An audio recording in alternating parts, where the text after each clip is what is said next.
Behind every crime lies a story waiting to be uncovered, from chilling mysteries to untold truth. This is where the darkness comes to light. Courtroom buzz lights up the air, faces tense as stories tear, truth and lies like a tango dance. Justice here takes no chance. Gavel strikes, hearts beat fast. Witness takes and shadows cast. Whispers loud like wildfire spread. In this game, none's ahead. International eyes on the scene. Lines of right blurred and lean. Arrested dreams, shattered glass. In this court, who holds the past?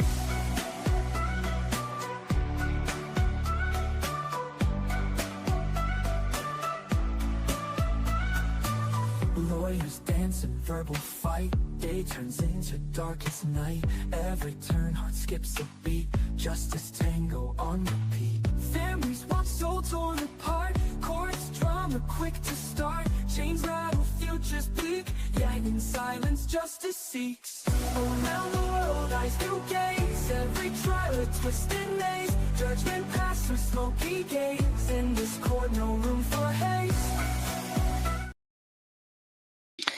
Hello, good morning, everybody. Hi, hello, how is everyone doing? Good morning. Hi, Paula, William, Zizi, good morning, Lois. I think Lois might be already over in the Karen Reid fiasco. Robert, good morning. I think you still might be sleepy, but good morning. Hi, Stephanie. Um, Good morning. Hello. Oh, does she see? The new intro was is worth for something. She not. I don't know who she reminds me, but it's for something. Oh, thank you. I decided to actually put out an effort today. And since it's date night as well, I thought I was like, kill one bird with one two stones. So, hey, it's finally sunny in South Carolina. Good morning. Hello. I hope all the storms and everything it's past now. Because I was a bit nervous and a bit worried about you yesterday, my friend. Um yeah, I don't like our new trial.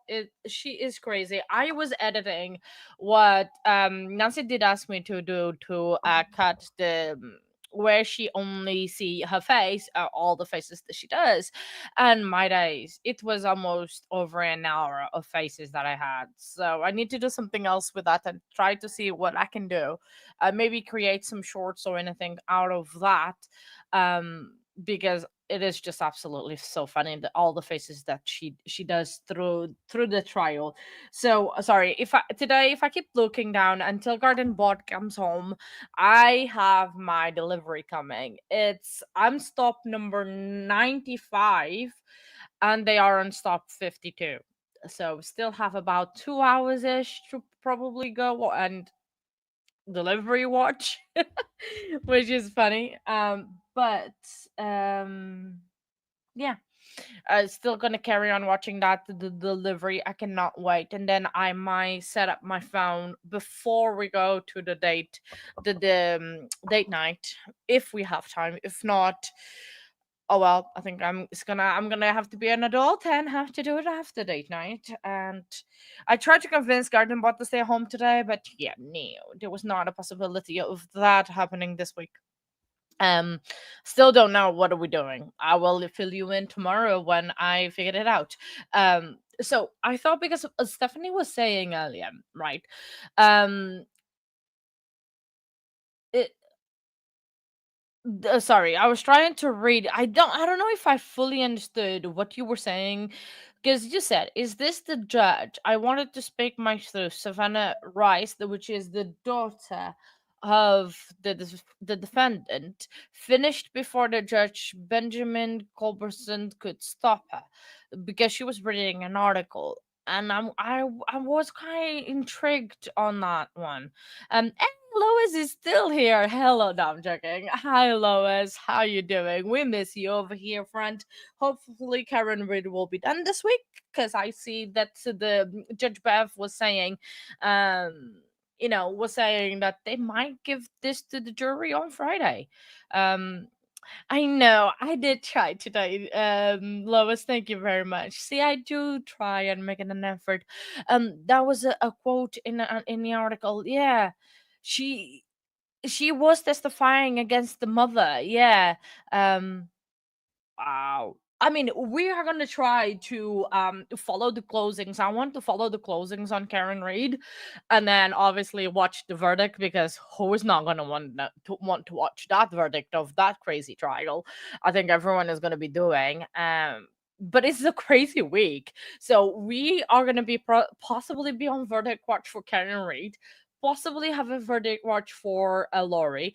Donna Abelson has two hearings. Sean Higgins had a new hearing. We have a new trial. Um, it is a lot going on the true crime world. So I think I chose the correct week to be off, but then I think I'm gonna need a week to recover from this week, because today we might have to pull some overtime, because Dingbell trial, she's wrapping it up. I think prosecution had the lead investigator yesterday on the stand, so there is a possibility of that case being a wrap. So what I'm gonna try to do tonight, if I'm not too tired, um we might do Laurie Vallow case today. I don't know. I'll see how we go. We'll play with the flow, go with the flow. But yes, it is a very busy in true crime, but cannot complain about that, because there's weeks that there's nothing going on, and then there's weeks that everything is happening. Um, Oof, that delivery's getting closer. I mean, he's been in my area all morning, this guy, but just not at my door. But I thought that Stephanie was saying that about the article being that the daughter wanted to speak her truth and everything, and I did not remember that part. So I thought, because we still have a few minutes until court comes back, because they did say that they go about quarter past up, and then judge likes to start at 9:30 in the morning, so it is. Oh no, I'm stalking this one because it's my new phone, and the watch, a new watch as well, and I'm very very excited for that. So um I that's why I'm so excited. Like, normally I would be as well, because I very rarely now buy things to be home delivered, because of them not knowing where the house is. And I am glad that Garden Bot is also on the way home. That because of that, I'm always scared that they say, "Oh, we cannot find the house," but they've like, even though we leave directions and I've called the company and said this is where the house is and everything, but they still do not follow those directions. So we literally have to be outside of the house stalking them and be aware of where they go, because otherwise we miss it.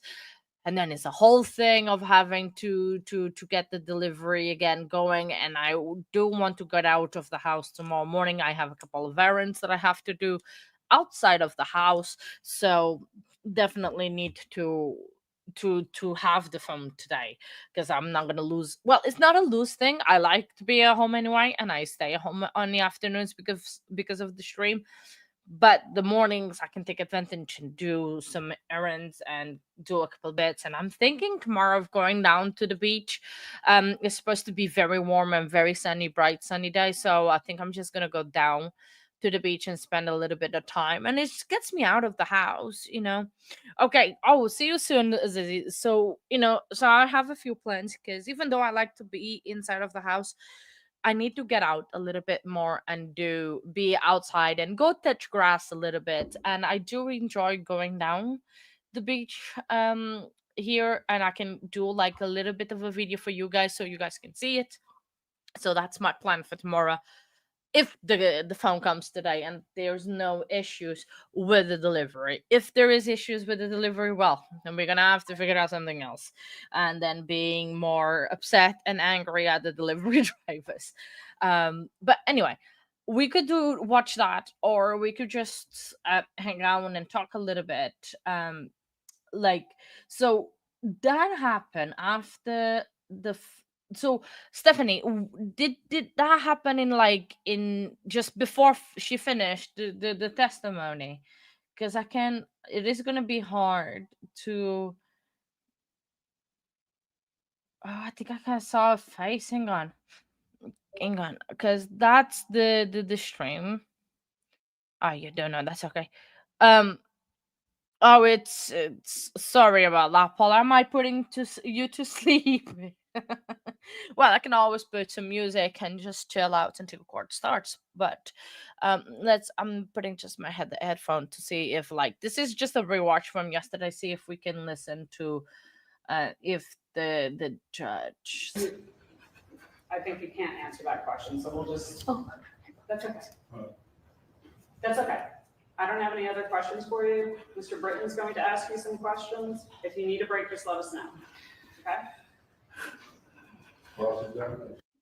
No, I don't think so. Oh, okay, so probably we can't find where he exactly is, because that would be a bit hard to find exactly when it is. When did it object? Well, they did not object a lot, but oh yeah, it was very hard to watch. That's for sure. Um, it's oh, man, I don't want to rewatch the whole thing again because that's gonna be hard. It would be on direct. Yeah, the defense objected. And the thing is that the defense did not even ask any questions. Let me see by scrolling. Um, because if they objected, I don't think they approached. The testimony was not that long, so but it was hard to listen to. Um, I can rewatch. Do something cheery. Yeah. Oh, okay. We'll do something cheery, like me. Let's. Oh, we could have found something, a pro se or something that can annoy us. Um, the a pro se always. I do not know. Well, we only have a what about 15 minutes to go in terms of the trial. Oh. Oh, sorry. Just saw something that do something cheery. I wish we could play TikToks on stream without getting zapped at, and uh and then because I love watching TikToks and just scrolling down. Um I mean, there is a lot going on. I could show the here. I don't have that edited or not because I haven't watched the hearing yesterday for Sean Higgins, but I think it was just setting up dates and everything, so there was nothing substantial. Um, could always watch a body cam of Lori Vallow. Um, that could be something, but it's Lori. I don't really want to put up with her annoying voice in the morning. Well, it's afternoon for me, but still. Um, Oh, she's been on bond. That's a bit depressing. Oh yeah, I think they are tracking down, Travis Decker, the guy that did the horrible unspeakable thing in Washington. They are closing him on even more. I know what we can do because I've got permission always from her. We can do watch Kathy. That's it. See, Kathy to save the day. And definitely we're gonna be watching. We're gonna watch her latest video. It's about 20 minutes, which is roughly about the time for the court. And I haven't had the chance yet to watch her video for today because been busy in this morning. So we can watch her. It's cheery. Kathy is amazing. She always gives us permission to use her videos, so I'm confident that she's not gonna be mad at me about it. But let's watch Kathy. True crime friends, how you doing? The end is near. Listen, the end of Lori Vallow Daybell's time in court is coming near. Yesterday was trial 3, day 4. There's so much Lori. Look, we need to talk about what happened in court yesterday, but you know what you need to do first. Please like this video, subscribe to the channel. Every day we get a little bit closer to 20,000 subscribers. So share this madness out to your friends so we can get to 20,000 subs together. Okay, so look.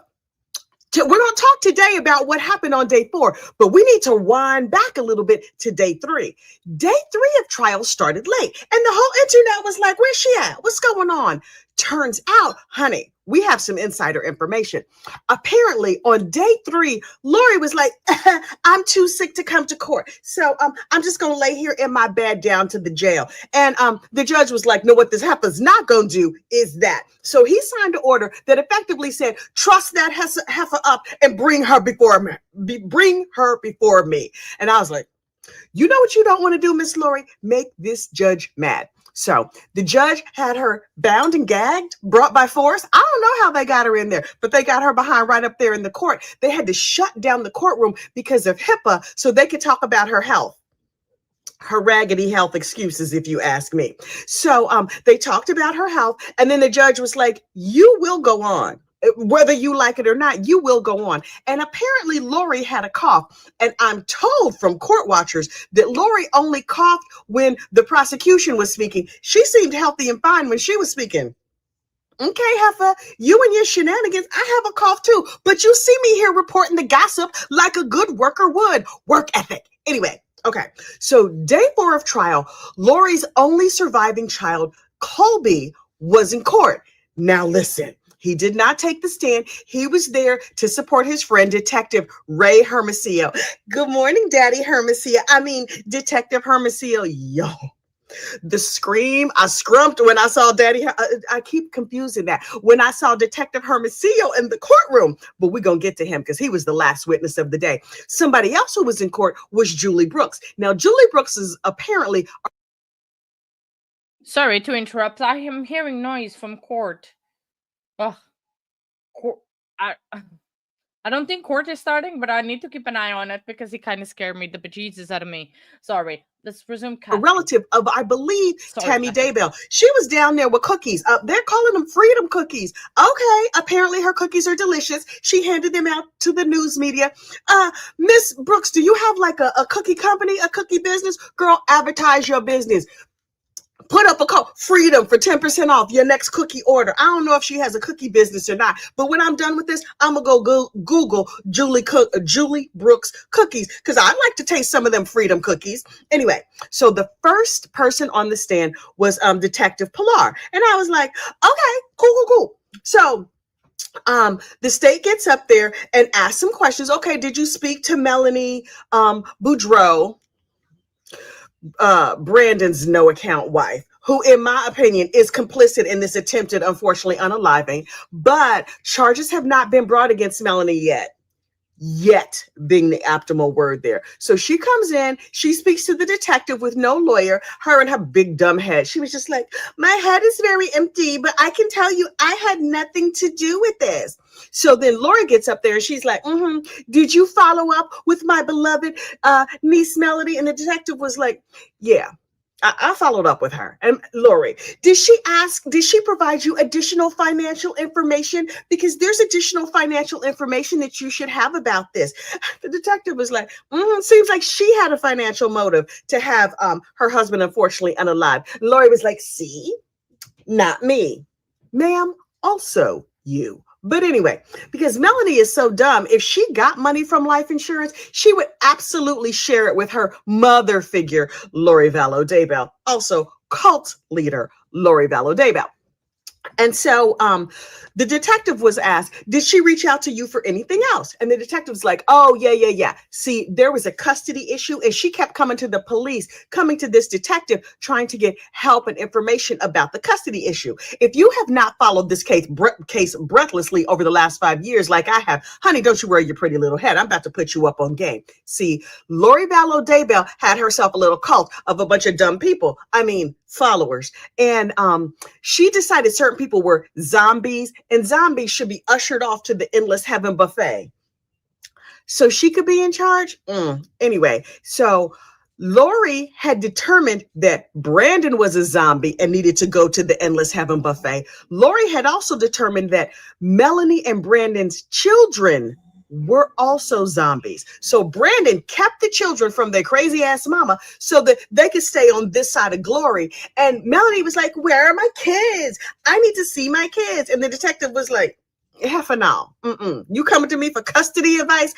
It's gonna be a no for me, dog. So Melanie was very upset, but she apparently let it go. So then Lori moves on. So after the window was all pewed up, did you save the window? He was like, the crumbled pieces of glass that were all over the street. No, we ain't saved that. No, that's not what we do. And Miss Lori, don't you preserve evidence? I thought you preserved evidence. I was like, this ignorant heifer. Anyway, he was like, right. Yeah, no, because there's no tests we could do on a bunch of pieces of glass on the street. And she's like, well, had you preserved it, maybe my team could test it. And he was like, okay. And so Lori goes on to ask, like, what tests could we have performed? That's not his job, ma'am. That's your job and your team's job. But he was like, well, I don't know. Maybe you could have hired an expert, but obviously you didn't. And then she asked a question that was very curious to me. She said, was it, if we looked at this crumbled pieces of glass, could we tell if it was a rifle or a handgun who did the crime? And he was like, yeah, no, from broken up pieces of glass, you wouldn't have been able to tell what kind of bullet or what kind of gun was used. And so Lori was just like, okay. And also, are you on first name basis with all of your victims? And the detective was like, yeah. I want them to feel comfortable so they can talk to me so we can help solve the crime together. And she was like, oh, okay. Then she set herself down. The state stands up and was like, hey, boy, hey, I'm sorry she asked you so many dumb questions. I mean, that's not what she said. That's the spirit of what she brought to the situation. She was like, okay, just a couple quick questions for you. Brandon, when he was getting pewed at, did he get out and like measure to see where the bullet was come from and do trajectory and stuff like that? And the detective was like, yeah, no, he was kind of in a state of shock from somebody trying to usher him off to the endless heaven buffet. And the state was like, okay, and one more question for you. Whether it was a handgun or a rifle, do both of those fire bullets that could unfortunately unalive people? And he was like, I mean, I think he said yes, but what I heard was, I can't believe she asked me such a dumb question. And I was like, oh, excellent. Excellent points being made. Then the jury had a question. Oh, hello, jury. Y'all finally woke up. Okay, good. I love a court where the jury can ask questions. The jury asked, is it typical for a victim of a crime to be foggy about the color of a Jeep?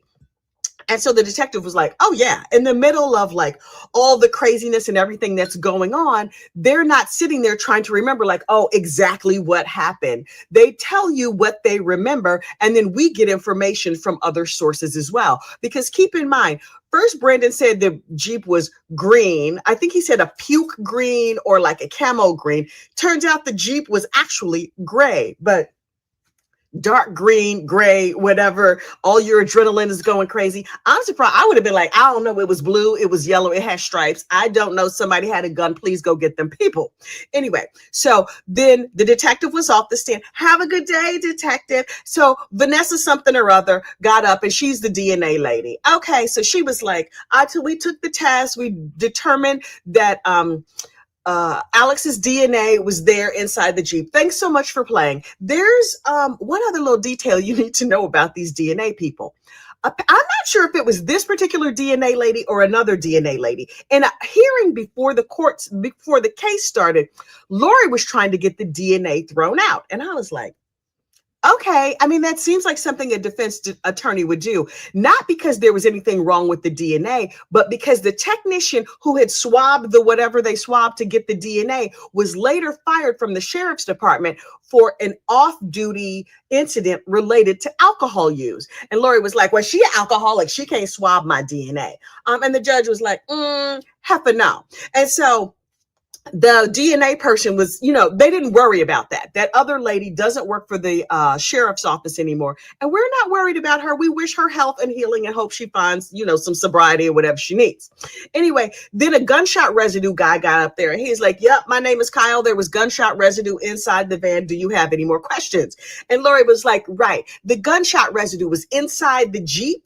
And he was like, And she was like, right. But couldn't other things cause gunshot residue, like fireworks and makeup and brake fluid? And he was like, yeah. Was there evidence? This is my question. Was there evidence of makeup and all these other things, fireworks inside the Jeep? No. Oh, okay, Lori. Thanks for asking questions. Why is she even here? Then it happened. The Honorable Detective Ray Hermosillo from Rexburg, Idaho, took the stand. Good morning, Daddy Hermosillo. I mean, Detective Hermosillo. Oh, I keep slipping and calling him Daddy. He got up on the stand and he was big and beefy, about to burst out of that suit. And I took notice. Now, this is what you need to know about Detective Hermosillo. Detective Hermosillo led the investigation into the missing children, Lori's kids that she had ushered off to the Endless Heaven buffet. Detective Ray Hermosillo was the tip of the spear on that case, and he's the one who gathered all the evidence, and he was heroic, and he was so sexy doing it. Anyway, I'm trying not to objectify him, but sometimes, that's just what needs to happen. Anyway, so we all know Detective Hermosillo from Rexburg, Idaho. Listen, when I'm talking about him, I'm like, I know exactly where he's from. He lives in Rexburg, Idaho. I'd be the hoe for him. Anyway, so we learned in a last trial that Detective Hermosillo has a dry cleaner. Okay. I have some soiled things that he can maybe clean up for me. So Detective Hermosillo takes the stand, and I gasped. But here's the thing about this testimony. Now, Detective Hermosillo gave good and valid information that helped move this case forward. The problem that I have with this testimony has nothing to do with Detective Hermosillo and has more to do with the state of Arizona in the person of none other than Miss Trina K. Now, Miss Trina K is out here and she is prosecuting this case and she's doing a wonderful job. It's basically going to be a slam dunk for her. But, and however, I'm a court watcher, right?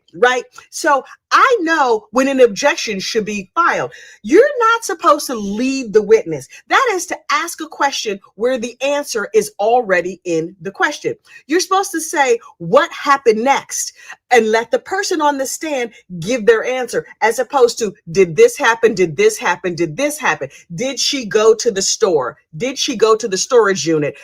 Is a leading question, because storage unit, the answer is in the question. So every time Trina K ask a question, I'm sitting at my desk going, objection, leading. But Lori did not know enough to object to those questions. So basically, Trina K stood up there and testified, and beefy Detective Hermosillo just said, yes. The whole thing annoyed me. It's fine, I guess, but it just annoyed me. I was like, objection!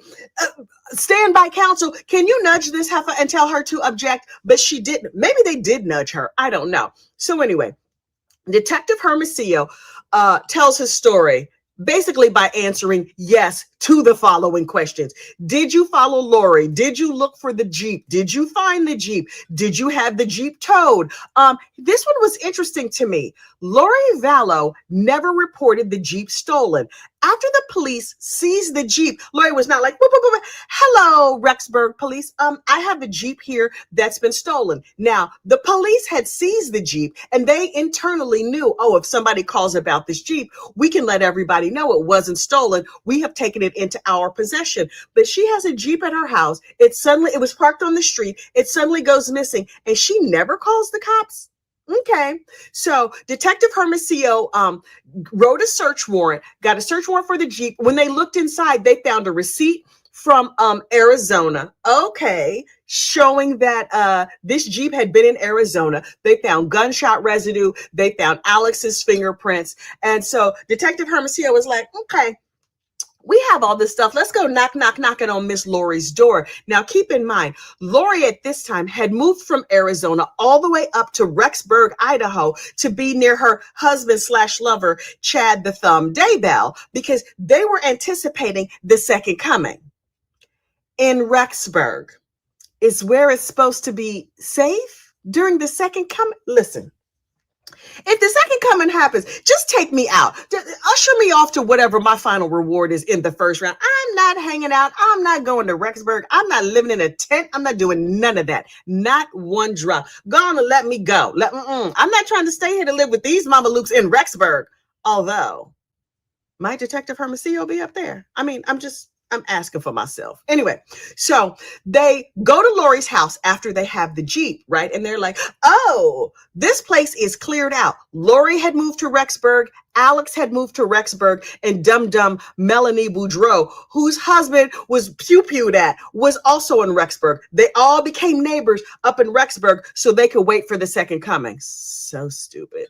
I mean, no shade to anybody who believes that. You might also be a dim bulb. I'm just saying. But anyway, so they're up in Rexburg waiting for the second coming. And the detective takes the Jeep, knocks on the door, and he can't find anybody. So they're like, oh, well, let's just get us a search warrant. They go on in, they search the apartments, and this entire family has cleared out. Lori is gone, Alex is gone, and Melanie is all gone. And he was just like, it looked like they just grabbed up all of their stuff and disappeared, and nobody knew where they went. Now, keep in mind, at this time, the children were missing. Nobody knew where they were. Tammy Daybell, Chad's first wife, was already dead. And so the police were like, oh, well, this is not suspicious at all, but let's rifle through everything and see what we could find.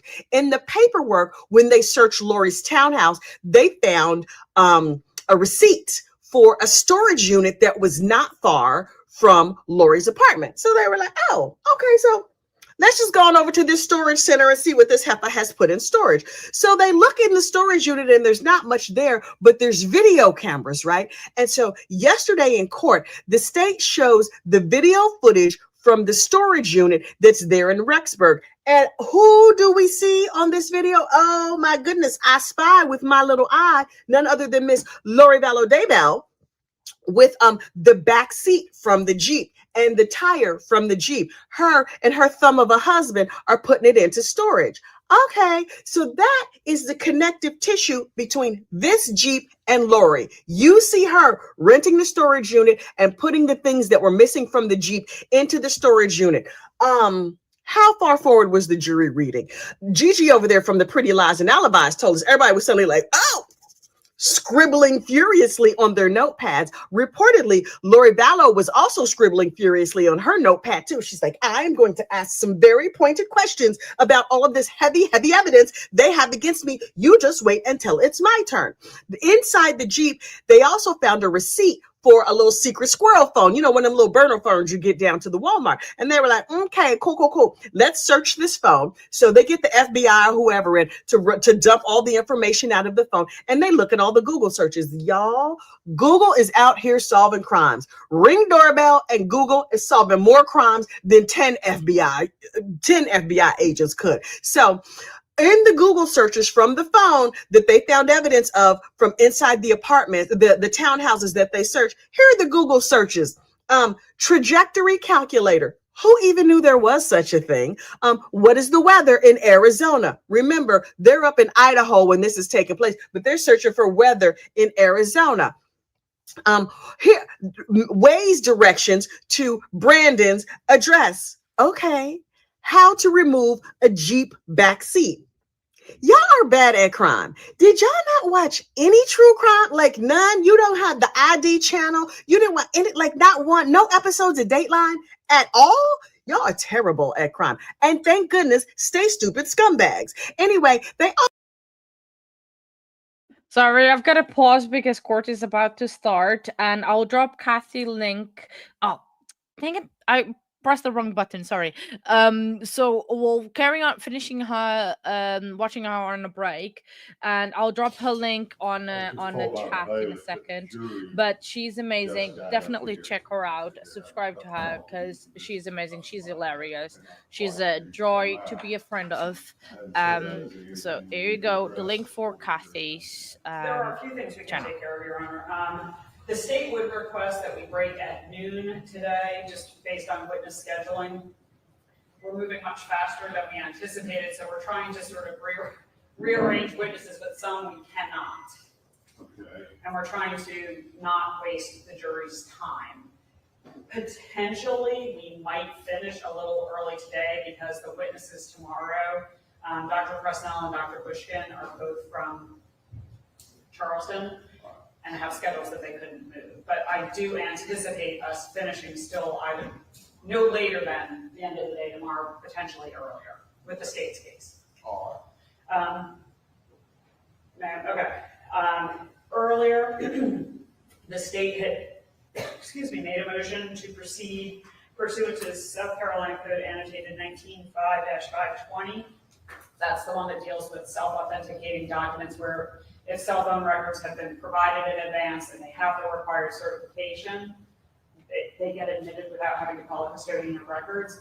The defense did consent to that, so it was ordered that we could simply admit these. All right, how are they? I have the exhibit numbers for your honor if you'd like. All right, So state's exhibit 5 would be the victim's phone records.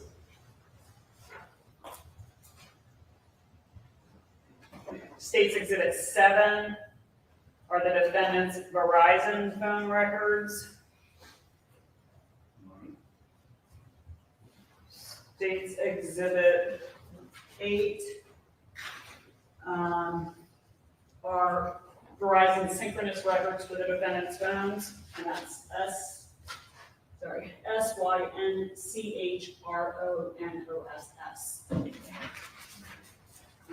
State's exhibit 9 are Christopher Duntel's Verizon phone records.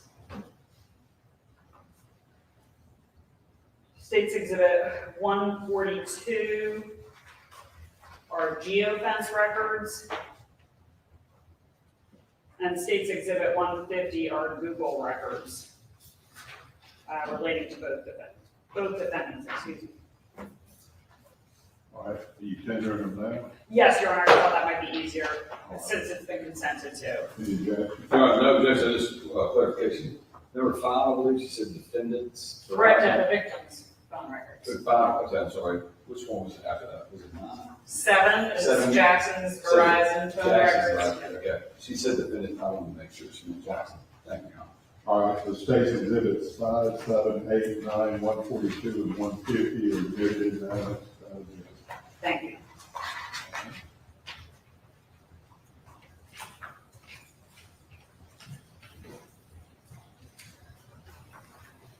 And Your Honor, I think we'll still be in line for like when the court likes to take breaks. We have 3 witnesses to start off with, and then I would just like, whether it's a full break or just enough time that I can gather exhibits for the 4th witness, as he'll be going through quite a few. And then the witness after that, we also have a number of exhibits just to gather, so there's less time walking back and forth. All right. And I believe that's it. Anything from the defense we need to address? Mr. Young, can I just step out for 1 quick second? Yeah, what I was gonna do is I was just gonna go ahead and let's take a break until the bailiff tells me the jury's ready. Everybody can just kind of sit tight, 'cause like I said, they just got up here as I was walking in. So, let's give them about another 5 to 10 minutes and we'll come back to this one. All right? I'll actually use the time to try and gather the exhibits we need. That sounds good.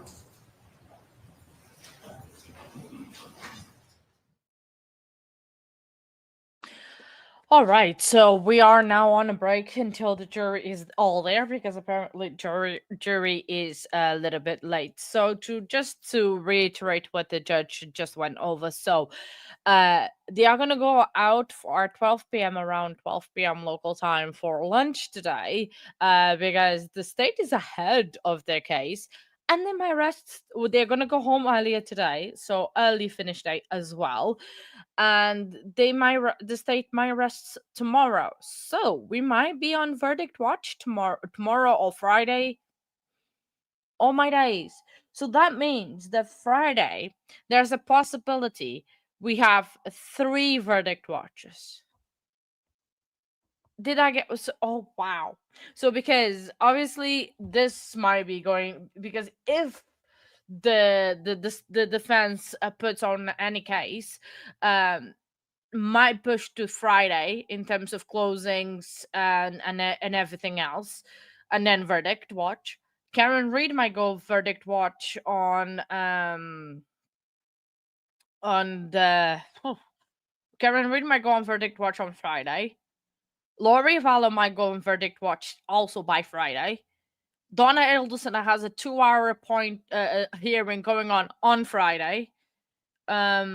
I know exactly. They should have gotten her another shirt or something. But yeah, I think definitely she is. Um, oh, so when we said there is going to be a busy week, it's going to be a busy end of the week because we have a possibility of three verdicts, one big hearing for Donna Ilderson because this is either the hearing for the move, I think, for from Tallahassee to Miami. So, and I want to watch that hearing. So it's going to be a very busy end of the week. So we need energy drinks, we need coffee, gather all your supplies because we might be traveling around the country for verdicts and hearings and everything else because it is going to be a wild ride, but we'll be here for it. I mean, it's going to be fantastic. And then next week, it's going to be nothing is going to happen. And then we're going to all be rewatching a trial. I don't know. We'll see. I'm sure there's something coming up. There was a trial that I wanted to follow, but they got postponed to August, which is amazing. But we do have a BK hearing, a Brian Kohlberger hearing next Wednesday. That will follow that as well. What's that? Oh, it's just I was just seeing something blue on my screen. Oh, it's my name. I'm such a dum dum. Sorry, I'm wearing my contacts. My contacts not always catch what it is, but around where my name is, here at the at the bottom here, there's my name. Uh, so below the microphone. And I could not see what it was. You guys see Manning Reed's Las Vegas stream? Really? What kind of stream? Wow, I need to Google that. Well, kind of in a way Google that, but what? That is crazy. What? While you was on stream or just the normal well, there's no normal unalivings, but let me have a look. Las Vegas. Wow. Unalived, yeah. Wow. There was a hearing actually for him. Manuel Ruiz appears in court after arrest for open red room. Oh wow, we might watch that. Oh well, it's only a minute and something, so we might watch that while on break. Ugh. Ow, sorry. The sound came through and it was louder than I was expecting. So they were beefing on stream and guy ran up on dude in Vegas. Oh wow. There was a hearing yesterday for him. How you analyze both on open red room? Oh wow. We'll need to have a look at that case. Oh snap indeed. Um I'm gonna keep this open on the lunch break.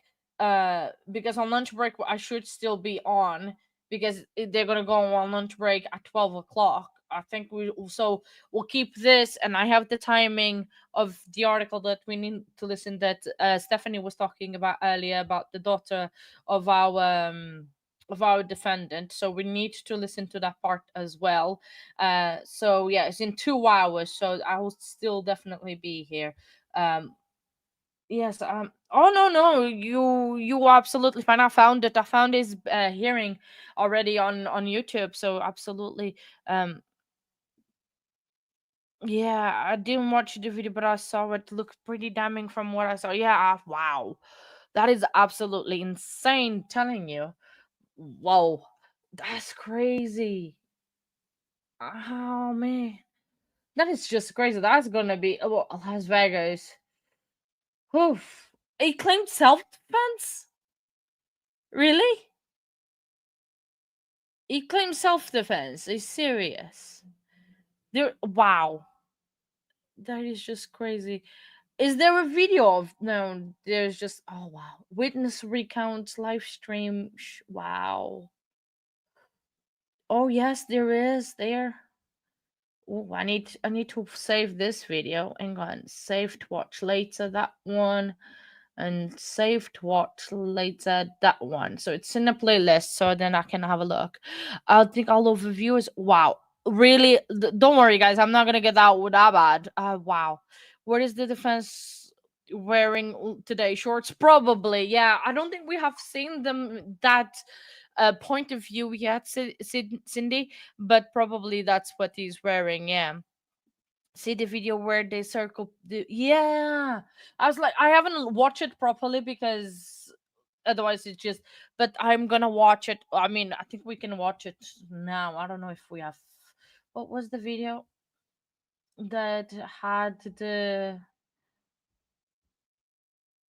hang on, I think it's this one. Hang on. Oof. Why is the sound so loud in my ear? See.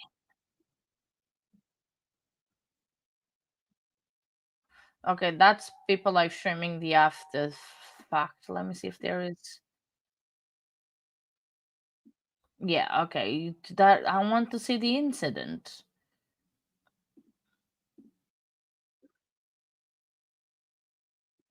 Yeah, I don't. I cannot see. I need to have a look at better at that. So as as say so many silent prayers a day. I know it's crazy. That's wow. Things are going crazy. I mean, yesterday I was this morning when I woke up, I was looking at the protests and everything that is going on all over the country, which is also very sad and very hard to watch. Um, with all those businesses and everything, so it's then that's that as well, all these cases that we follow. It's wow, overviewed of, wow, that's crazy. Oh wait, I might have found the proper video. I'm not gonna play it because you know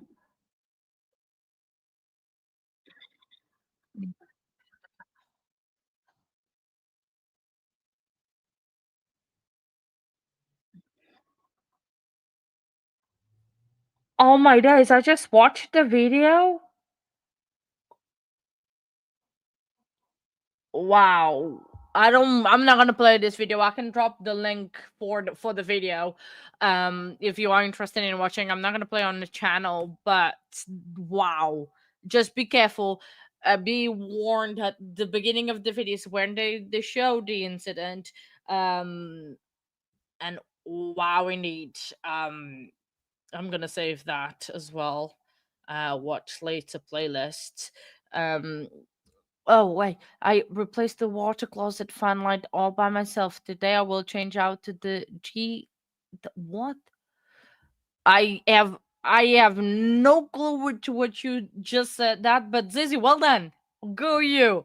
Awesome. I love that. But I have no clue what that is. But oh well, but very good. Anything going on in the UK?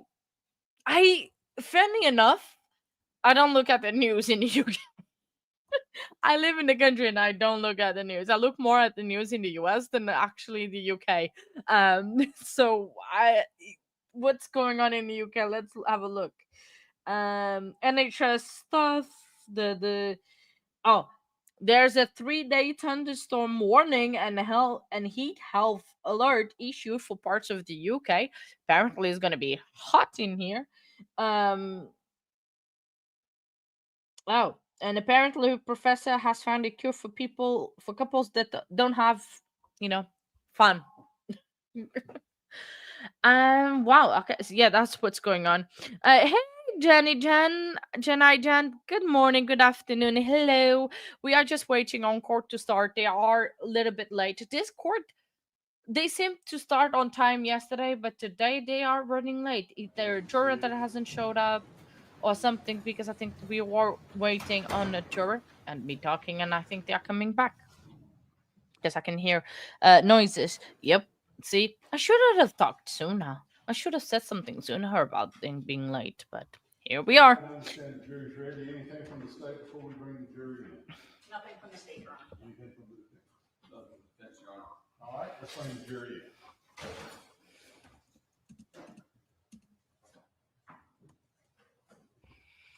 Bring the jury.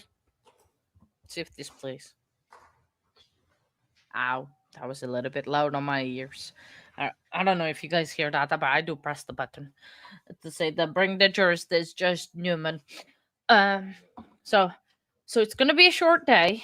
Yeah. Good morning. Welcome to court. Make sure you have bring the jury. It's definitely because we need the jury. Because without the jury, we cannot do anything, and we just sit here and talk about craziness. I know, I love it too. I'm just so like not sad that he retired, but there is a point that we all gonna have to. But he's just a good judge, and all good judges should not retire because then we have crappy ones that is not good. Oh my days. But anyway, um, we should get started just in a few minutes. Just remember that in about 2 hours we are gonna go on lunch break already, and then it's gonna be a short day for court. And yeah, I don't know. I might ask Robert to start Laurie, and then I'll finish Laurie today because I want to watch Laurie today, but I'm not sure. Ladies and gentlemen, welcome back. I hope everyone had a good evening. Please make sure you have your own notepads and nobody else's notepad. We're ready to resume the trial in this case. The state can call your next witness. Your Honor, the state calls Reggie Hoteling.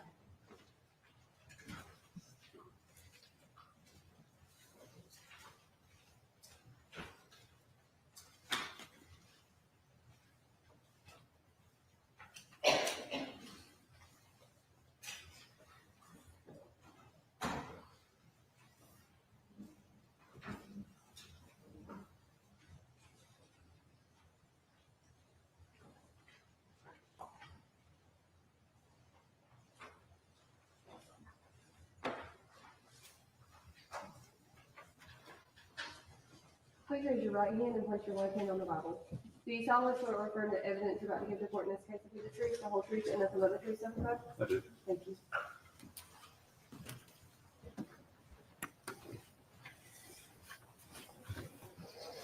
Get you to state your name and then spell your last name for the court. Arthur Reginald Hoteling Jr., Hotaling. Good morning. Good morning. Are you currently working? I'm not. Are you starting a new job soon? I am. What are you going to be doing? Working for the South Carolina Highway Patrol. And did you previously work in law enforcement? I did. Where did you work? Marion County Sheriff's Office. How long did you work at the Marion County Sheriff's Office? About 14 and a half years. Did you have any law enforcement experience before you went to work at the Marion County Sheriff's Office? I did. I worked almost 2 years right at 2 years in Mullins Police Department. I'm going to turn your attention back to around October 2020, November 2020. Do you remember what your assignment was with the Marion County Sheriff's Office back then? At that time, I was the senior investigator. What were some of your duties and responsibilities as a senior investigator? Respond out to call outs, investigate various crimes, from felonies, misdemeanors, Everything. everything. Okay. So think back to November 8, 2020. Were you asked to respond to the scene of a body at Pitts Landing? I was. Where's Pitts Landing located? It's right off of 378 in Marion County. It's at the end of 908, around, or go down almost to PD Highway from 378 from the Marion County side. And what river is located there? The big PD. Are you sure? Or the little PD. Yeah, Okay. it meets down in the It bottom. meets, but it's the Yeah. little PD there. It's the little PD there. And do you know if the Little Petey River is the geographical boundary of Horry and Marion County? It is. Okay. What did you see when you got there? It was dark. Just the river landing. Were there people there? There was a few people, but not many. What kind of people were they? I think they were just camping or fishing. Okay. Did you do anything once you got there? I did. I think if I remember correctly, I think the people that were there may have taken a picture or something of what they saw, but they weren't real sure. So then I had called my supervisor, kind of let them know what was going on. Did the fact that the Little PD River is the geographical boundary of Horry and Marion County create any difficulties for you when you got there? It did. Okay, what were those? To find out which side of the river this body was on, in a bend in the river, it just made the line to determine whose case it was going to be. Okay. So who did you call out to come to the scene? If I remember correctly, I had called my supervisor, Captain Barker, at the time, and she had told me that we could call Horry County and have Horry County come out to kind of assist with determining if it's our side or their side. Okay. And did Horry County come out? They did. When you got there, did you see the object that the civilians had called police about? I couldn't from there. Okay. Do you recall receiving some evidence that was recovered from the body in this case? I did. I'm going to approach.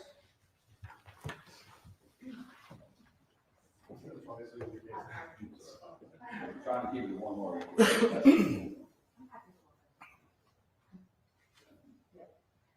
You're on a approach? Yes. I'm going to approach with what's been marked as State's Exhibit 57. And is that what's commonly called a chain of custody form? Evidence record. Yes. You may call it. And so what kind of items did you receive from the scene? A lighter, a pack of cigarettes, a cinder block with a toe strap, a ball cap, sheets, a tarp, some zip ties, a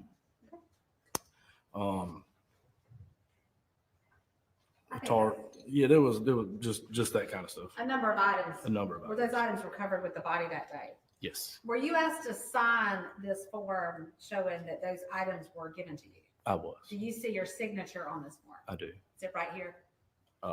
It's actually over Right there. Okay, Yes. sorry. Hard to read. Thank you.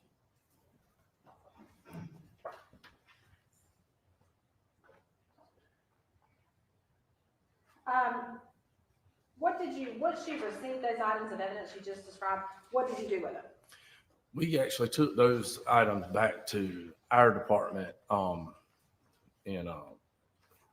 put them in like a evidence locker room, temporarily. All right, I'm going to direct your attention now to November 10th, 2020. Did you attend the victim's autopsy? I did. Yes, At the conclusion of the autopsy, were you given certain items of evidence collected at the autopsy? I believe I did. Okay, I'm going to show you what's been marked as State's Exhibit 58.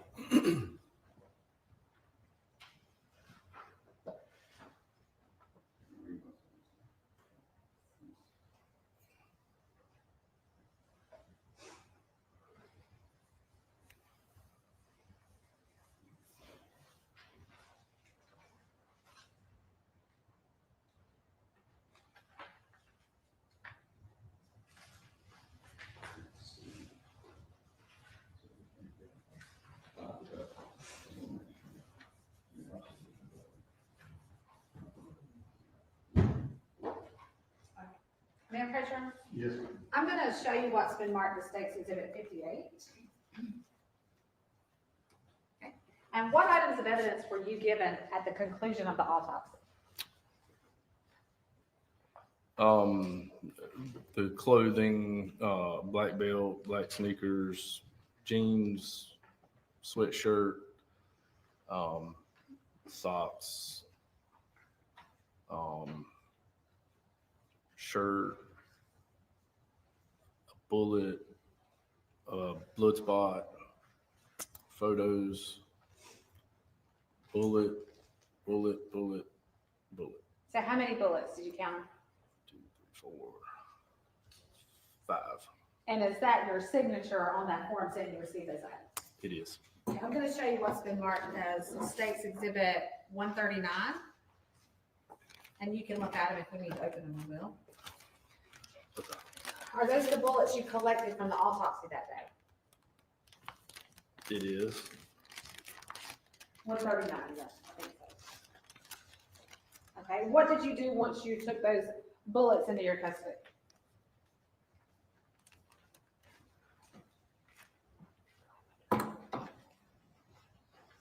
If I remember correctly, I took them back to our evidence as custodian.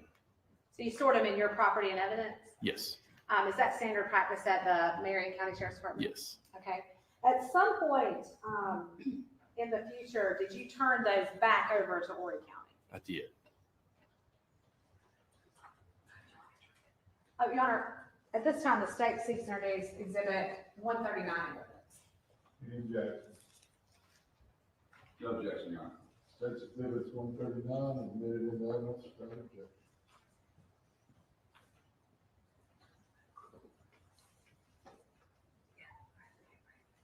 No further questions from the Your Honor. Cross-examination. Please, Court, Your Honor. Yes, sir. Maybe I missed it in there. When did you give jurisdiction over to Horry County? I'm not exactly sure on the date. You don't remember giving it to Horry County? You didn't see jurisdiction, so you get to the scene, you take all the evidence, you transport all the evidence, you store all the evidence, you start the investigation, and then Horry County gets in? How does Yes. that happen? Afterwards. So when we were there, I contacted our sheriff as well. Because over there, we would let SLED come in and do a crime scene. But he was in agreement to let Horry County take like pictures of the crime scene, kind of process that crime scene for us to help us out. Look, I'm not trying to be mean, just No, want to you're ask fine. some questions to clarify everything. So SLED gave permission to Horry County to take pictures. Is that what you said? Our sheriff. Your sheriff. Yes. That's the first person you called, correct? Your supervisor? No, Judy Barker was my supervisor. Judy Barker was Yes. supervisor, okay. And she So contacted the you sheriff. knew to call your supervisor Yes, because bodies found in Marion County, we got a problem. yes, Bodies found in Marion County, we got a problem. yes, And then you inventory, take all, store it, do everything you're supposed to do, right? yes. Don't you feel like it's your case? Well, we did until Yes, sir, it was you did. determined You sure did, didn't you? Yeah. Because it was in Marion County. the body was located in Right, Marion County. okay, Marion County. Yes, sir. Yes, sir. It wasn't located in Horry County. No. And you started, I would say preliminary investigations, you got some evidence from the scene. Correct, You got the body transported to NUSC, correct? correct, You were there at the autopsy, correct? correct, You took the bullets back, correct? correct, So you did a lot of the stuff to get going, right? correct. And then Horry County just swept them because they knew it was theirs.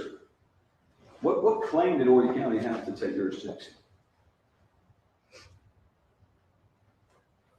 They didn't, did they? Not- No, they didn't. We They worked didn't have together. jurisdiction at all. No, Thank you, no further questions.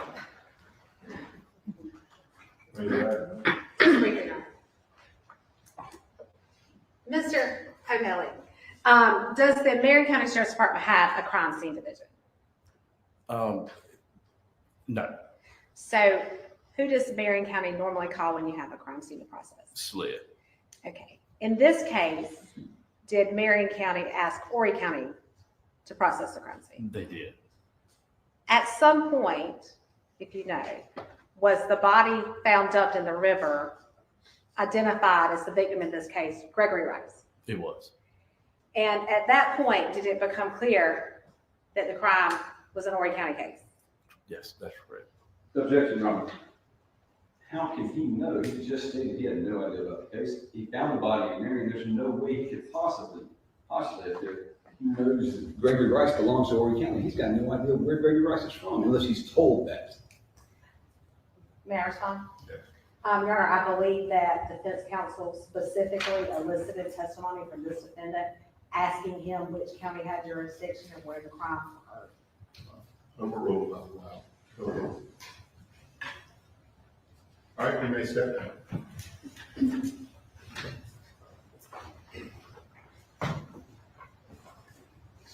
Call your next witness.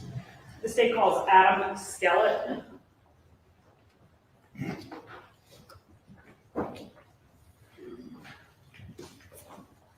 Question.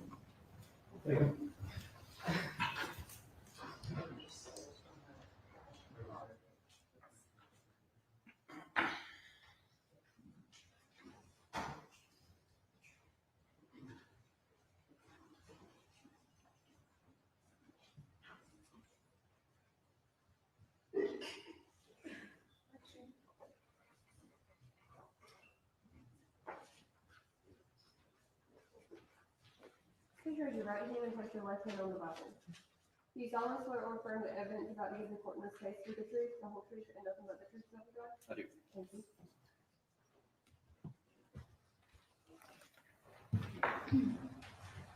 Get you to state your name and then spell your last name for the court. Sure. Sergeant Adam Robert Skellett, Skellett. May I, Your Honor? Yes, ma'am. Thank you. Where do you work? Horry County Police Department.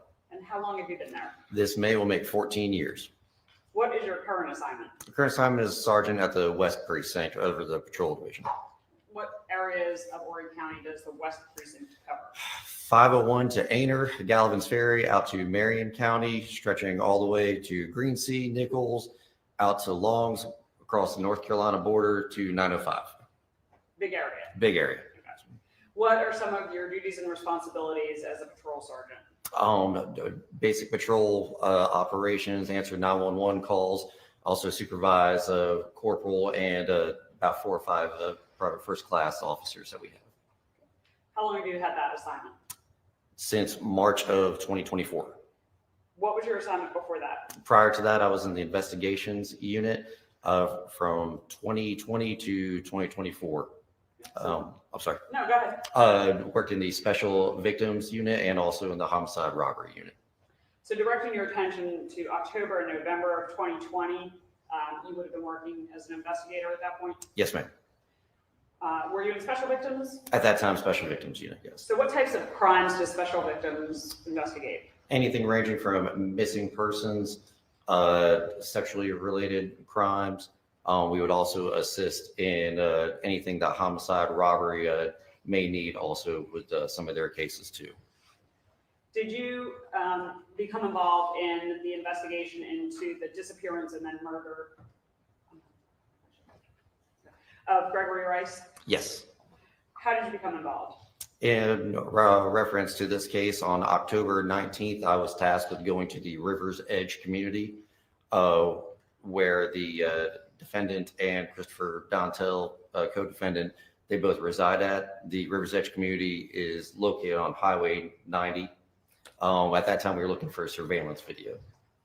Did you in fact find that the community had surveillance video at the entrances? Yes, there was 2 gates, and there's actually gate cameras right along the community and Highway 90. Found a phone number from the Waccamaw Property Management. I was able to actually contact them and left a voicemail in hopes to retrieve some video. Were you eventually given video from the River's Edge community cameras? Yes, a Brian Stewart, an employee with them, contacted me, and then the next day I actually met up with them and received, I believe it was 2 hard drives in reference to video surveillance.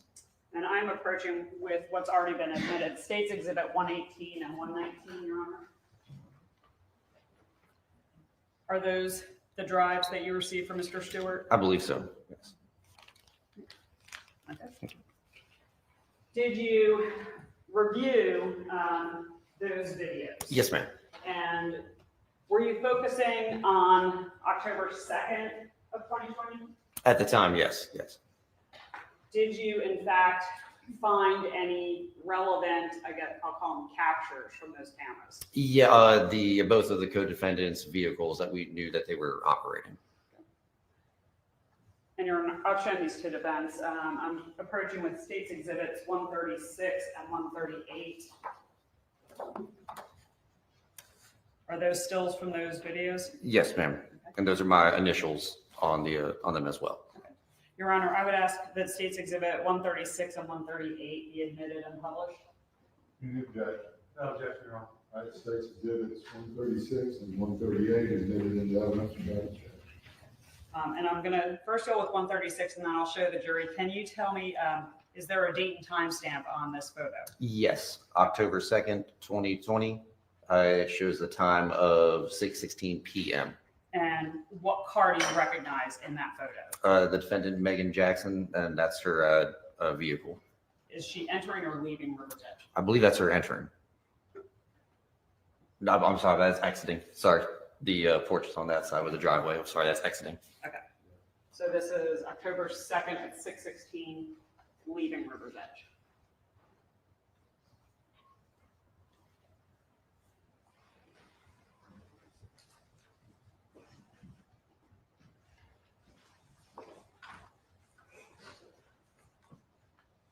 And then State's Exhibit 138, does that also have a date and time stamp on it? Yep, same date, October 2nd of 2020, and that shows 18:20 military time, so that'd be 6:20 p.m. So just Apologize. about 4 minutes later? Yes. Okay, and whose car do you recognize in that? That's the Christopher Dontel's gray and color Ford Explorer.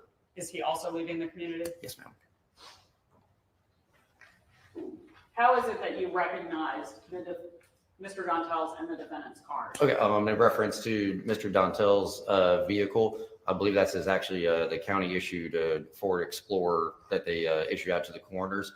I've been on multiple calls for service while on patrol in reference to him showing up as a county coroner. Same with Maegan Jackson too, the van that she'd be using also. So you were familiar with that? Yes. Court's in order. Nothing further, if you just answer any questions for Mr. Preston Britton. Sure. You, good morning first. Good morning. Good morning. Do you remember about when you got these pictures or got these, this video footage? October 19th, from what I recall, is whenever we went out there to look. I believe it was the 20th, the next day is whenever I received the videos from Brian Stewart. Okay. And just to kind of butt some things up, that was, at that point, y'all had some suspicion they were, Maegan Jackson and Chris Dontel were people of interest. Is that fair to say? Fair to say, yes, sir. And so we know, just kind of to button up this jurisdiction issue, the body's not found till November 7th. Isn't that right? From what I understand, from what I believe, yes. Okay. Okay. So at the time the body was found, the jurisdiction was being determined, y'all already knew that there was an Horry County employee involved potentially in this murder. I believe at the time they were being looked at in reference to missing person cases. We would be looking at any type of close families also. Okay. You did have one of the more, I'm sure, troubling aspects. You also had a conversation. You took an interview with Deborah Dontel, didn't you? The wife of Yes. Mr. Dontel? Yes, Chris Dontel's wife. Yes. And you learned during that investigation that she still believes Mr. Dontel was being true to her. Objection, Your Honor. Calls for hearsay. It's part of his investigation. I'll allow it. Go ahead. And can you repeat the question? I apologize. You learned that as of October 23rd, Miss Dontel still believed that Chris Dontel was being true to her. From what I recall, I believe that interview, a search warrant was served on the residence, and while reading the search warrant to her, I believe that's when this interview occurred. Okay. On October 23rd, you and another detective sat down, had a conversation with Miss Dontel as part of your investigation. Okay.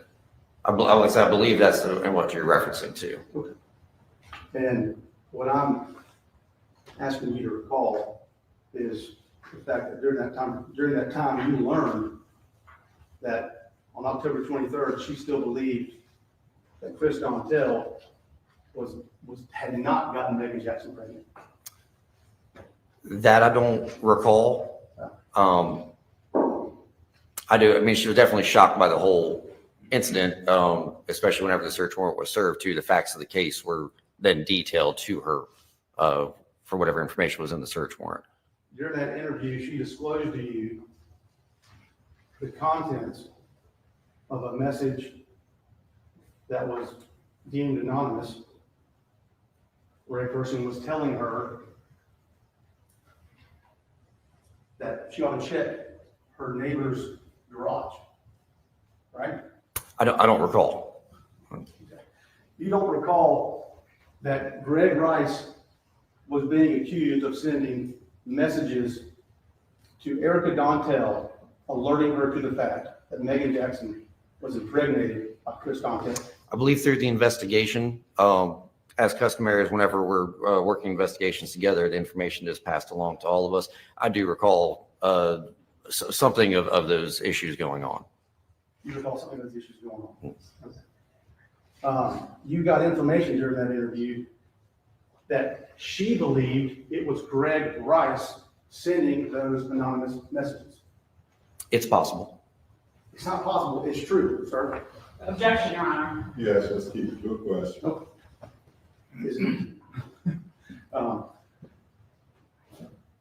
And after you, during that interview, sitting there with her, you had to be the unfortunate one to tell her that Chris Dontel, disclosed to her, Chris Dontel had impregnated Maegan Jackson. Isn't that right?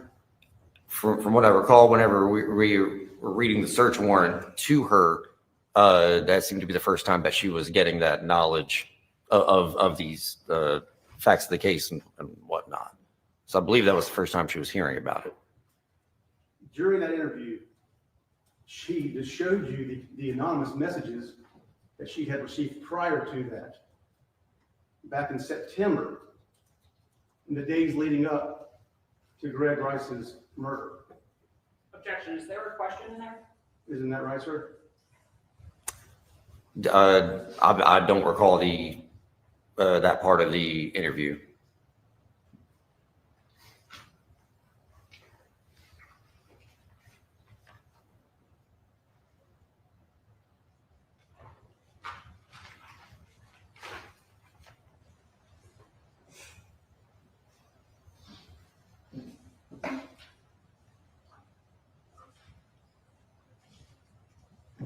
On October 23rd at 8:23 a.m., as part of your investigation, did you have a conversation with Erica Dontel?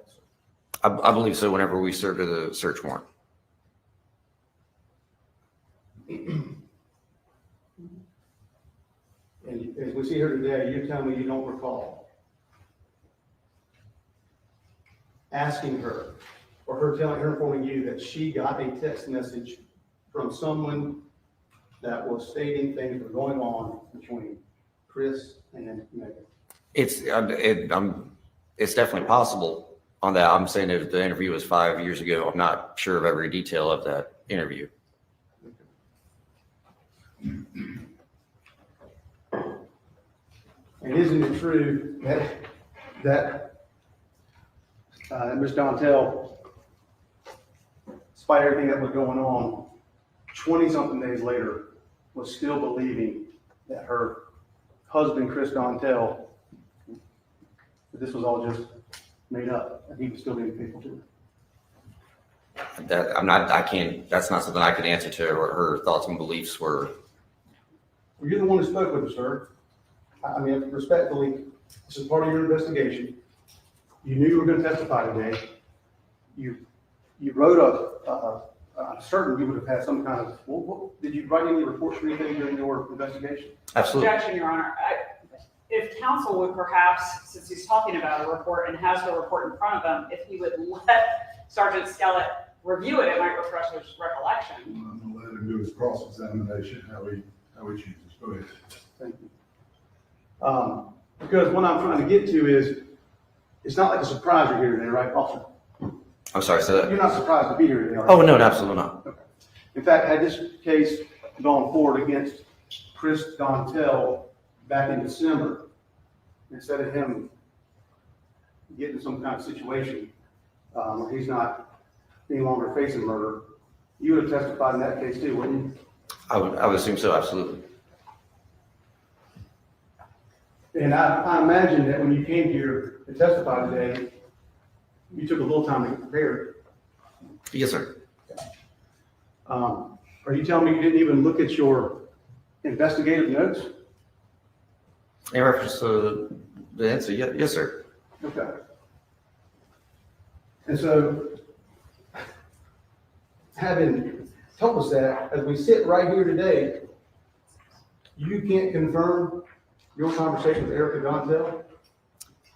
I can confirm we definitely spoke with her. From what I recall, we read the search warrant off to her. It did appear at the first time, this is the first time she had heard of any of these accusations.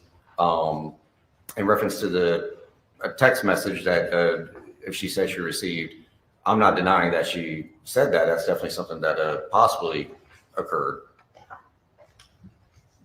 Okay.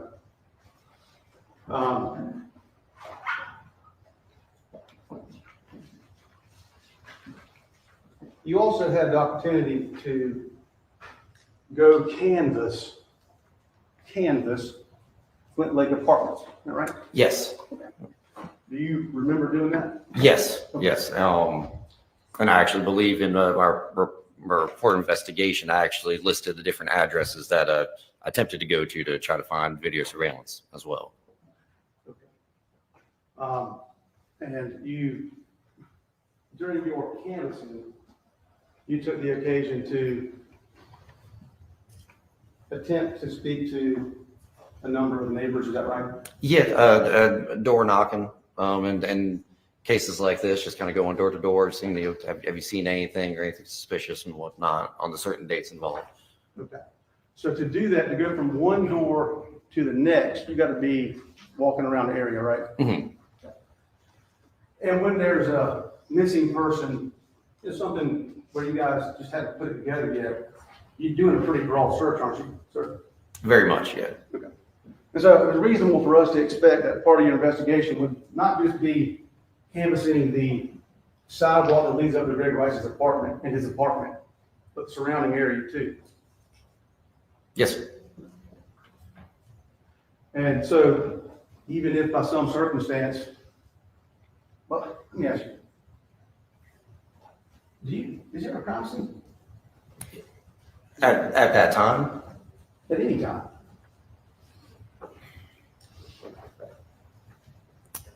You will never see someone pause this long when that question. Objection, Your Honor.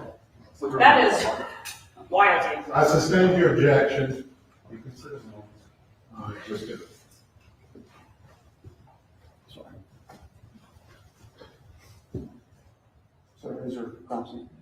At that time, do you have the date whenever we went to go surveil that subdivision? Yes, sir. It was October 27th. Okay, at that time, he was still a missing person. Did you guys ever identify a crime scene? Not me specifically on that. At that time, I was just tasked with going from door to door in that subdivision looking for surveillance footage. That wasn't really my question, but since October 12th, 27th, a crime scene. That wasn't part of my investigation.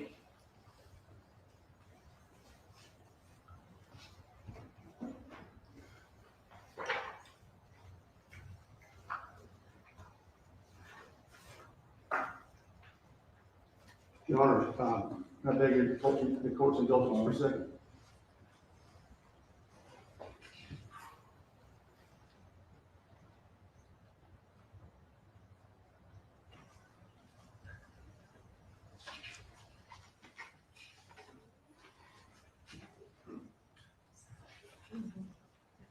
We don't have any further questions, Your Honor. Thank you. Thank you. Okay. You're right. Thank you, Your Honor. I'm going to kind of go in reverse because counsel is just asking you about this, you're canvassing the area. And this, you canvassed prior to Greg Rice's body being found. Right? Yes. And when you were conducting that canvassing, had Horry County Police Department been told that Greg Rice had actually been shot down the road and not at his apartment? That I don't recall on that part. At that time, working there was definitely suspicious circumstances surrounding the missing person from the information that I believe we were receiving. But you didn't, at that point, you didn't even know that he had been killed. No. And counsel was referencing a report, so I guess I need to mark this. Here, I'll show it to you. No, Your Honor, I've objected him to having his record. No, you brought it up. Yeah, that's fine. I guess it's only one. We can do 6. I think 6 isn't used. Or if it's used, just leave it. Do it on 59. States 159 marked. And this would be just our application. Your Honor, if I may, I'm approaching with what's been marked States Exhibit 159 for identification. Just hold on to that. Sure.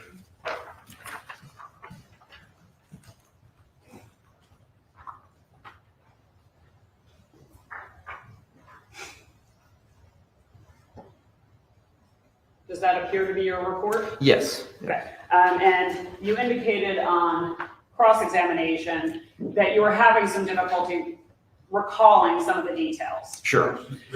Would reviewing your report refresh your recollection as to some of those details? Yes. And thank you for allowing me to look at this again.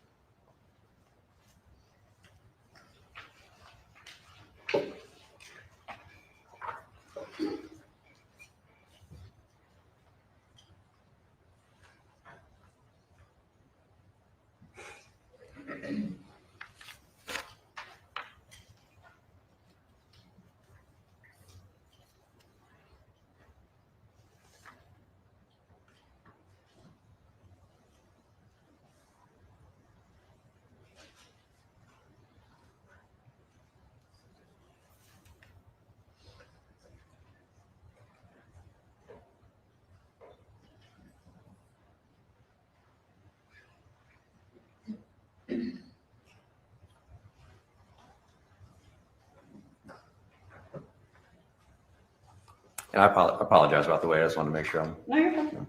And then when you're done with that, if you could just turn it over. Absolutely.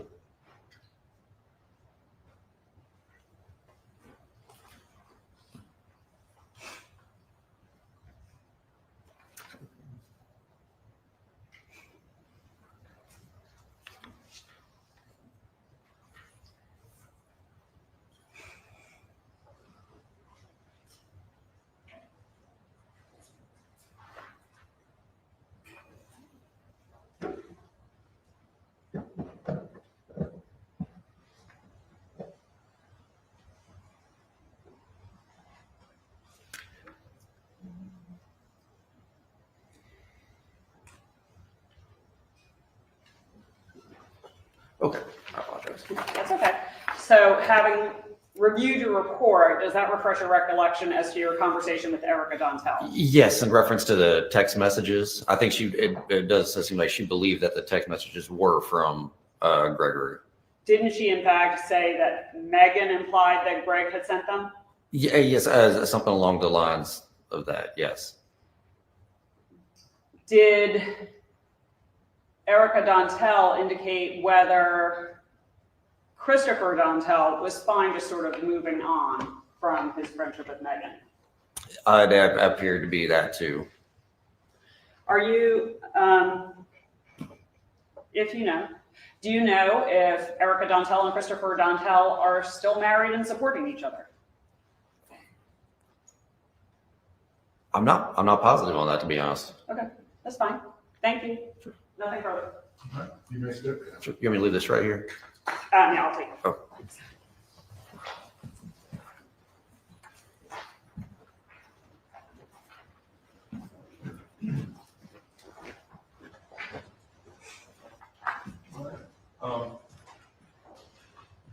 The next witness will be a little long, so. I mean, is this the one where you said earlier you needed a short break? No, I'm sorry, we have one short witness and then the witness where we need to gather some All right. insights. Thank you All for right, checking. Stay and call you next week. Turn to the state call, Mark Bonner.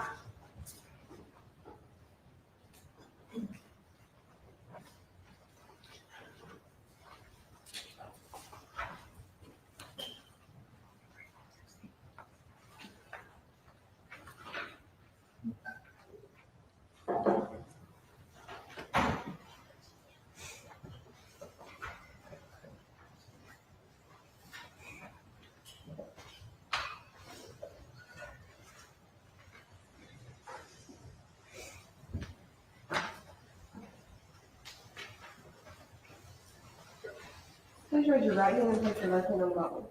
Do you solemnly swear or affirm the evidence you have in court in this case to be the truth, the whole truth, and nothing but the truth, so help you God? I do. Thank you.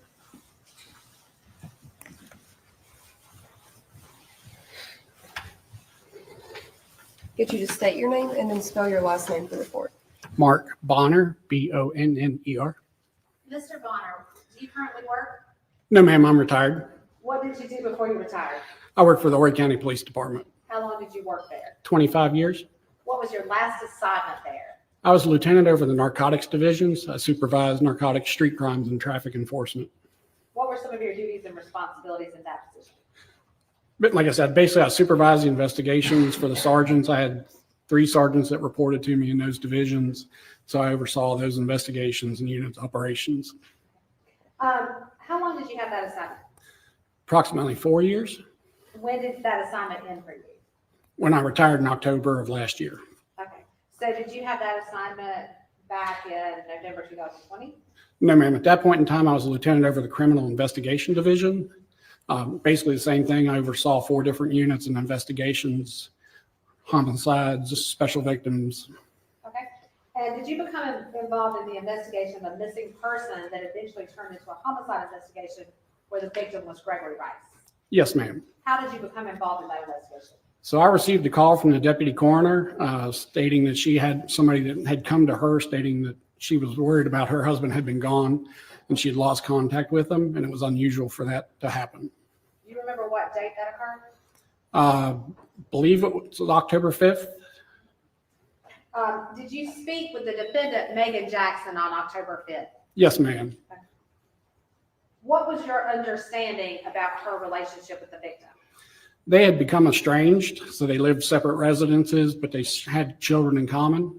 And so he would come and visit, and that was one of her biggest concerns, is that he hadn't come to visit the kids, which he was usually very reliable with. Did she give you any information about when she had last seen or spoken to Gregory Rice? I think she said at that point in time, she had last spoken to him about a week prior to that, and she had not seen him since. Okay. Was this investigation assigned to a detective? Yes, ma'am. Did you stay involved in the investigation in any way? Yes, ma'am. And why was that? Just to assist with the investigation as needed, if any type of follow-ups were needed. We were doing searches for video surveillance, both at the victims and suspects' locations, anything that I could assist with. Okay. And were you aware that the victim's remains were recovered on November 8th? Yes, ma'am. At that point, did you or any other investigators obtain any arrest warrants? Yes, subsequent to the autopsy, enough probable cause was established to obtain a search warrant for the defendant's residence, along with an arrest warrant for the defendant. Okay. Let's talk about the search warrants. What were the search warrants for? As a result of the autopsy showed that the victim had been killed with a .22 caliber round. So the process, we got a search warrant to obtain any evidence related to that that may show any evidence related in the residence for that homicide. And did you participate in the execution of any search warrants? Yes, ma'am. We established 2 teams to go to both co-defendants. I led one of the teams, specifically this defendant's residence. Did you locate anything during the search relevant to this investigation? Yes, ma'am. In the defendant's closet, there was a gun box, a handgun box.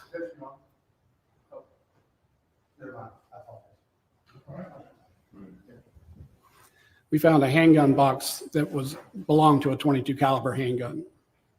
Okay, and did you seize that box? Yes, ma'am. Can you tell me what was relevant about the caliber of the box? As I said, during the autopsy, the results were that the defendant had been killed with a .22 caliber round. May I approach, Your Honor? Yes, ma'am. I'm approaching what Westman marked as State's Exhibit 67. Is that the box you found in the closet that day? Yes, ma'am. Was there a gun associated with that box? There was not a gun in the box, no, ma'am.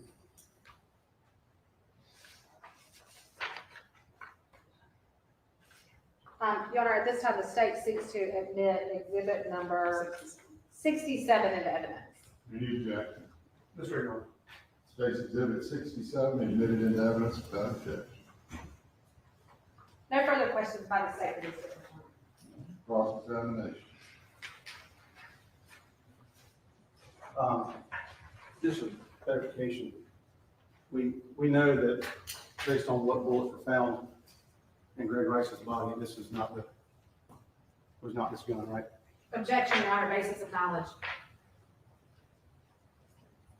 I mean, if he knows, Involved in the investigation, surely if it was, know what kind of bullets were found. I do not know specifically. I was not part of that investigation. Well, do you know, if I told you that it was identified as a Sig Sauer, you would know this was not that gun, right? Correct. No further questions, Your Honor. redirect? No, Your Honor. All right, you may step down. Thank you, Your Honor. May he be released from this subpoena, Your Honor? Any objection? No, sir, Your Honor. All right, he's free to go. Thank you. Yes, Mr. Hall. All right, ladies and gentlemen, we've got to do some setting up before we get to this next witness. So we're going to take our morning break, leave your notepads in the jury box, do not discuss the case. We'll take, what do we think, 10, 15-minute break? Take about a 15-minute break, then we'll come back.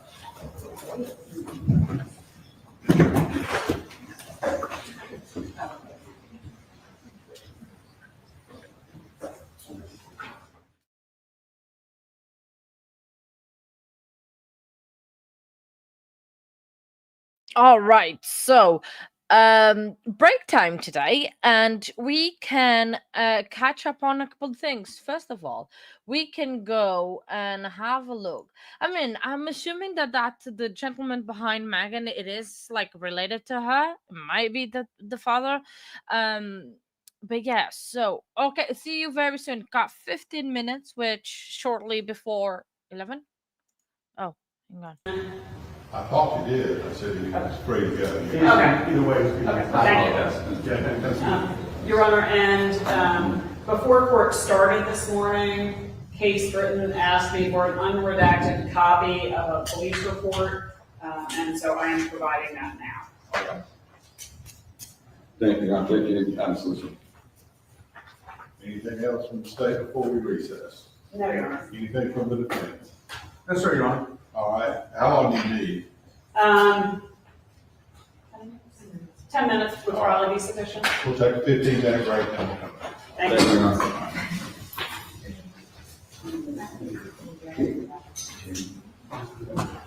Your Honor. Okay, all right. We have a bit of a break here, which is good. It lets us catch up on what we were missing, what we missed, or if you missed on court. So, during the trial, during this last witness that was literally on a stand, the defense was cross-examined the witness, and you asked the question where the witness paused a little bit, and the witness was thinking about their answer, as you should think about your answers before you give it in a court of law, since it is a legal requirement, perjury and all of this. So this witness might have taken a little bit longer than normal, where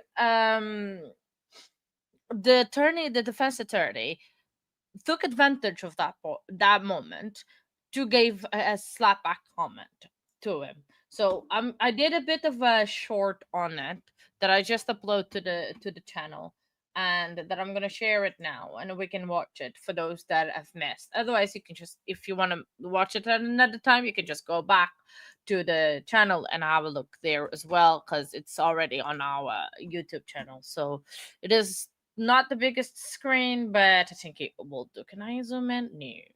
There you go.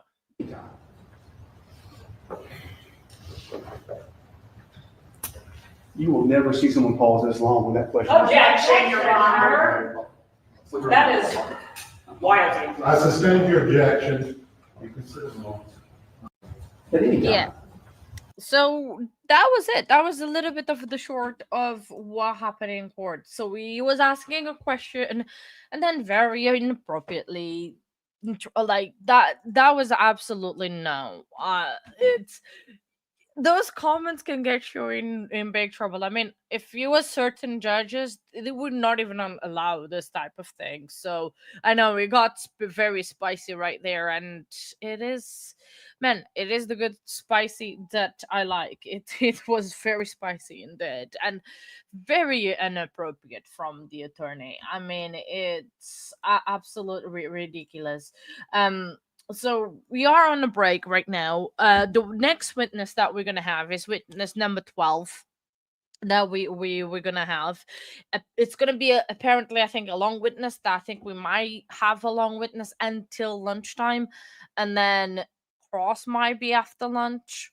Don't know. Lunch is gonna be at 12 o'clock today, local time. So, and they normally take an hour.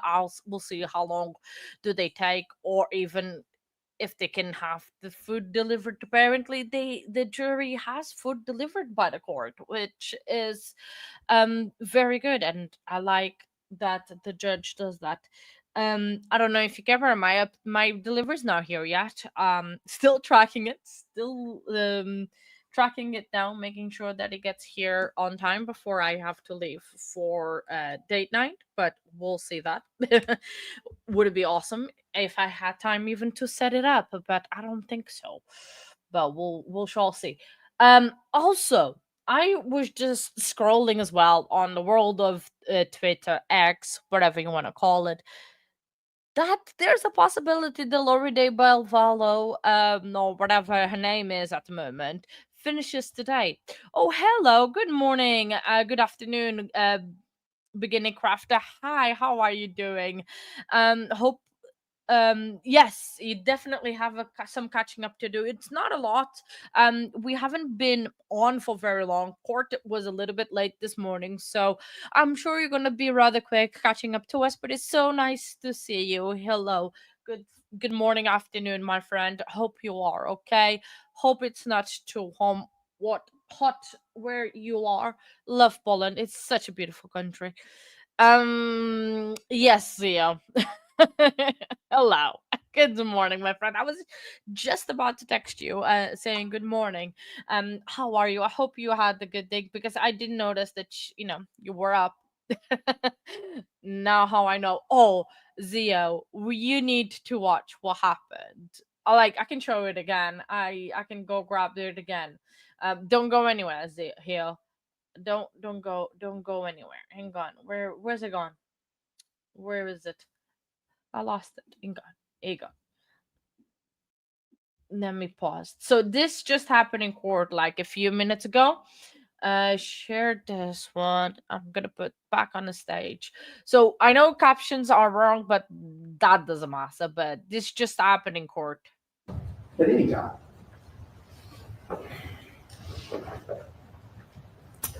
You will never see someone pause this long with that question. Objection, Your Honor. That is wild. I suspend your objection. Yeah, so that just happened in middle of court. That yeah, I know that was it. That was basically it. The short, but yeah, that was wild. And I did not even give a like to my own short. Ugh, I'm so bad to myself. But yeah, so that just happened. I mean, it is crazy. It's absolutely insane. Um, yeah, it's very very crazy. Oh, by the way, also Turtle Ball Boy bench trial apparently starts today, which I did not know, and I don't think it's gonna be live streamed anyway. But anyway, but yeah, that was wild. that happened, and we were like, what is actually happening? So we are on a 15-minute break. It's going to be a short day for our trial today. State might rest tomorrow, or state says is going to rest tomorrow because they are ahead of schedule. It is going to be a short day today. They're going to go to lunch early. It's a whole of a mess of a trial, but hey, we're here for it. And today we are gonna be doing Laurie Daybell Dingbell trial because it might be the final day. I think we might even they might go either today or tomorrow into deliberation. So which we're gonna go follow? It's gonna be a crazy a crazy couple of days, but we have the weekend to rest. You know, rest is for the weekend. So that is the plan. Donna has a hearing today as well. Don't know if that one is going to get live streamed. If it does, we'll catch up eventually. Maybe when Lori has, we are on jury deliberations tomorrow for Lori. We'll have a think, and then while we are on deliberations for Karen Reed, we can catch up on the other Donna Adelson hearing. There's so much going on, special with Donna Adelson. She has lots going on. She is a very, very busy. Um, yeah, uh, very busy girl. Donna is that she has so many hearings in the same week. But it is also a very busy week in true crime. Oh, parole hearings are live streaming right now. And we might keep have an eye on it while we are on break. I don't know. Unless oh yeah, apparently Laurie had another hearing the other day because she still wants the current judge of her trial to be removed, and she had another new judge to go after that, and obviously it got thrown down. But yeah, she's getting to know all the judges of that. For that is for sure. So yeah. Oh, might I? Sorry, just reading headlines of thing. Oh, hello. Good morning, Jeremy. Good. I haven't seen you today. How did I found? Um, there was the coroner one, the Dontrell, right? He was on trial about 6 months ago, or when he took his plea deal, and when he did, I found out that he had a co-defendant. And when I got that info, I have a spreadsheet that has all the names of cases that I want to follow and the court dates. And I had a date for her, and then it started. I saw something on YouTube about that her trial was coming up, so I did some investigation. Found out that the trial was going to be starting yesterday. Found out there's going to be a live stream, so decided to live stream. And I did not know much about the case, and now I am intrigued, and I hope we get some justice for Gregory.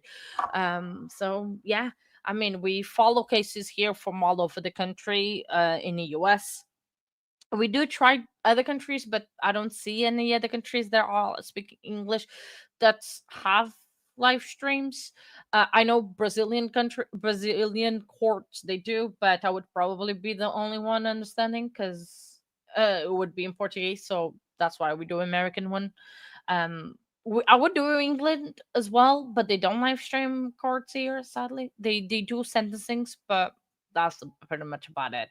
So, but in terms of this case, I think it was just basically I wanted to do something different as well from Karen Reed and a little bit of Laurie. Laurie, I'm interested just in her antics of her craziness. Karen Reed, we covered for about a week because there was nothing, and that was just to keep us going. But yeah, I think that's pretty much it. I think that was a very long explanation, but yeah, that is the explanation, Jeremy. But good morning. It's nice to see you again, my friend. We still have a few minutes to actually wait. Hang on, have we? No, no, the court is still not gonna be back for a hot minute yet. So yeah, so that's pretty basically it. We still have a few minutes of the cat tease video that we haven't finished. We could finish that off. or we could just see what is in the headlines of Twitter and just scour and see what they they say. Because Lori probably will finish today. Well, I don't know if they're gonna um uh, deliberate or closings, but might. Oh, hello, Anna. Good morning, my friend. Hello. Hey, I'm waving. I need to swap myself with the counter because I want to wave and still have people's comments up there when I'm talking about a certain comment, especially if I'm replying to it. But it's just too much work, and Rob is gonna come up so soon, ish. Anyway, so yeah, you had coffee. I has coffee. You have coffee or you had coffee? I want to know because I want a coffee as well. Just good to know that someone that doesn't live in the US much in the. Oh yeah, exactly. I think in a true crime community, it's we I know about cases that I've talked to people about the cases that sometimes I'm covering and they have no clue what I'm talking about. But then I go to you guys and yeah, so I am a visual person. I am.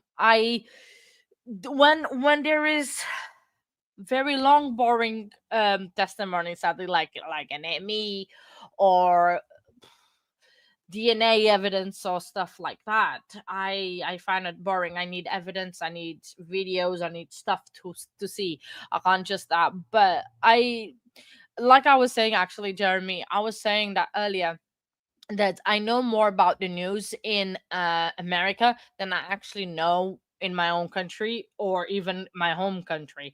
So that's just how my brain is so adapted to American. So Dontrell took a plea, beginner crafter. So he was supposed to go on trial about 6 months ago, and they were before they started the trial, they were talking about plea. They took some time. They came back on day two when everyone thought that the trial was actually going to go forward, and he took a plea. And one of the things that for his plea to actually come to life is that he has to testify against Megan. So we might be listening here from Dontrell either today or tomorrow. So we might have to listen to Dontrell very very soon, because state says they're gonna arrest their case tomorrow. Um, so yeah, we are gonna hear from Dontrell either today or tomorrow, which shall be interesting. I want to listen because the last time we didn't even had the chance of hearing him when he was taking the plea and like agreeing to all the qualities that he had to do it. um so we could because but the sound was so bad, no one could, and a lot of creators were following this case and they all jumped because the sound was absolutely horrible. But this time around, we got lucky. I think either they fixed or we are in a different courtroom. I think we are in a different courtroom that we were in the last trial. I'm not 100% sure because this vision of the camera is different. So but I think it's slightly different, so I'm very happy that we are in kind of different or better courtroom, which is bad. I know, I cannot wait for that either, Benny. I just hope that it doesn't come this afternoon, in terms of afternoon of the trial, because I will be gone.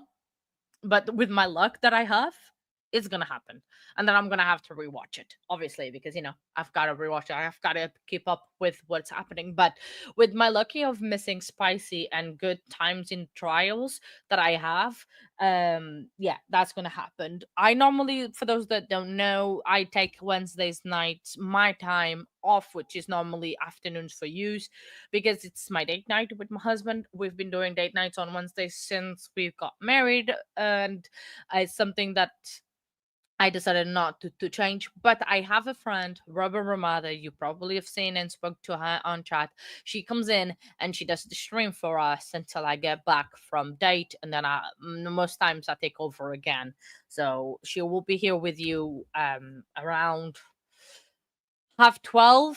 Yes, about 12:30 Eastern, to take over. And yeah, So, but don't worry, we'll have always someone to cover. Sometimes Zio does do it, but she has a real life too. But yeah, who these witnesses? Oh yeah, they could be. Jeremy, I would love that. You know, I would absolutely love that. The fact that if they were getting ready for getting Dontrell on the stand, absolutely would love that. Robert is amazing. Both Zio and yes, they're still on break time. Oh, sorry, I'm not even in the correct thing.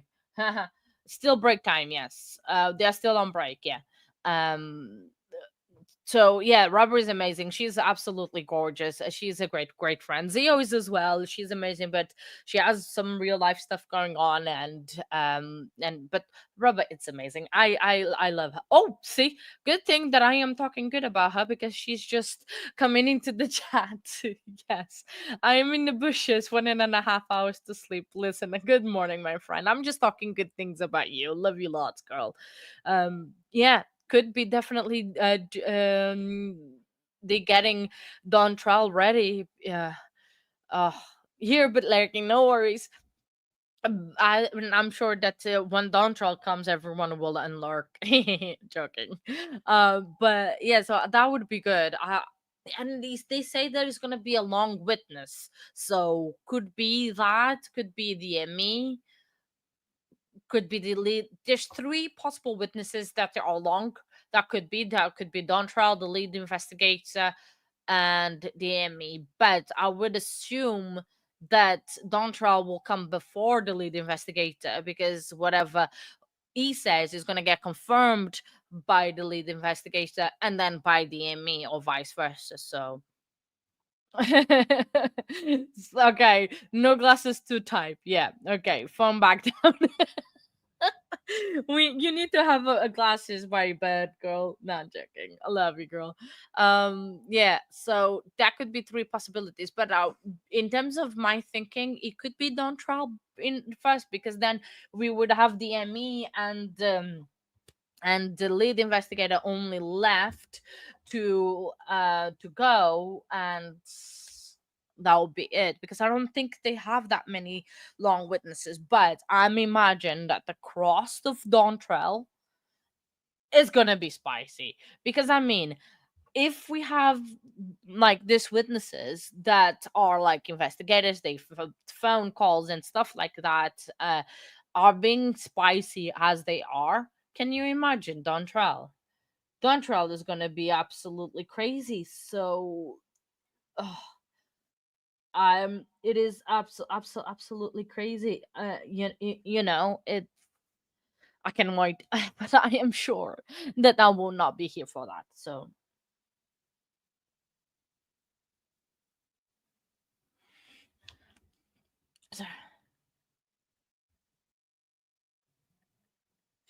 sorry, just I need to reply to this message. That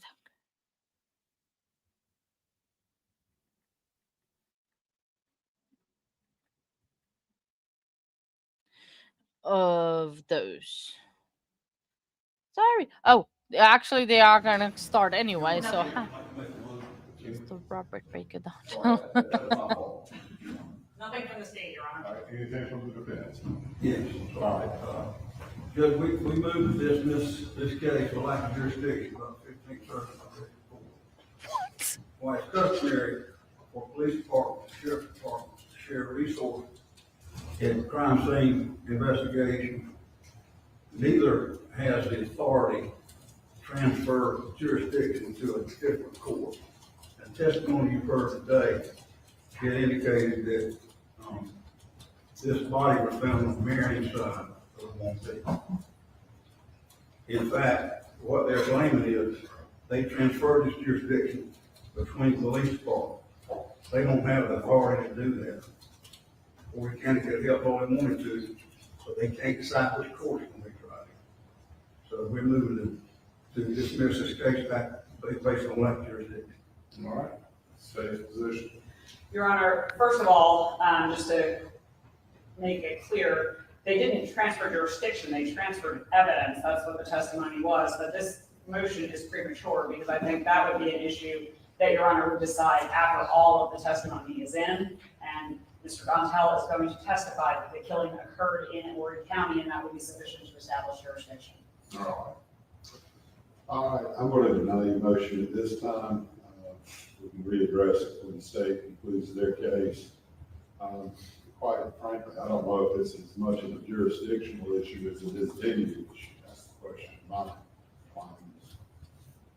Even if it did occur in Marion County, can you transfer venue to another county?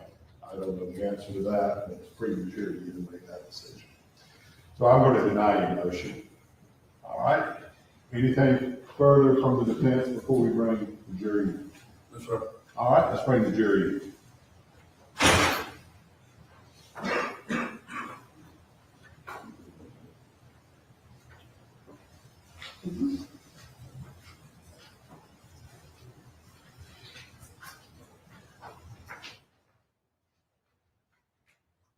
What in actual thing did he just try that? Because no lack of jurisdiction. Like, sit down, sir. He was like, I want a mistrial. Like, sir, not just like that. It's wow. Oh, they came back with the spiciness. I told you. They are gonna be spicy with Don Trial. It's gonna get wild up in here. And please, someone, if Don Trial does get the cross this afternoon, please someone keep me updated with texts. I might not be able to listen on thing, but someone keep me the deets, because my days, I can't believe I'm gonna lose that one. The jury's still coming in, but so they tried to, because the evidence was transferred from where the body was found to Horry County, because where the crime was occurred, it wasn't alive in Horry County, but the evidence were in the other county. Ladies and gentlemen, welcome back. Wow. We're ready to resume the trial. Make sure you have your own notepads and no one else's notepads. State can call you next witness. Thank you, Your Honor. The state calls Sergeant Alan Jones.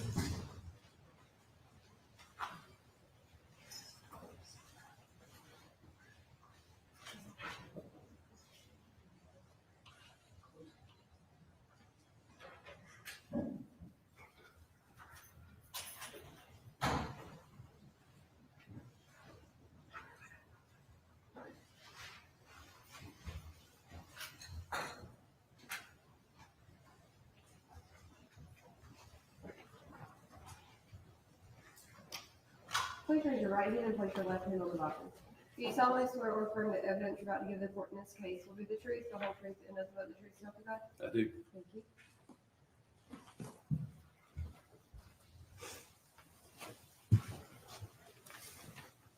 Get you to state your name and then spell your last name for the court. Alan Jones, J-O-N-E-S. Mayor. Thank you. Sergeant Jones, where do you work? Horry County Police. How long have you worked there? A little over 24 years. I'm going to ask you to slow down just a smidge for the court reporter. Okay.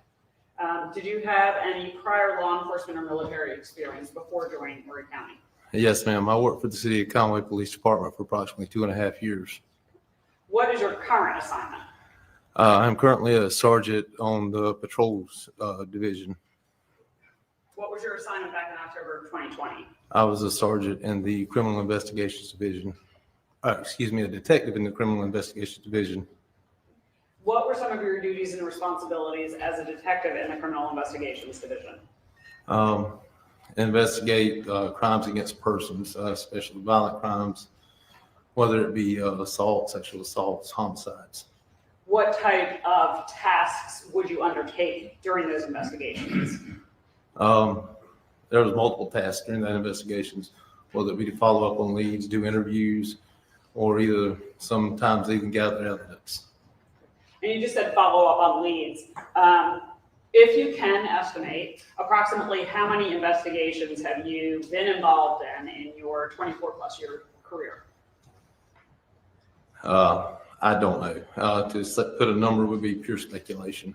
Okay. A lot. Okay. As you conduct those investigations, does every lead that you follow up, I believe that was your language, every lead that you follow up, is it fruitful? I guess I'll put it that way. No, oftentimes you will follow up on leads that actually go nowhere and end up having absolutely nothing to do with the case. Are you familiar with an investigation into a missing person turned homicide where the victim was Gregory Rice? Yes, ma'am. And did you assist Detective Susie with some tasks in that case? Yes, ma'am, I did. Specifically, did you and Detective Susie meet with Maegan Jackson on October 23rd, of 2020? Yes, ma'am. We conducted an interview that day. Was she a suspect at that time? Yes, she was. Were you familiar with the defendant prior to the interview? Only vaguely. And how did you have that vague familiarity? That she worked with a body transport service that came and picked up deceased individuals. Was Christopher Dontel also a suspect at that time? Yes, ma'am. Were you familiar with Christopher Dontel? Again, only vaguely, as he was a deputy coroner with the coroner's office. Okay.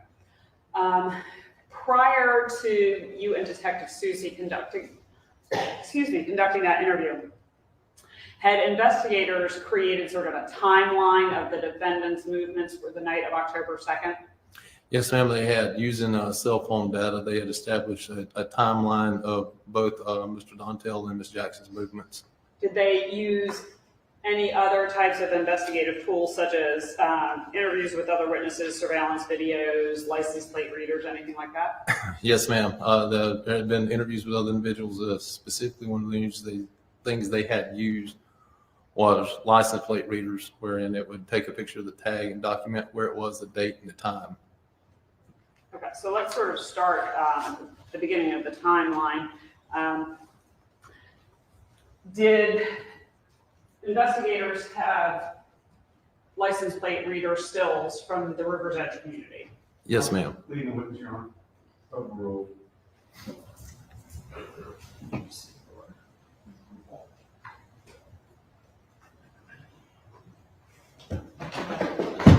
What was significant about the River's Edge community?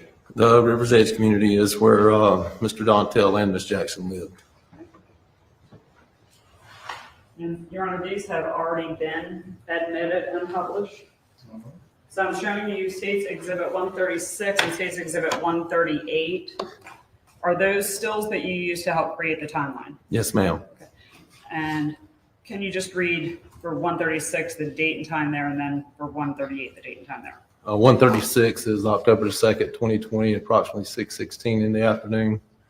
And 138 is October 2nd, 2020, approximately 6:20 in the afternoon as well. 6:20? Okay.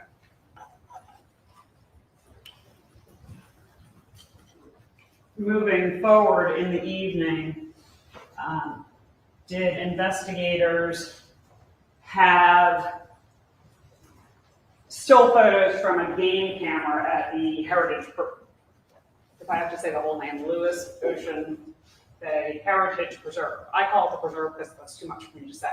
Yes, ma'am. You had stills from that there also? Yes, ma'am. We obtained still photos from the Department of Natural Resources, who had a game camera to monitor the area. So I am, sorry, let me just, who's questioning? That'd be fine. They're already, You all have that. I believe these have already been admitted, Your Honor, 44 through 47 by stipulation of Agent Tom Buchanan of DNR.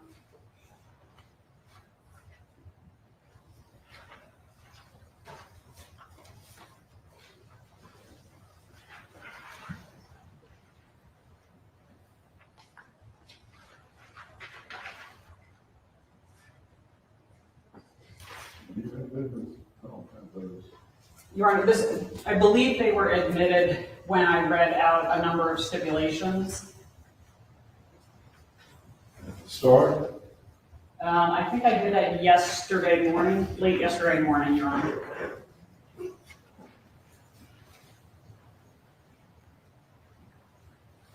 Yes. There were a You series, did it actually, 35 through 47 at one time.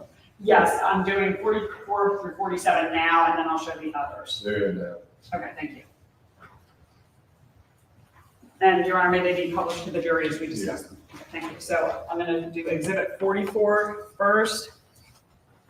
Showing you State's Exhibit 44.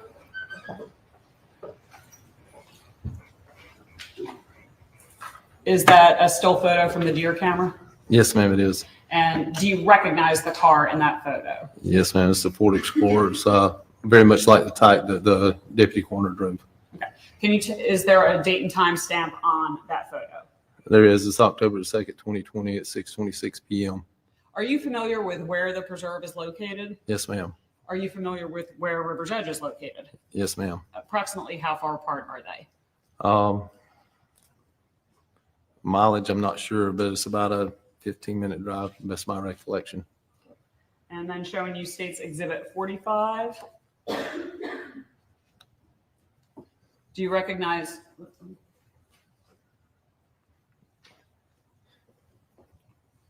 Do you recognize the car in that photo? Yes, ma'am. It's a transport van that's used by the transport services that move bodies. Is there a date and time stamp on that photo? Yes, ma'am. October 2nd, 2020 at 6:26 p.m. as well. Okay. And do these cars appear to be entering or exiting the preserve? They're entering. Next, showing you State's Exhibit 46.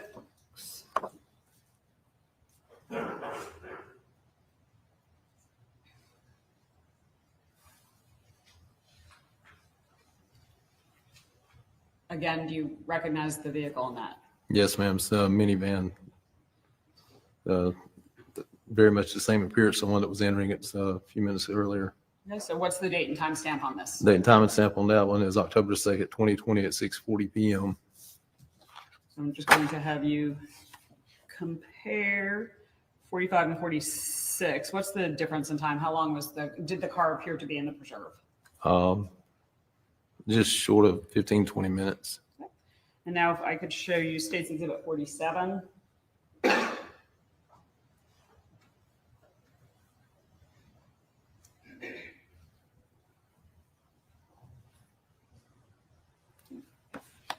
What are we seeing in State's Exhibit 47? That would be the Ford Explorer. Also in the far left-hand corner, you also see the minivan exiting as well. And that's on October the 2nd, 2020 at 6:40 p.m. as well. Okay. I'm going to ask you just to keep your voice up just a little bit. Okay. I think the jury's having trouble hearing you. Before I move on in time, were there other still photos from the deer camera showing the defendants at the preserve in the days prior to October 2nd? Yes, ma'am. There were. Your Honor, now I'm going to 35 to 43, which I also believe have been admitted. And I would ask that they be published.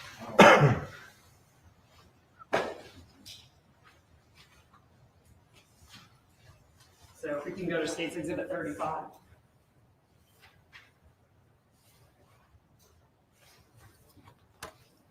Can you tell us what we see in Exhibit 35? In Exhibit 35, you have the Ford Explorer as well as the minivan entering the Ocean Bay Preserve on September the 29th, 2020 at 1:13 p.m. So 3 days earlier. Yes, ma'am. And then State's Exhibit 36. Again, it's the Explorer and the minivan, and you can actually see Miss Jackson outside of the minivan, and that is on September the 29th, 2020 at 1:14. Are you able to see anything at the driver's door of the Ford Explorer? Yes, ma'am. You can see the door open and an individual stepping out of it. So showing you State's Exhibit 37. Yes, ma'am. Again. Let's just wait. Oh, I'm sorry. There's just a lag for the photos to come up. Okay. State's Exhibit 37. Very much similar to the same picture, only at this point in time, the individual from the Explorer has stepped out, and you can see that that's Mr. Dontel. And what's the date and time there? The date and time on that one is September the 29th, 2020 at 1:14 p.m. State's Exhibit 38. Again, the Explorer and the minivan and the individuals have walked around behind, I'm sorry. That's it. Behind the Explorer, and that is on September the 29th, 2020 at 1:15. State's Exhibit 39. I'm gonna help you, I'm not gonna give you the photo until it's up. Okay.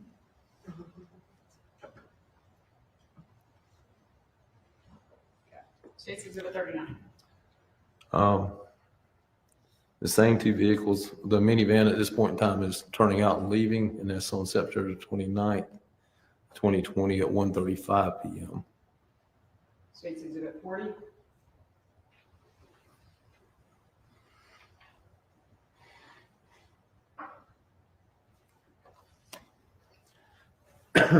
The Explorer is leaving at this point to exit the preserve, and that's on September 29th, 2020 at 1:36 p.m.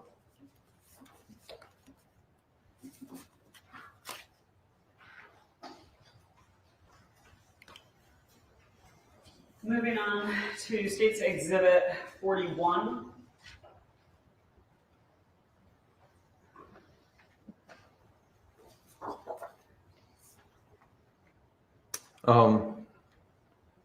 This is on September 30th, 2020 at 9:58 a.m. and the minivan and the Explorer are entering the Lewis Ocean Bay Preserve. State's Exhibit 42.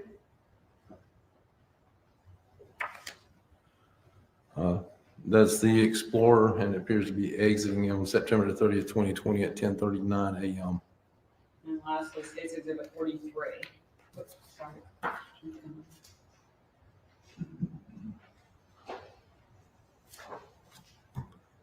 That is the minivan, also appearing to exit September 30th, 2020 at 10:39.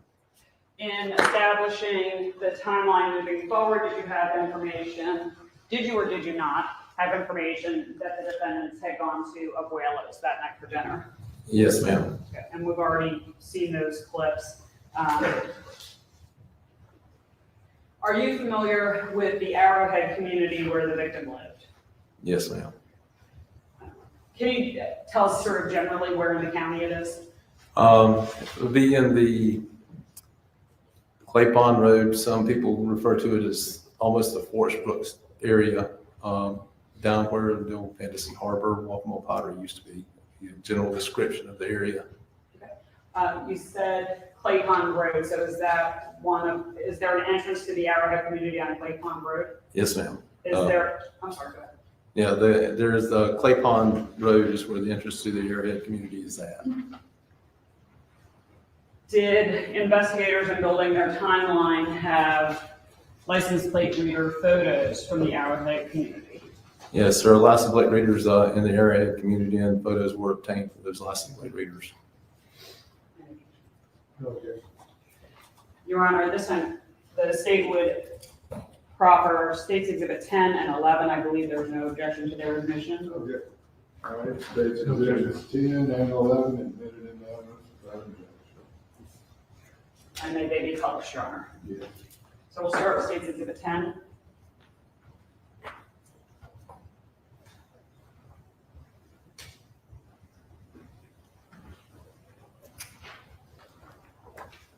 Is that one of the LPR photos from the Arrowhead community? Yes, ma'am, it is. And that's going into the community? Yeah, that would be, I believe that would be entering into the community, and that's dated on October the 2nd, 2020 at 10 o'clock p.m. And then States Exhibit 11. This is a little better view of the car. Do you recognize the minivan in that picture? Yes, ma'am, and that's dated October the 2nd, 2020 at 10:06, and I believe that would be exiting the community.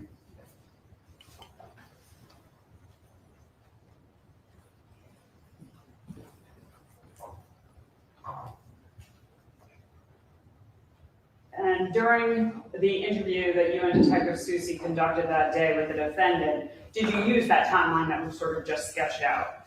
Yes, ma'am, we did. At the end of the interview, was the defendant still a suspect? Yes, she was. During the course of that interview, did either you or Detective Susie take any cell phones from the defendant, Maegan Jackson? Yes, Detective Susie did gather cell phones from Ms. Jackson. Was that in your presence? Yes, ma'am. And was there a search warrant for those phones, if you know? I believe there was. Are you familiar with what an evidence record is for Horry County Police? Yes, ma'am. I'm very familiar. Figured you might be. Was an evidence record created for those phones? Yes. Any questions? Okay. Your Honor, actually, I'll enter this at this time, maybe I'll just enter it. State is offering State's Exhibit 18 into evidence, Your Honor. Mr. Your Honor. States Exhibit 18, admitted in evidence. Thank you. You don't have to show this one. I'm showing you State's Exhibit 18. Is that an evidence? Well, first let me stop. Can you explain to the jury what an evidence record is used for? Yeah, an evidence record is used to document when and where an item is collected and any time it has changed hands, whether it's to be placed into evidence where it's taken by tech to be examined or any piece of evidence is moved. Oftentimes we refer to it as a chain because it documents every movement of that piece of evidence. Is this the chain or the evidence record for the 2 phones taken from Ms. Jackson that day? Yes, ma'am. Did the defendant give the passwords to both of those phones? Yes, she did. Are those passwords noted on the chain? Yes, they are noted on the chain here with next to where the phones were collected. And then I'm going to show you.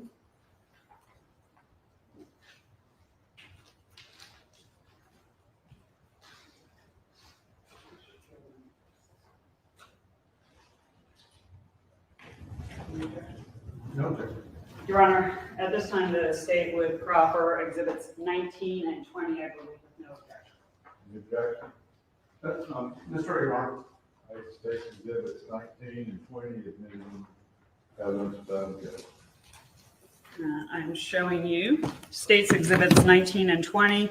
Are those the phones that were taken from the defendant, Maegan Jackson, on October 23rd, 2020? Yes, ma'am. These appear to be.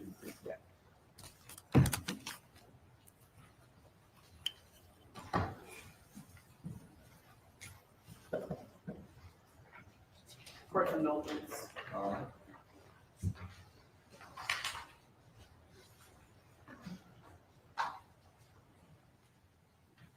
That's all I have for Sergeant Jackson. Just answer any questions for Mr. Britton, please. Good morning. Morning, sir. Thank you for being here. So just give me an idea, what was your involvement in this? I assisted Detective Susie in doing the interview with Ms. Jackson and was there when he collected the phones and was familiar with the timeline somewhat. Okay, and when you say a timeline, was there like a document that was created titled like timeline? Not that I observed. It was pretty much a sit rep or a situation report from other detectives of what it was. Okay. What a cohesive timeline as relates to what you remember? I did not observe any kind of report that had the timeline on it. I was, again, informed by other detectives that had knowledge of it. Okay. How involved did you stay? I mean, did you go to these roundtables and get more information about the case, or was it just surveillance and, I'm sorry, I didn't quite understand what you meant. Was your only involvement surveillance? Did you go into the roundtables to discuss the case at large, get more information about it?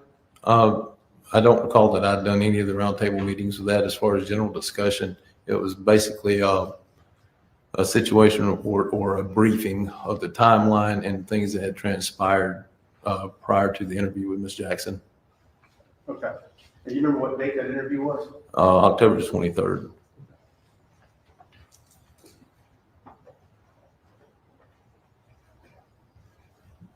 When that, on that photo we saw where vehicles coming into Arrowhead, who's driving? You can't observe who's driving the vehicle from the photos that were taken from the LPR readers. Okay.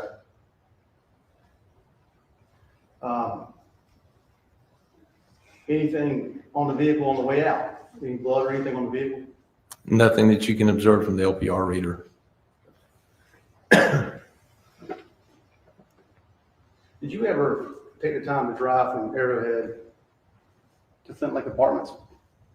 No, sir, I did not. I'm worked in the county for quite some time, so I have a vague rendition of how long most travel would take. Okay. And what is your vague understanding of that? From what 2 points again? From this LPR that you showed us Mhm. at Arrowhead there to the area of Flint Lake Apartments? It's only a few minutes, if I recall correctly. Okay. And so if it's a few minutes to get there and she enters at 10 o'clock, and what you just showed us is her exiting at 10:06, and it takes you a couple minutes to get there, she could kill the person at Flint Lake Apartments. Could she? Lots of things can be done in a short period of time. Okay. So just want to make sure I understand. It's your position that she enters at 10. It takes her, I think you said 2 to 3 minutes. But let's just say it's less. She has to shoot a person, get out, and get them, right? You can't just leave them there. Is that right? Unless you would find the body there and it would have to be moved. Okay. And we know this, in this case, it was moved. So if you've driven 2 minutes into Flint Lake Apartments area, you've had to get out and shoot somebody. You've had to get over there, right, and move the body. Sir, and then you have to put that into a vehicle, and then you got to drive back out. Is that right, sir? Yeah, based on the assumption of what you're going with here, yes. Okay, you agree with that? And you would agree with me that that is a ridiculously tight time frame. No, sir, not particularly. It's pretty easy to fire multiple shots from a weapon Okay. very rapidly. Okay. And do that with nobody hearing it. And this was at 10 o'clock at night, right? Yes, sir. Okay, so this murder's taking place at 10 o'clock at night in a densely populated area. Is that what you're telling me? Yes, sir. Okay. And nobody saw it, and nobody heard it. Is that right? There were no reports of any shots being fired, no, sir, but that's not uncommon. Okay. But you'd agree it's less common in a densely populated area. You have the potential for more people to hear it, yes. Okay. And, gunshots are typically loud. You agree with that, wouldn't you? Gunshots are typically loud. I can say that I have investigated cases where individuals have actually committed suicide inside their own home and someone else sleeping in the other end of the home not hear it. Okay. I just want to make sure, because you know, just like I do, like the decibel levels over 100 for any 22. I wouldn't know the exact decibel levels. They're significantly quieter than most other handgun calibers. Okay.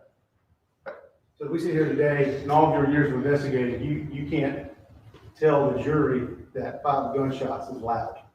Well, 5 gunshots indeed would be loud. Okay. All right. And I just want to make sure it's clear, we're sitting here today, you're telling me you think it was physically possible, based on what you've provided, for her to enter Flint Lake, enter Arrowhead, commit a murder, get a body into a van, and leave. In a 6-minute time frame, yes, that's entirely possible. Did you, on your phone records, take a peek at Greg Rice's? I'm sorry. Did you do any looking into Greg Rice's phone records? I did get briefed on some of Mr. Rice's phone records. Okay. And I think y'all even may have done an actual timeline. I believe they did do a timeline on Mr. Rice's records as well. Okay. And you would agree with me on the timeline that y'all created as part of your investigation. It has Greg Rice's phone leaving his apartment at 10:05. Objection, Your Honor. Sergeant Jones has testified that he never saw the timeline. He said one was created, but he did not see it. I don't think he doesn't answer that he doesn't know. Overruled. Go ahead. I did not see the exact time that Mr. Rice's phone left his apartment. So to tell you the exact time of that, I'm not aware of it and don't have any knowledge of it. Okay. Other than, like I said, a short briefing of it. Okay. Two people sneaking around who were having an affair that they're trying to hide.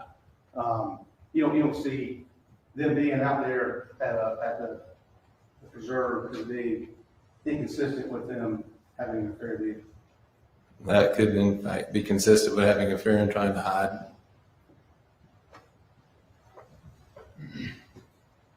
Do you know who suggested going to the shooting range or the preserve on the 29th of September? As far as between the, Well, I saw you were involved with the phone. Did you follow up on any of these phone records? again, I was briefed on the phone records. As far as me actually reading the phone records Okay. and what was taken from them, I did not read any of that personally. That's fine. I want to be fair.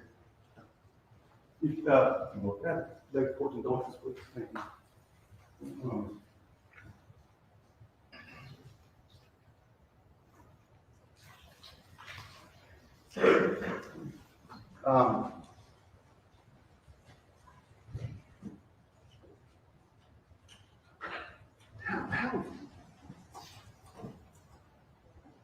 What would you, in our tight time frame here,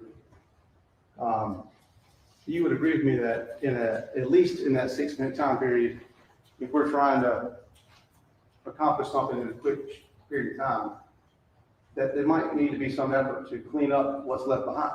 Do you agree with that? Objection calls for speculation. No, I can ask you a different, Your Honor. Someone was shot, according to y'all, 5 times in a Flint Lake apartment area. If there was blood from that shooting, y'all would know by now, wouldn't you? You would assume that we would probably try to find some type of blood there, depending on the caliber and whether the subject was bleeding internally or externally. Okay. And you would agree that y'all had plenty of time to identify any blood out there? Yeah, if there was a potential for finding blood, I would think we would have found it if there was any there. Okay.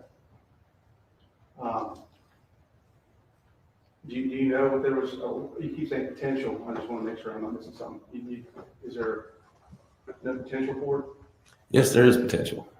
There's also the potential for it not to be there. Okay. That's why I say potential, because nothing is an exact.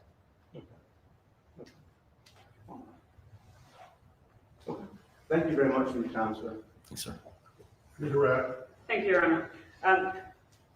Counsel kept asking you, well, no one heard the shots. In your mind, is there a difference between someone hearing the shots and reporting that they heard the shots? Yes, ma'am. I can say personally that I live in a rural area of the county. I hear shots all the time. I obviously don't call the police for it. Again, there's a huge difference in someone hearing it and someone reporting it. You talked a little bit about, and I don't know decibel levels or anything like that, but in your experience, is a .22 a gun that would be quieter or louder than, say, a .357? 22 would be much wider than a 357, 9mm, or 38 or anything else of a larger caliber. Counsel asked you if 2 people sneaking around, having an affair, going to the preserve would be consistent with them having an affair. Would it also be consistent, perhaps, with 2 people going there for target practice? It is entirely possible to be going into preserve to target practice. Counsel also asked you about finding blood in the Arrowhead community. Would the passage of more than 4 years from the date of the murder until knowledge of where the crime scene is affect your ability to find blood? One good rain shower would affect that. So 4 years would certainly cover it. Quite a bit. Nothing further, Your Honor. I would ask that Sergeant Jones be released from his subpoena. Any objection? That's right, Your Honor. All right, you may step down, you're free to go. Okay, are you next witness? Your Honor, the state calls Tom Morrison.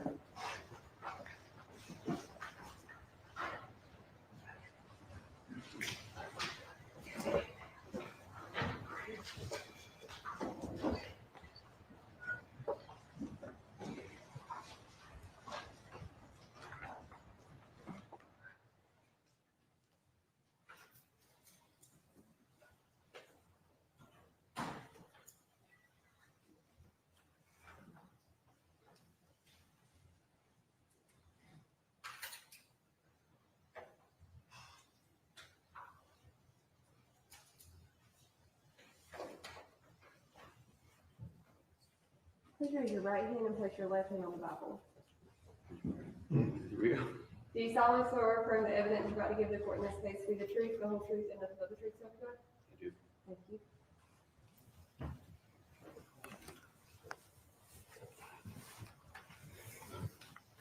Could you just state your name and spell your last name for the court? Thomas Morrison, Morrison. Mr. Morrison, are you familiar with the Arrowhead development? I am. I've lived there since 1998 and was the president of the HOA from 2010 till 2022. You said since 1998. Yes, So have you seen a lot of changes in the Arrowhead community in that time? we were the second homeowner to move into the neighborhood. So yes. Yes. Are you familiar with kind of when things were built there, and what parts were developed when? Yes.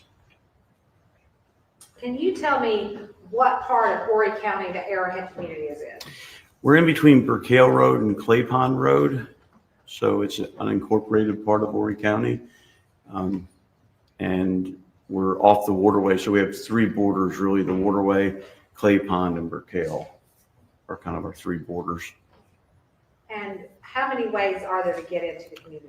There is only two drivable ways. One is off of Burkale Road and one is off of Clay Pond Road. You said you were the homeowners association president. Yes, How long were you the HOA president? I was on the board for 12 years.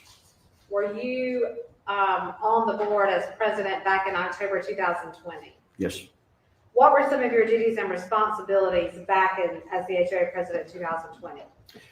overall, the maintenance, repairs, replacements of what goes on in the community. And at that period of time, I actually spearheaded putting the security camera systems in for the community. Where were those security cameras located? At the entrances and exits of Burkale and Clay Pond. Okay. What about license plate readers? They were put in at the same time.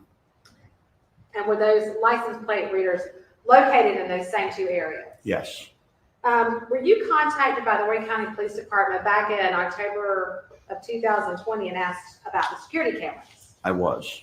What were you asked to look for? I was asked to look for a silver Odyssey van at the time. And then I was in North Carolina working that day. So I was able to pull that footage up remotely because you could do it through the camera system. And when I told them I had that, then they asked for a bigger period of time and we provided the images. Do you remember what that time period was? As far as date, or The date and the length of the time period. the original time period was 4 hours they were looking for. And then when I called them back and said, yes, we had the vehicle that they were looking for, they asked for a 24-hour time period. And were you able to review that footage? I was. Did you see the Honda Odyssey van the police asked you to look for? Yes. Do you know whether Horry County PD was aware of the license plate readers at that point? Not on the first call, the first day. On the second call, on the next morning, we were able to tell them we could provide the license plate reader information. Okay. And did the Horry County Police provide you with license tag numbers to look for? They did. Were you able to find those license tag numbers? We were. And what did you do then? those were given to the Horry County Police. I think it was Ken Marcus, Detective Ken Marcus. Okay.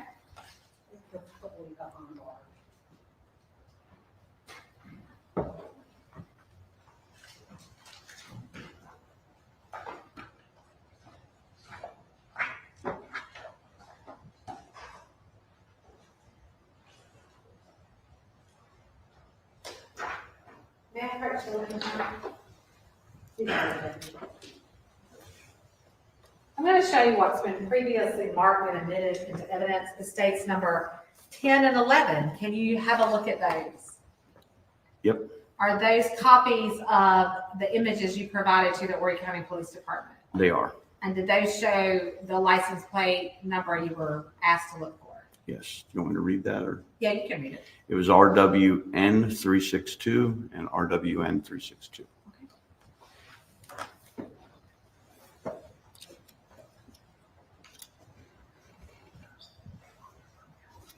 Oh, were those at the Clay Pond entrance or the Burkell Road? Sorry. Those were at the Burke Hill Road entrance side, I believe it was, right? Or was it the Clay Pond? I'm not. Let me take a look at that again. I'll bring it back.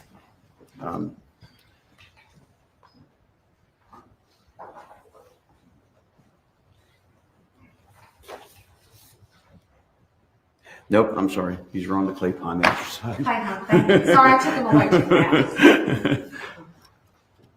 Of course, indulgence.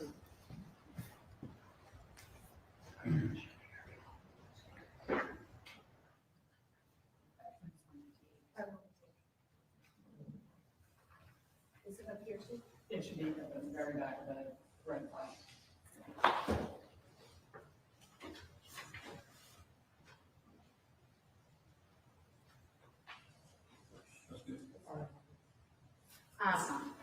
Oh, it's not.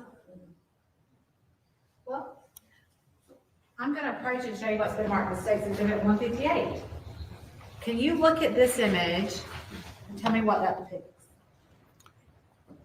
Depicts the villages of Arrowhead along with the Burke Hill Road and the Clay Pond Road. Mm-hmm.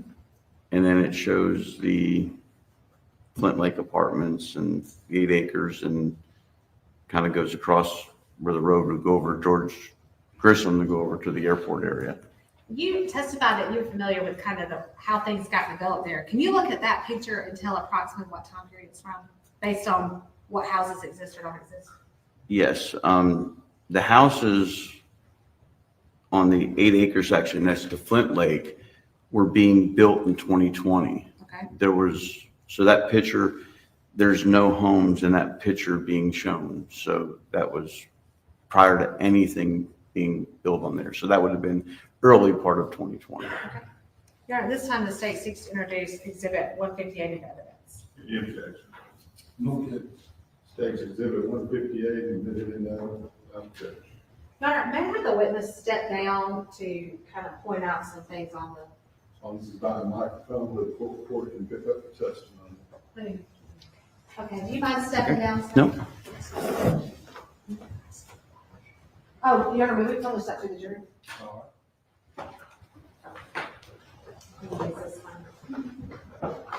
I'm going to stand over here. Okay. Let you stand there. Are you doing this more? Okay, so tell the jury what we're kind of looking at here. Okay, so this would be the Clay Pond. This is where the pictures were Okay, provided. Over here, this other loop around would be, this is Burke Hill Road. So that there's this way in and out, and there's that way in and out. That's the only drivable roads. All of this in the middle here is the villages of Arrowhead. okay. And can you show me where Flint Lake Apartments are located? Flint Lake Apartments are this pod right here and that pod right there. Okay, and then this area here, what is this? We always refer to that as the 8 acres, because it's an 8 acre parcel. And that was purchased and then was being developed at that time. Okay, that's back in 2020. Yes. What about some of these areas here? These are all wooded areas As you can see back here, there's a little bit commercial, but this was all kind of wooded area back in those regions. As is over here, there's a bunch of wooded area off of Brickale, and there's some ponds down there that Horry County Police gets to come out too often because kids like to play and mess around back there. Okay. What about this? What is this? That's the Intercoastal Waterway. So it looks like you're bordered by the Intercoastal Waterway, Clay Pond, Burkow, and then some wooded areas around there. Yes. And I think you testified to this, but I just want to be clear. Where were the license plate readers that you crossed? Right here. They were at that entrance and exit. The license plate readers read everything coming in and everything going out, as well as the images coming in and the images going out. Of course, and those.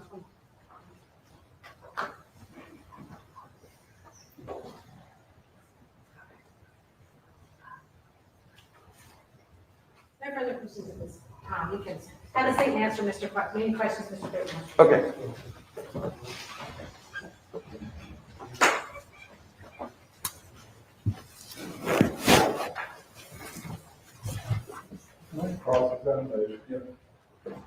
Mr. Martin, how you doing today? I'm doing good, sir. Good. My name's Tommy Britton. Nice to meet you. Everything you testified to really is just about the layout and the equipment that you have, right? Yes. You didn't see anything live, you just look at film and give them the film. Correct. Is that correct? That is correct. Were you living there on 20th? Yes. Okay. Did you hear anything? You shot? No, but it's not uncommon in our neighborhood. Between Brickale and those in the Clay Pond area there and the wooded areas, there's gunshots quite often. How about in that parking lot where you got pictures of them in the vehicles? That ain't a wooded area. What pictures in what view? You give them pictures of them coming and going, Yeah, that's at the entrance, the exit and entrance to Clay Pond. and they got houses there, huh? There's houses at the end of that, yes. So they could hear the gunshot. Do you live there? I do, yeah, I live in our, that second? no, I live on the Brickale section side. But you didn't give them pictures of them going out in the woods anywhere, right? No, Okay. The area is well lit, isn't it? the community itself, Yeah. the neighborhood had streetlights going down the main road. Not where the construction was going on at that time. Where you gave them a footage of the vehicle you described, Yes, that was well lit area. it's lit. I wouldn't say well. Well, you could put a camera out there and see the cars, right? Yes, they're night vision. Thanks.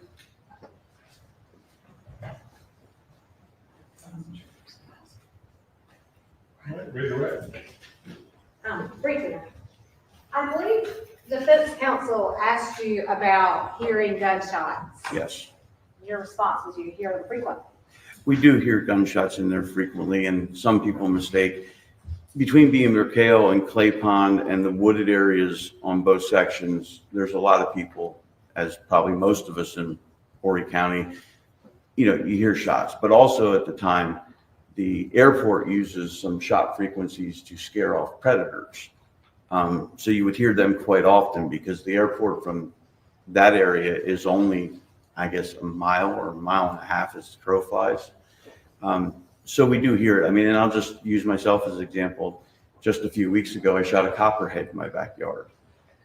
Did police show up at your house after you shot that copperhead? They didn't, fortunately. But it was with 22 birdshot. But so it's not an uncommon thing. As the HOA president, we never really received calls on gunshots, but we would receive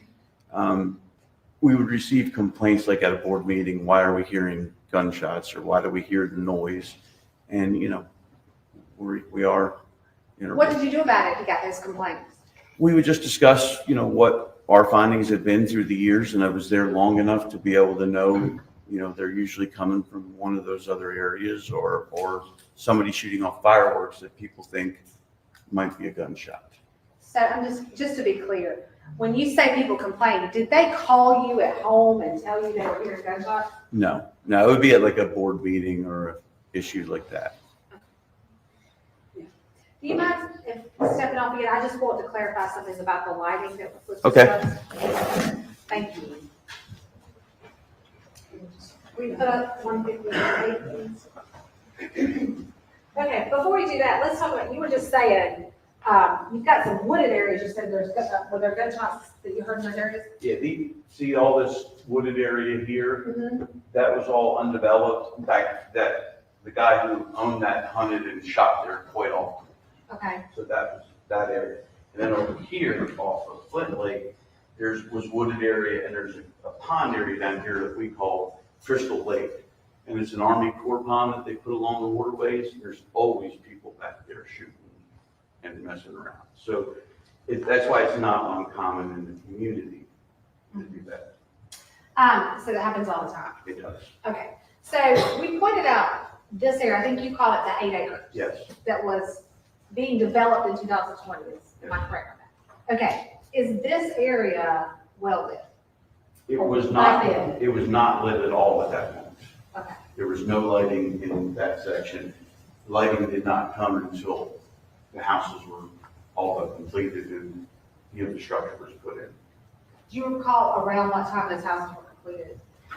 The first people to move in were late 2020, Okay. and early going into 2021. And the last house right on the corner here was not completed until 2024. Okay, so it's being developed. Yes, I think it's 23 homes total that were built in that area.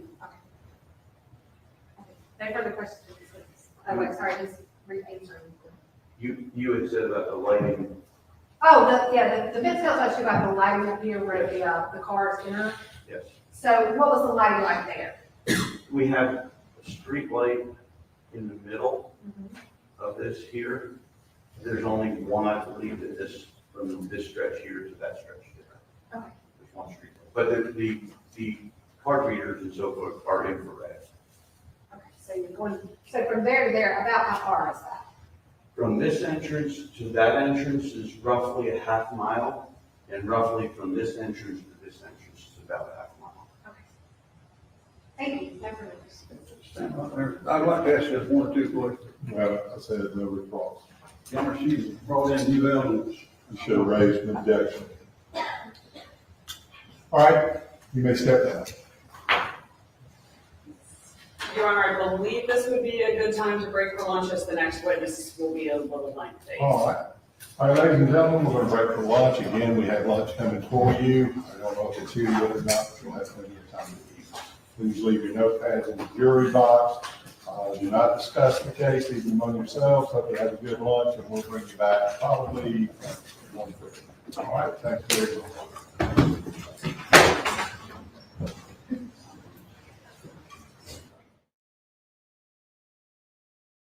All right, lunch break. We'll see if what they have to say after this, if they have anything to do with outside of the presence of the jury, and then we're gonna talk a little bit and maybe just hang out before Rubber gets here. I think she should be here in about half an hour while I am still trying to set up the new phone.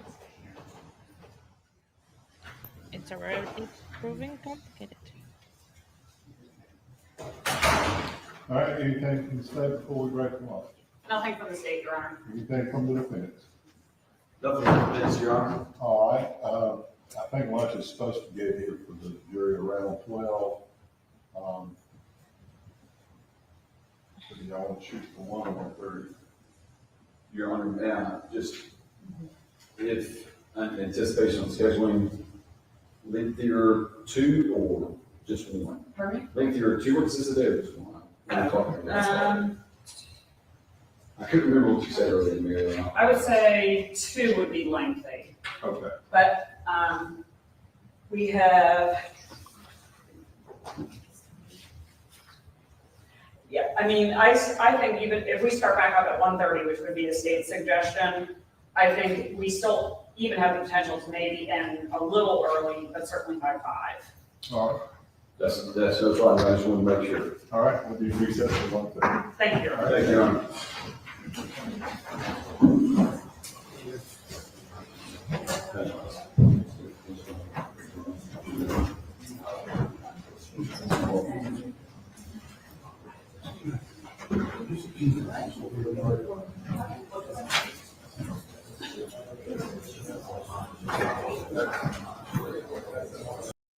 We can speak another language, Maria. We can speak Russian, so it's absolutely fine. We can choose that. Um, so just trying to get this thing done, this phone thing done.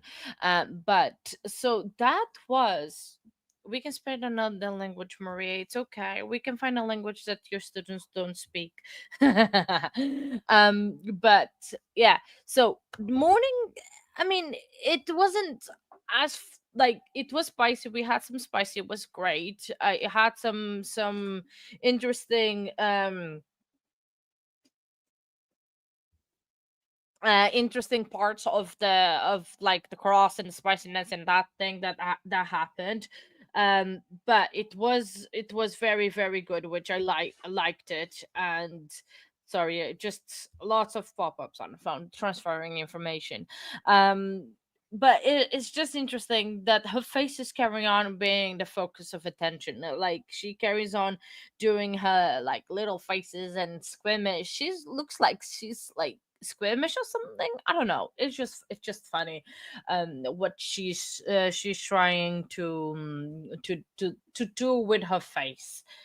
I find it hilarious. So they have next. So this investigator, I don't. It was the HOA president. I don't think it was the long witness that they were hoping, because it was rather, quick, that he spoke. So the colors of this, sorry, just asking me, the phone was just asking me to choose the voice of Siri. I was like, I don't care. Hey, good morning, good afternoon, case one. How are you doing? I hope you're okay. How is our dumpster fire trial? I think hopefully is okay. We are also on break, but I was gonna say, suggest we can chit chat a little bit, and we can always play some parole hearings like we did yesterday, during the break time, because obviously, I'm gonna be talking, and in a bit, our friend Robert is gonna come. So I'm gonna turn off the counter for today, because she's not gonna have control over it, and we can put something else on the screen just to be a little bit busy. As always, we can put that on, because we are leaving rather soon. As soon as Robert gets in, we're gonna go, because apparently we have a reservation or something. I don't know. I just still don't know what we're doing. But oh, the last witness was witness 14 for the state, 10 law enforcement of, yeah, the last witness was 14. I have 13. I missed a witness. Uh-oh. See, I'm not doing good. Um 14. So 14 for the state, 10 law enforcement of sorts for civilians, including the victims, defendants' daughter Savannah and Donna Sue, who unfortunately found them in the river. Oh, they might rest today, so that means that Spunky can start his rebuttal case if he has one, and then do you think they might do closings tomorrow, case one, or Friday? That would be interesting. Wow, that would put things, been pulling weeds out of the garden. Frustration out of the Karen retrial, or just because it needs to be done? Sorry. But no, it is very nice to see you as always, my friend. Always enjoyed seeing you guys here. It is a good workout, and it is also a good way of distressing as well, you know. So hang on. Stop playing. You're thinking Friday. Okay, all right, that's good, because that goes along with my our thinking as well. Because in our new trial that started yesterday, they might rest tomorrow at the stage, and then is the defense. And I think this defense is going to put some sort of shenanigan defense. Um, yeah, I did texted you that. I did say that, Hannah, for you. It's your last night. You, yippee! I did told you, but you survived. You did it, Hannah. I am so proud of you. Well done. You mentioned something about her cheating and boyfriend was involved. About what? Karen Reid or this one? It's just so many. Part frustration part needed to be done. It is a good way. So it seems that the defense whole thing is where is the crime scene exactly and why did anyone hear the gun? Absolutely, I agree. Oh, you mentioned about her cheating and boyfriend was involved. Yes, so the boyfriend was involved on this one.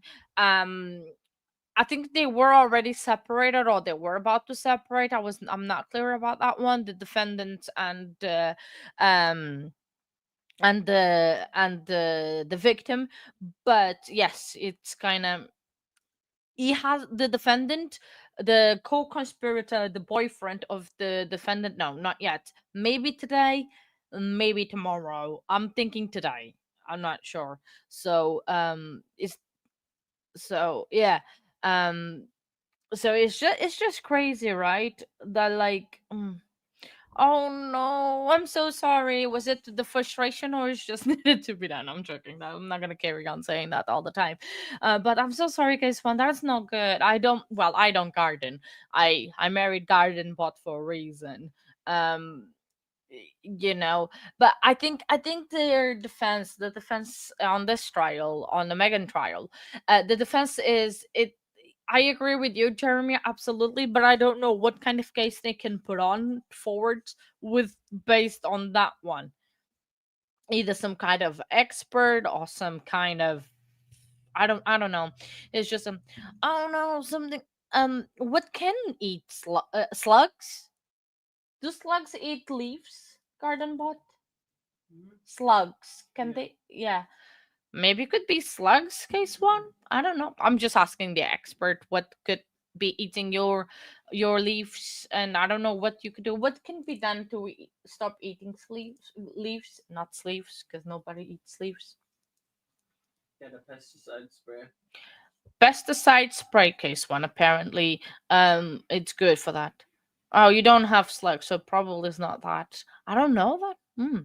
I was just thought Maybe of that. caterpillars. Oh, caterpillars. That could be as well, apparently. I don't know. I'm just reiterating what Gardenbot is telling me. You had a horn corn capital of my tomatoes last year. Ugly thing. Ooh. I needed leaves. I became vegan. Yeah, that was Maria. Maria, glad that you're here. I was just remember something. It would be proud of me. So I put something on a crock pot today because I was thought, oh, let me put something on a crock pot for a couple of hours. We'll have a good dinner. Forgetting that we're gonna go out for dinner. But the most amazing thing is not that. The most amazing thing is I put vegetables in it. I put vegetables in it, Maria, and you would be proud of me. So, no horny date, date night. Sorry, I cannot read with this I a contact lens. This is just for show. I'm half blind right now, and unless she used the sub for 22, there will be a crack. Yeah, probably. Yeah, I don't know about pew pews. Absolutely. My pepper plants and my sunflower leaves have been stripped. Oh no! Do you think it's someone that's been doing that, case one, or I know. I think I might be very sick. I think I might be very very sick. I am very very sick. I'm eating vegetables. I know it's. I don't know what's wrong. Oh, who's you the pew pew expert that is at work? Is that Denise? Or no, she's the verdict expert. I don't think we have a verdict. We have a pew pew expert yet. See, nah, it really makes a difference on your food and choices. See, there you go. See, I put vegetables in it, and I was proud. And I think even the person that works in the shop next door was very surprised that I was buying vegetables. Oh, you kid, right? Okay, that is awesome. I'm gonna be an expert, just enthusiastic. Well, we like enthusiastic people, Jeremy. But yeah. Oh, you have a fence around the garden to keep the dogs out. So, that is actually right. The interesting now case when we need to do an investigation, maybe a camera, pointing to the leaves and just like I'm just joking. I was just like being um investigating all of that for sure. Oh, phone is still setting up. Yeah, exactly. So we have a pew pew expert for now for this trial. Hopefully you'll carry on longer because we might need you back again as an expert. It's a mystery. Well, it could be our mystery, and we should find out that mystery. So, oh, hang on. Let me just put the banner on. There you go.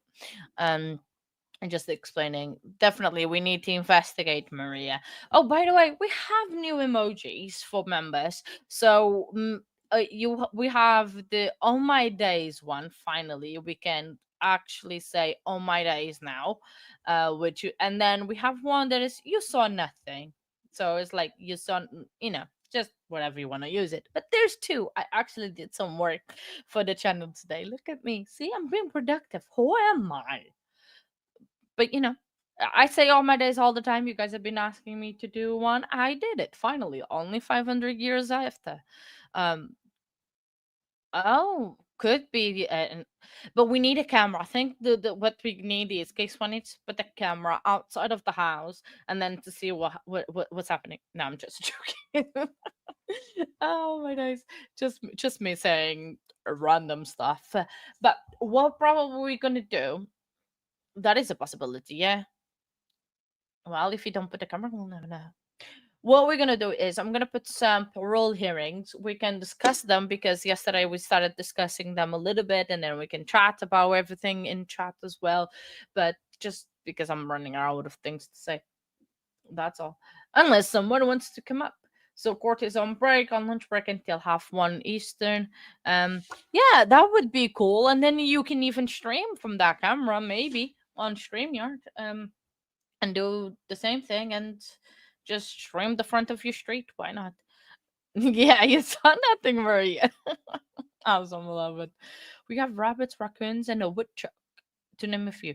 Oh, I every time I see a woodchuck, I remember of that tongue twister of the woodchuck would how many woodchuck would have.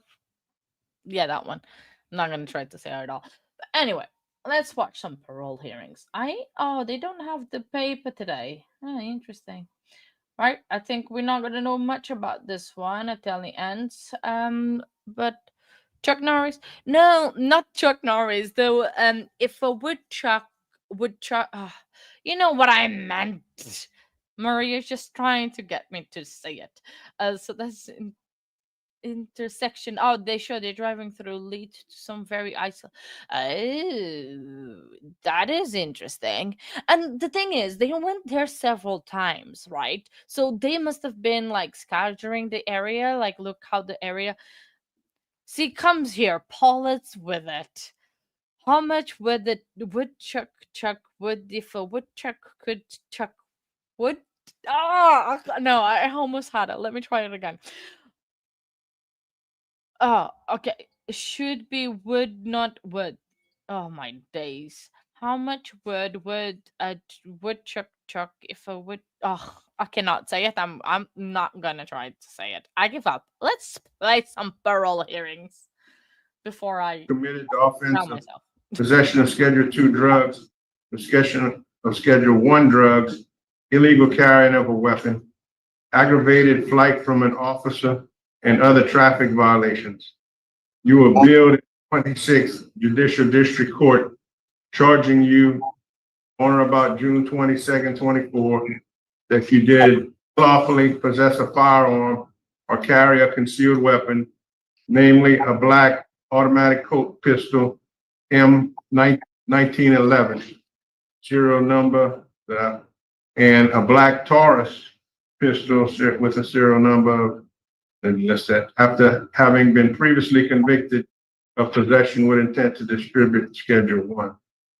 Court minutes from the 26th Judicial dated April 28, 25. So on that date, the bill charge of possession of a firearm or concealed weapon was amended to the charge of illegal carrying of a weapon, and that you pled guilty to the amended charge and was sentenced to serve 6 months in the parish jail with credit for time served.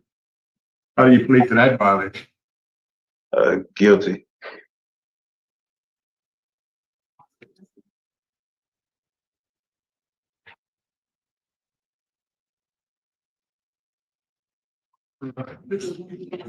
Also, another violation of condition number 4. Court minutes from the 26th Judicial District dated April 28th, 25. On that date, bill charge of aggravated flight from an officer where human life was endangered and being amended to charge of resisting an officer. That you pled guilty to amended charge and were sentenced to serve 6 months in the parish jail with credit for time served. How do you plead to that violation? Yes, I pled guilty to a regular flight, but I wasn't actually running from the cop. We were out in the middle of nowhere, and I actually had the cop riding right behind me, and I was telling him that I wanted to stop in a public destination.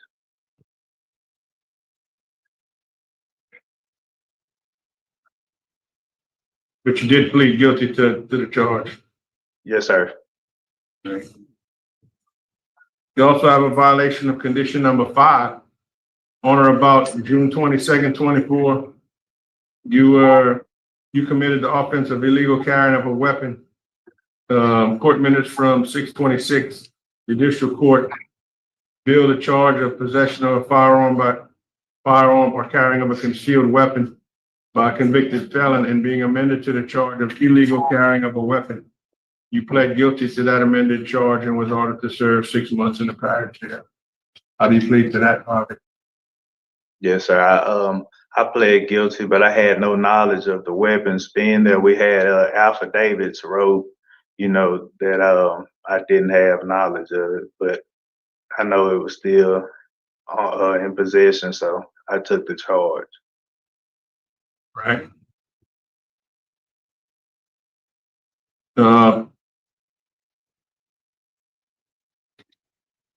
Condition number 10, you failed to make monthly supervision fee payments as instructed by your parole officer, and you were in arrears of supervision fee of $1,260, and your last payment was on October 14th of 2022. How do you plead to that? Guilty. Okay. I have a question about that. When you said earlier you're working 100 hours at a time and you didn't make any payments to your supervision fee, why was that? Yes, I was making payments, but then I got laid off and stuff. That's why I recently got a new job and stuff, and child support and divorce and stuff like that I was going through. I didn't get back into paying it, but I did let my parole officer know that I was going to pay it. I actually was working to paying it all in full. Right. I don't have any further questions. Do any of my colleagues, do they have any questions? I don't have any questions. I don't either. No questions. So let's see if, is Mr. Gilliard on with us? No, weren't able to get him. What about Mr. English? He's on the phone, he's trying to log in. Yeah, let's talk on the phone. We have, Mr. English, Elvis English, by phone. Hold on, listen, hey, listen to me. We're just gonna put you on the speakerphone in front of the board here, so they're gonna ask. Sorry, I had to stop for a minute. I was dancing around. I don't know what I was doing, and I just got a notification on my phone of a tweet, and it started on X that started "Stop dancing around," and I was like, "Is that for me? Are they putting me on blast on Twitter?" No, it's not for me. It was for something else, but I was like, "Can they see me dancing?" Never mind, it was not for me. I'm not that famous to be people telling me on Twitter to stop dancing. Let's just carry on. I just found it funny. Not at the same time I was dancing, and yeah. Anyway. Ask you for your statement here now. Wait, hang on. Go ahead. You have to pay to be on parole? I did not know that. What? Huh? You have to pay. Probably in the UK is the same because they're all money hungry, but Go ahead, Mr. English. Mr. English, you're asking, make your statement. Yes, I'm here. Okay, what would you like us to know about Mr. Hall? He is a fine young gentleman. He is my musician at the church. He is a hard worker.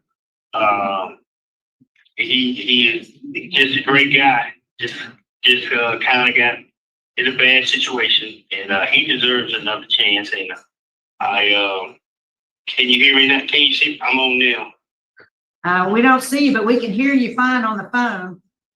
Okay, all right. All right, well, thank you, sir. We appreciate your comment. And also, I have a job waiting for him when he gets out. Okay, great. Thank you, sir. All right. All right, again, we were not able to get Mr. Gilliard with the New Start organization, so I don't see any other questions. I do believe that the board is prepared to vote. Mr. Fowler? Mr. Hall, you leave me with no choice but to vote to revoke your parole with the possession of the firearm and the convictions for those charges of the firearm. That's pretty much the most serious violation you can commit while you're on parole, short of a more serious crime. So my vote today is to revoke based on possession of firearm while on supervision. Ms. Stapleton? I concur, Mr. Byron. My vote, Mr. Hall, also is to revoke for the possession of the firearm. I find to be violating condition number 4 of your parole. So today, sir, it's a unanimous vote. Your parole's being revoked. Good luck to you, sir. You'll be able to reapply again for another parole, for re-parole, and we'll send you some information on how to do that. Good luck to you, sir. Okay, thank you.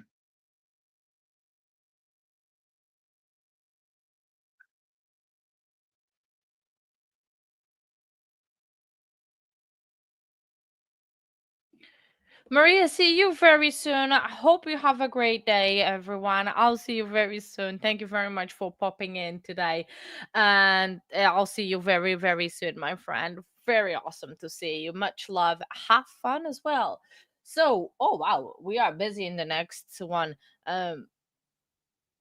Yeah, wait, he's the good guy. Yeah, nah, it's yeah. So that was the Lane Hall, and it was a revocation, and the decision was to revoke. Where it was the place I can't see with the name there. Bosset Parish, probably. But now, next we're gonna go to ALC. Got no clue what that stands for.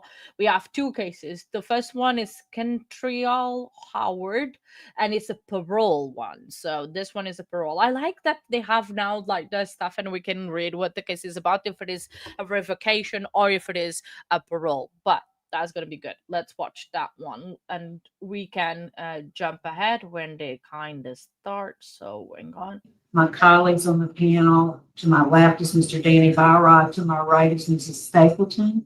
Our remote location at this time is at Allen Correctional Center. With the staff at Allen, please introduce yourself for the record. Good morning. I'm Deputy Warden Brent Thompson. Good morning, Assistant Warden Crystal Simon. Good morning, Jessica Manual Classifications. All right, thank you for accommodating us this morning. And we have Mr. Howard there in front of us. Mr. Howard, would you introduce yourself? Tell us your name and DOC number, please. My name is Kentra Howard, DOC number 448329. Right. Yes, sir, Mr. Howard. Let me acknowledge the folks who have joined us here in Baton Rouge that are here in support of your parole request. We have family members, Lakeisha Stafford, Ophelia Howard, Kentranika Francis, Sharon DeVille, Keandre Stafford, and Kalasia Stafford. And also in support is Jerome Boykin. Mr. Boykin and Kalasia will be speaking on your behalf, and we'll ask them for their remarks shortly. First, let me just read some identifying information into the record, and then we want to hear your statement. So, Mr. Howard, you're classified as a third felony offender. You're currently serving a 30-year sentence, sentenced in Terrebonne Parish in 2017, possession with intent to distribute cocaine as a habitual offender. Your parole eligibility, has passed. It was July 24th, 2023. You have a good time date, which is January 30th, 2045. Is all that information correct, sir? Yes, ma'am. So I see that where this is a rehearing, you had a parole hearing in the past. So we do it a little different now. We want to hear your statement first. We want you to tell us why are you in jail and why do you think we should vote favorably for you today? Yes, ma'am. Well, I feel the parole board should grant me parole because I had suffered and I learned my lesson over these 9.5 years. And I've been doing what I was supposed to do in prison, trying to, better myself. And I've been doing it. And I understand the people that I hurt selling drugs. I hurt people and their family. And I also hurt myself and my family who had DOC headquarters. And I just want to apologize for my foolish actions. All right. Well, let's ask Warden Thompson, what can you tell us about Mr. Howard? Howard and I spoke on yesterday. I can say he's doing well as far as his disciplinary is concerned. He hasn't had a write-up in approximately 3 years. And that's pretty good. But I also told him on yesterday that I encourage him to get finished with his GED. That's something that he really actually gonna need to help him when he gets to society, that he won't repeat after coming back into the system. And I also told him on yesterday too, I think something that's gonna help him out a lot. We have a program here called the Boys to Men program, which is a 6-tier class that these guys will actually take upon completion. I think that'd be something very, very essential for him to have and get completed, so it can help him actually stay out in society if he actually do make it to parole board here in the near future. How long is that program? It's 6 months. It's 6 months. Yes, it's 6 tiers per month. But it's a very, very effective program. You have a lot of inmates on the backlog that want to get involved in it, but it's very, very, very good for these inmates. A lot of them like it and have some good classes that is being taught in there as far as recidivism, male and female relationships. But I think that'd be something good for him. Very good. Thank you. Thank you, sir. All right. We'll hear from the folks who want to speak on behalf of Mr. Howard. First, we'd like to hear from his daughter, Kalacia. If you'd step up to the podium, please. Hi, I'm the last time I see my father was when I was 18. So I've been out here, trying to build a bond with him over a phone. He's been doing a great job. We spent 9 years. This is really hard to live on.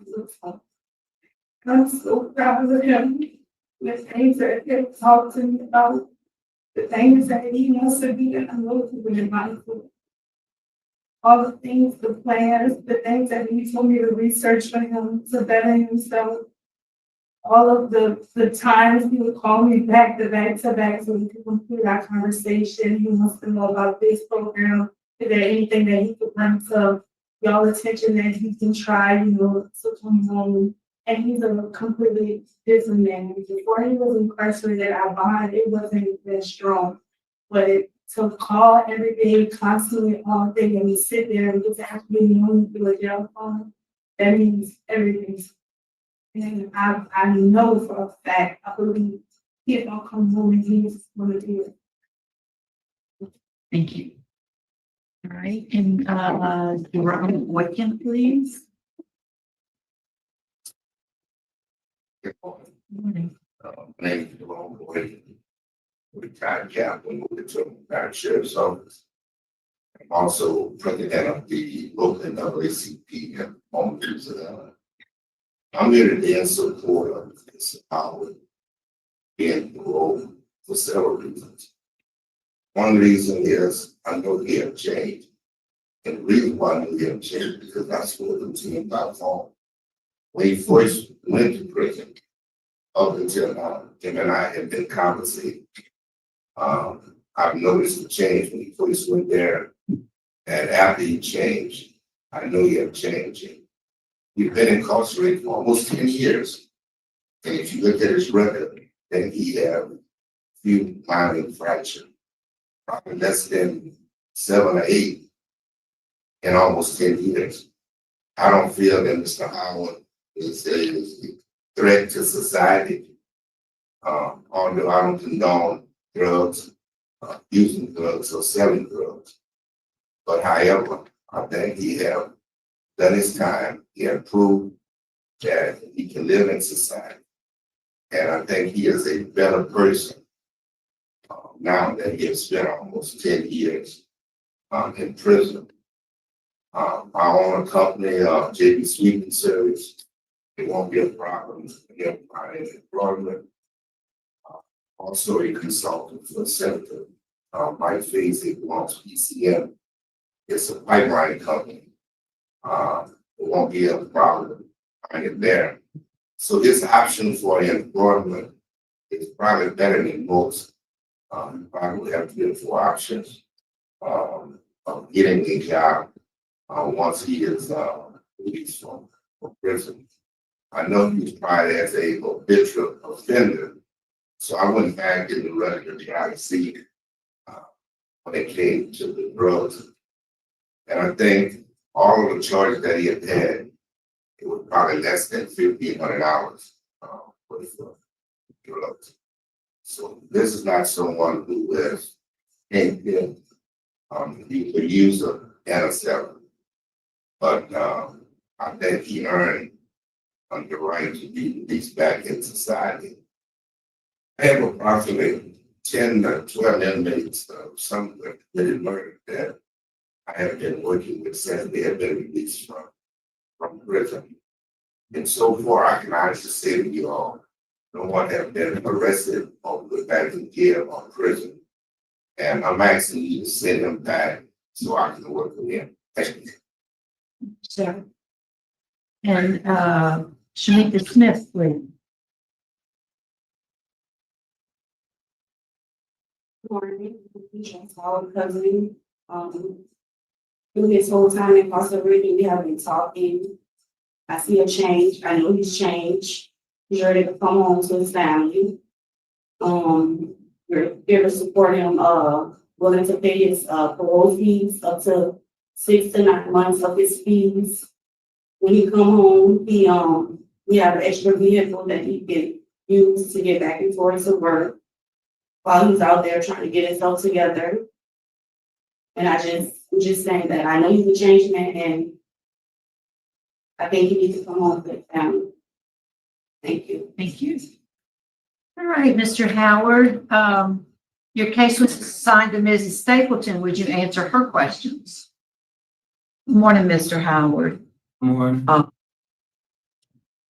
What in your words do you find? I know what you were arrested for. I know that that you ran in the house that you ran into. They found a gun in it. Am I correct? That was a case that I was never convicted of that particular charge. It was a charge with me and Laura Durkin that got stopped. That's where they found drugs at. Uh-huh. And did you run? Yes, ma'am. Did you run to a house? No, I was found I was picked when I was arrested. I was arrested at a house, but I had warrants for a drug charge. Right. And when I read this report, it says when they went into the house, there was a Glock model 22 and a 40 caliber handgun that was retrieved in the house. And a bag of suspected crack cocaine in the door handle of the vehicle that you were driving. You were later charged with the simple criminal damage to property of over $500. So, yes, ma'am. Did you know anything about the gun in the house? 2 guns. I knew the house. I didn't live at the house. I never seen the gun, but You the just drugs ran I had. out the person. Is a girl that I knew. Mm-hmm. They had the gun in the house, but the drugs that was in the car, I know about the drugs. Okay. Drugs.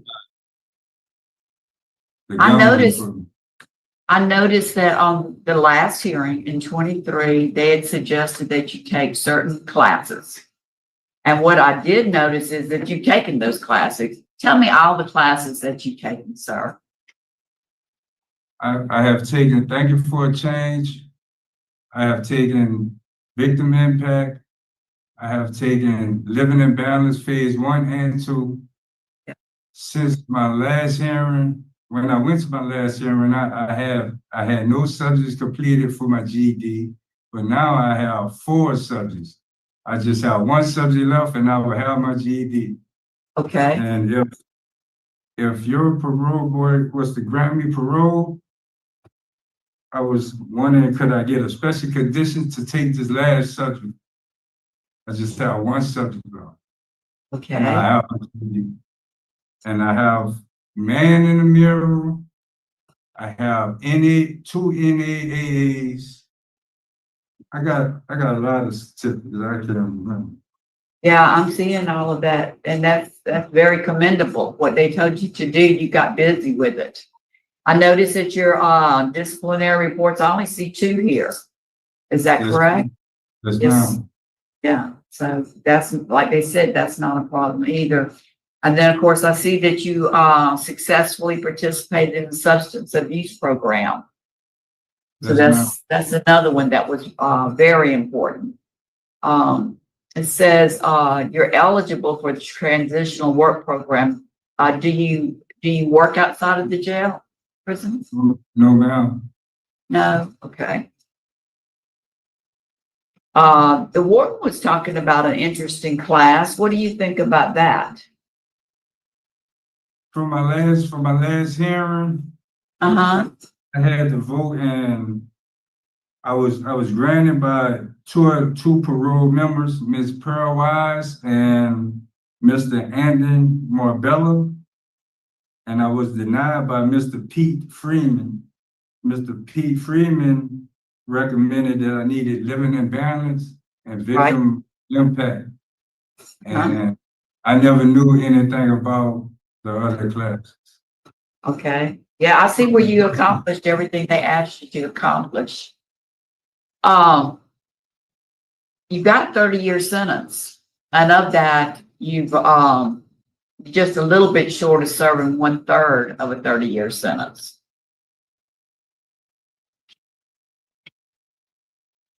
And I'm kind of concerned about that.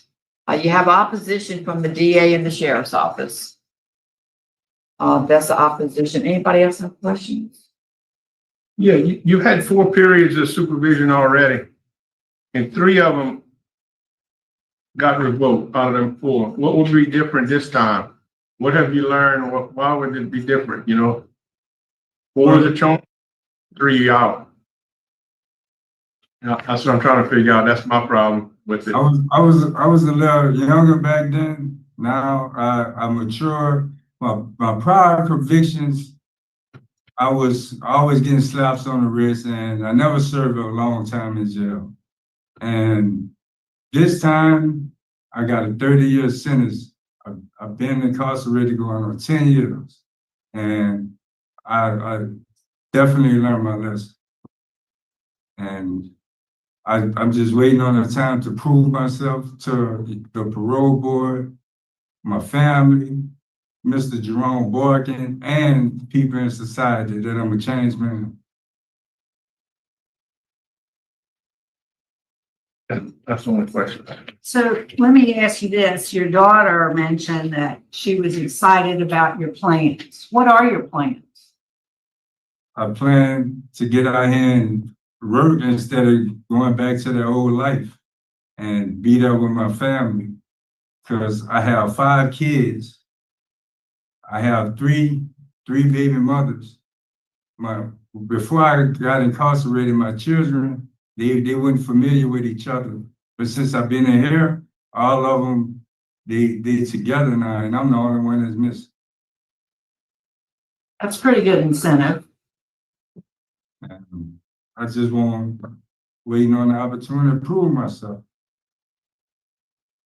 So we talked about, you told Ms. Stapleton about all the programs you took.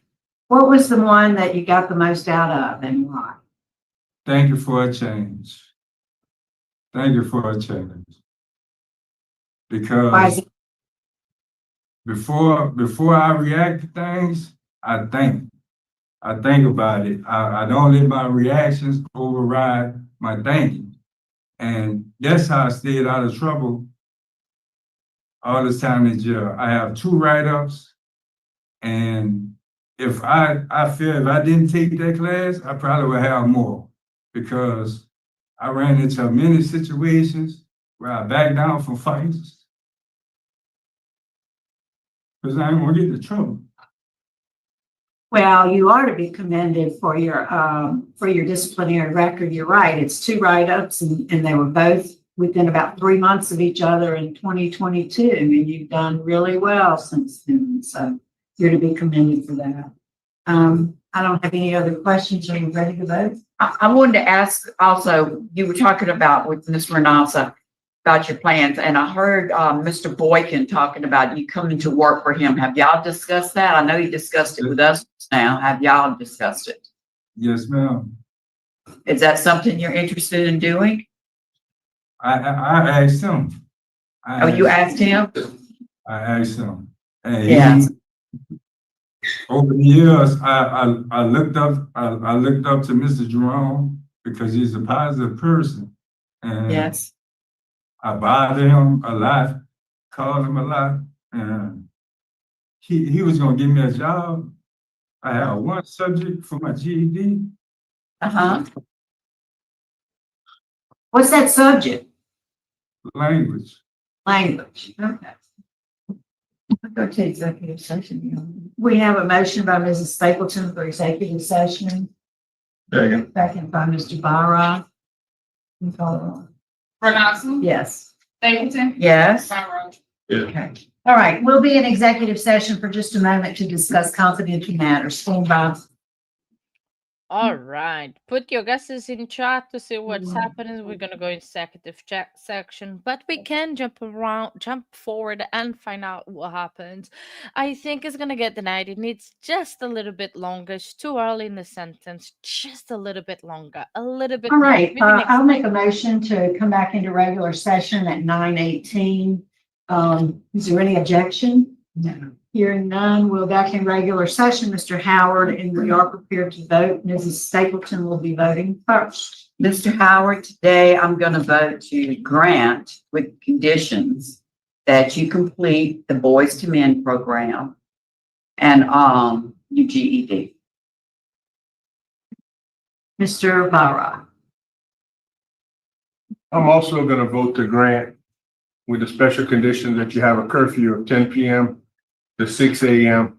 for the first year of supervision, unless you have a job that requires you to work during those hours, and that you also complete outpatient substance abuse following up on whatever is recommended from the programs that you'll be attending before that. So in other words, follow all recommendations from any substance abuse providers that you're involved with. All right, Mr. Howard, you were asked to do some programs at your last hearing. You completed that. You've got a good conduct record. The warden spoke highly of your record and has made some really good recommendations. So my vote today also is to grant, but after you complete that Boys to Men program, still working on your GED. Now we want you to get your GED. If you're not able to obtain that before you finish the Boys to Men, you still work on it when you get out. You got to get it. And then the curfew and the substance abuse follow-up that Mr. Byron mentioned. Do you understand all that? Yes, ma'am. You got a little more work to do, but you're on the right track. Good luck to you, sir. And don't forget, you got 20 years if you mess up any of those special conditions. So you still got a lot of time hanging over your head as an incentive, and no gun, and not around anybody who handles guns. You get caught with a guy with a gun, it's just as bad as if you got caught with the gun yourself. Yes, sir. I have one question. You might have to change a couple people, places, and things that you were used to. Yes, sir. What's your question? I have one question. Like, I taken the last subjects I'm not real good with school. I feel like a couple times trying to get these subjects. So you basically telling me like if I don't been pass the test by the time I finish Boys to Men, I could take it in society. They'll work on it outside. Yes, ma'am. All right? And you got a lot of people in this room that'll help you with that language that you need. So I will. good luck to you. All right. Thank you. My lead. Well, the man will lead wrong. I'm gonna do it. We'll get you in, I'm gonna try to get you in that class earlier. They finna graduate, so I'm gonna do it. We'll get you that very next one coming up. Very next one coming up, jump in it, do your classes, you'll be finished with that. And, like they said, Steve, you can finish the GED once you have found, you have to get out there and decide. I found out that we should be taking a test on the last subject like next month. So if I could pass it next month, then I'm blurred, man. Okay. Well, I'll be giving one time and all. All right, good luck to you. Congratulations. Thank you. All right, sir. Oh wow, we got a hot mic moment. Um, so timestamp don't have one Roba because it's a live. They still live, but if you can find it's -2 1959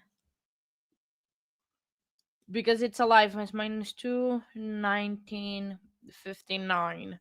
I'll wait and if you can have a look. Sorry, Rubber is in a backstage. She's trying to come on to replace me, and I'm trying to tell her where we are. So hopefully she can find it where we are.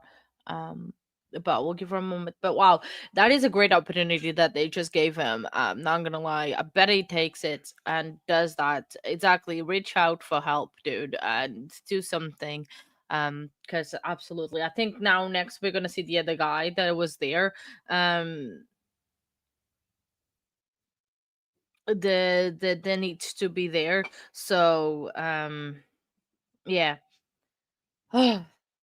So just bear a moment with Robert. She's just trying to find where we are. I'm not gonna move where we are, so it's just gonna wait.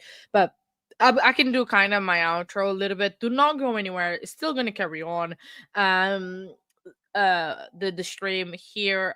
We are guys gonna carry on with Robert. I'm gonna go on my date night. I'm a little bit late, but it's okay. It's absolutely fine. Our lovely Robert is here. She is sorted. Oh, I was gonna say she's behind. No, she's not behind me. She will come up soon. She's just setting herself. I think you are around where we are. Yeah. Robert, that's perfect. Yeah, Yeah, I think I'm awesome. here. Okay. You are amazing. Thank you very much for doing this. Tell them, redirect afterwards. It'll all do itself. Yes. So at the end of the stream, so because I've decided to do Lori Vallo today, but I'll still probably be out by the time Discord finishes. Rubba is gonna take you all to Lori Vallo's stream. Is already set up, is already a redirect, so you should be able from this one, when this one finishes, everyone automatically go to the next one. But if you get lost in the matrix, you know how to find us, just on the channel, and Rob will be there as well. So yeah, and I'll get you started. Exactly, and then I'll finish. We'll change tag ways. team this shit today. Tag team this stuff. All right. All right. I'll see you guys very soon. Have a fun, and I'll see you very soon. Thank you very much, Rob. All right. You all. Hugs, Katya. See you later. We're going to remove you and put me down in the corner. Okay, I'm in the corner. That's where I like to be. I like to pretend I'm her and in the corner. Hi, guys. I had to wait for my groceries to show up. Okay, I'm going to hit play. Oh. Okay, hot mic. I'll be giving one time and all. All right, good luck to you. Congratulations. Thank you. All right, sir. Oh, they are up in the corner. You could see them. But Katya's thing's up there, so you can't see it behind that.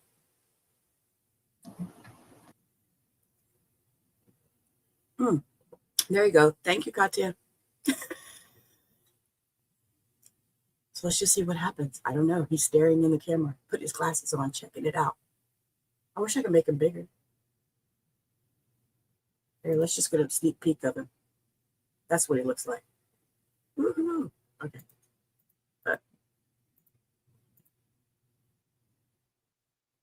Just wait for him to come back. I don't know how long it's going to be though. Here, okay, I'm gonna fast forward just a little bit to get to where, because he's still sitting up there in that corner.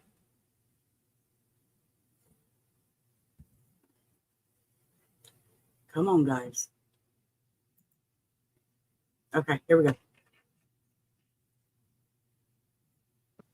I don't know. All right. Good morning, Mr. Saylor. Would you introduce yourself? Tell us your name and DOC number. You. There you go. Try again. 97397-897. All right, Mr. Saylor. Let me acknowledge the folks who joined us by Zoom in support. We have your sister Mary Shaw, your brother Eddie Saylor, and sister-in-law Tennille Saylor. Here in opposition from the DA's office in Jefferson Parish, we have Mr. Randall Meyer, and at the appropriate time, we're going to ask for all of their remarks. First, I'm going to just read some identifying information into the record, and then we'll ask for your statement next. Mr. Saylor, you're classified as a second felony offender. You're currently serving a 49-year sentence as a habitual offender, principal to armed robberies, 49 years and 6 months. Your parole eligibility date was in 2021, and your good time date is December 9th, 2048. Is that information correct? Yes, ma'am. And this is a rehearing for you. So you've been through this process before. It's a little different now. We want your statement first. We want to hear from you first. Tell us, how'd you get involved in all the criminal activity? And, what's different about you now? Why do you think we ought to parole you? Oh, back then I was young. I was a coward. Act I did, I didn't have no sense of direction at all. But right now, I'm a changed man. All that was like 25 years ago. Right now, I'm a changed man. I got my GED. I put myself in more programs like Boys to Men, Things Never Change. I became a mentor. Everything. I'm a changed man. I'm nothing like I used to be 25 years ago. I'm a grandfather now. I got a granddaughter. She was born February 9th. Of this year? Yes, ma'am. Well, congratulations. All right, we'll ask you, we'll dig a little deeper into that in just a minute. We'd like to hear, Warden Thompson, is there anything you can tell us about Mr. Saylor? Saylor's doing pretty good. He started out a little rough coming into the system, according to the dictionary record. The last 3 years, he's done well. He hadn't had a write-up. I'm concerned in regards to a program that he actually mentioned. I don't see here we actually have listed him participating to the Boys and Men program. Have you taken that? Yeah, I'm in it right now. Okay, well, he's currently in it right now. That would be my recommendation from the finish that class.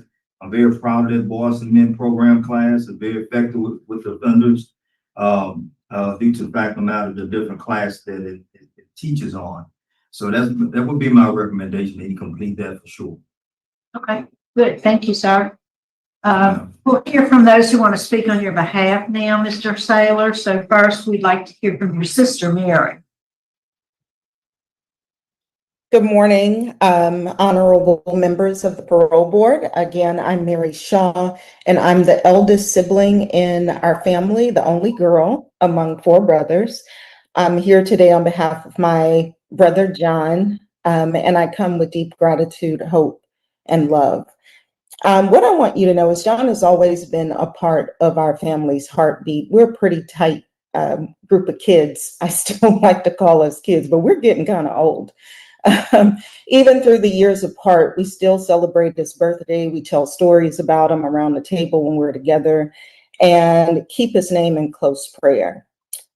Today, I'm proud to share that he is not the same man who entered those doors 25 years ago. He's grown, He's matured, he's evolved in ways that deeply move our entire family and our extended family. Just last year, John earned his high school diploma, as he shared here. I actually have a picture of his graduation here in my office on my desk. That moment lit a fire in him, and it was a moment of pride that I honestly hadn't seen in him before. It reminded him that he could achieve something meaningful, that he was worthy of success, and he hasn't stopped there, as you just heard him speak about. He's had dreams of becoming a chef. He probably still thinks he can cook better than me, but he probably can't. I'll take you on in that, John. And a barber. He has some other, business ideas as well, and we're here to support him in that. He's taken responsibility for his past, and he's committed to building a future full of purpose, and we're going to support him in that. He wants to give back, especially to young people. We've talked about that, who have walked down or are walking down similar paths like the one he once traveled. And I believe with all my heart that he will. In the work that I do as an educator, and there are several of us in our family that are educators. I've been in K-12 education for the last 27 years, and my brother Eddie is a teacher. He's currently in his classroom. But we work with students who remind us a lot of our brothers, of our brother, and students who have faced trauma, poverty, and systemic barriers. Many of those students need a voice like John's, and his story has the power to change their lives. And I, as well as my brother Eddie and my brother Thomas, we have the platforms to help him do that. So we're ready as a family. We've lined up jobs, financial support from our family, mental health services, vocational training, ongoing education. We're prepared to walk with him every step of the way. He's a father, a grandfather. He's our brother. He's a son, and now a man of humility, strength, and purpose. And we ask that you would consider his release, not just as a second chance, but as a chance for him to give back everything he's gained there with you. So thank you for considering his future, and I look forward to the day I can welcome my brother John home. Thank you. All right, thank you. And we'd like to hear from Mr. Addict.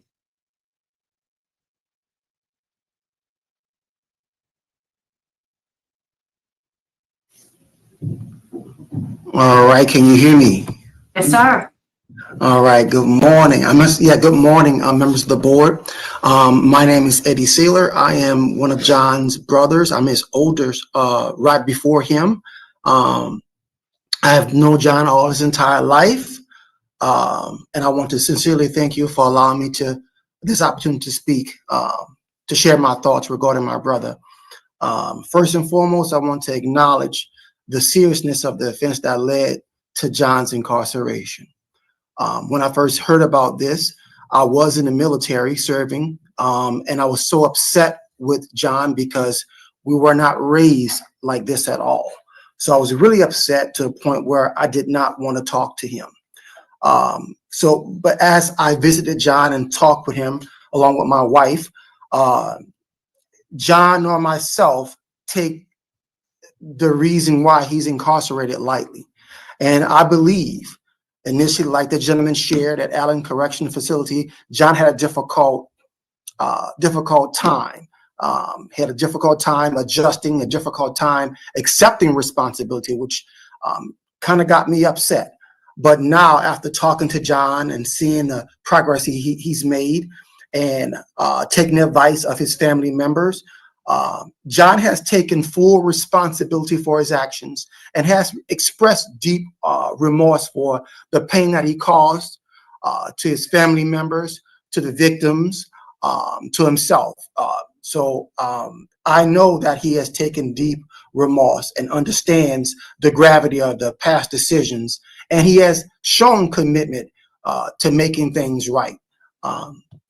During the time of his custody, I've seen John make some steps. I believe initially he has some difficulty with depression and things of that nature, and he did not avail himself to the opportunities that you guys have there for his improvement and advancement and his integration back into society.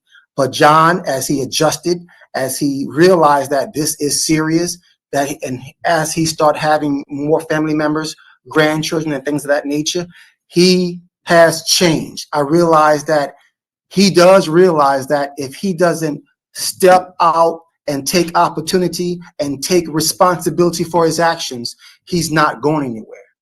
And I realized that he does want to be reintegrated back into society and to rebuild a better version of himself.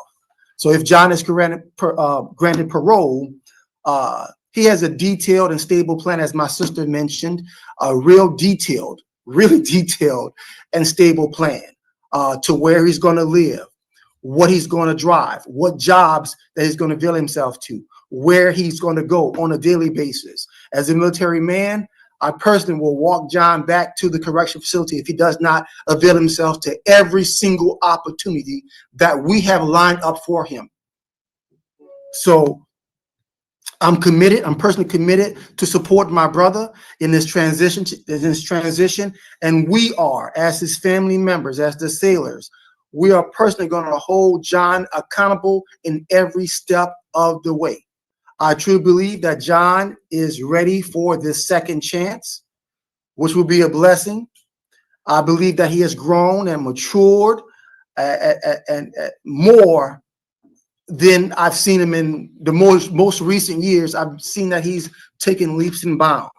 Yes, he still has some things he got to take care of. Yes, he will take care of those things. So I just want to thank you for this opportunity to speak, and thank you for your consideration in this matter. Thank you, sir. And then we have Tennille Saylor.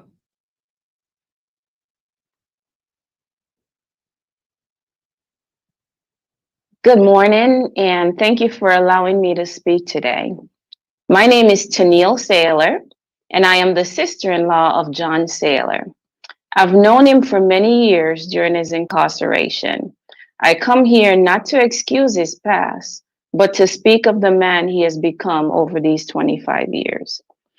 In the time, I've seen growth in his character. He has taken accountability for his action and has shown deep remorse.